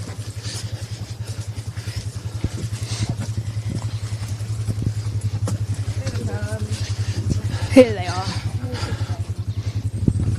Okay. With all the dogs. Hello. Hello. This is the meet point. They'll be putting all the hounds away in the hound truck. Much fewer horses now.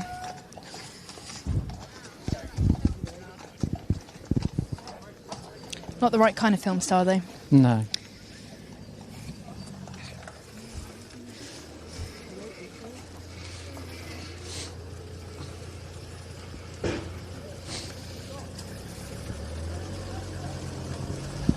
Well done, everyone. There's one of the hounds in the back of the car. I Hopefully it's not injured. It's time for us to wrap it up, really, then. So, thank you very much if you've been Thank you following so us today. We've been out since about 11 this morning, following the antics of these people behind us, who are the Blackmore and Sparkford Vale hunt, one of the most notorious fox hunts in the UK, famed for their violence towards the hunt saboteurs and also for actively hunting foxes, and that's what we've seen today. We've seen no pretence that they were trail hunting at all. They've been actively hunting foxes. The very good news is... Not today. Not today. Not today. But they did kill a fox on Tuesday, unfortunately. But they got nothing today, and they've come home early. We've spoiled their day, I feel. Well, yes, I think so. And, this kind of thing is so important for raising awareness. Share as much as you can. Of course, we have just been here today, but the hunt sabs are here all the time. Whenever the hunt goes out, they're trying to deter illegal criminal activity. And there's no ambiguity about that. It is illegal what they're doing. It should be, it is against the law, and they should be prosecuted for such behaviour. So thank you so much for all of the support that you can give. Remember, support hunt saboteurs as much as you possibly can. Anything goes such a long way in providing petrol, looking after the cars, drones, cameras, everything that keeps them safe and keeps this on your news feed, which is so important. Yeah, thanks. You need Please to see it. Share all of our... We've been clipping things up today, some of the behaviour that we've seen, and obviously we've been telling you about a lot of the statistics around illegal fox hunting in general. Please share that with as many people as possible.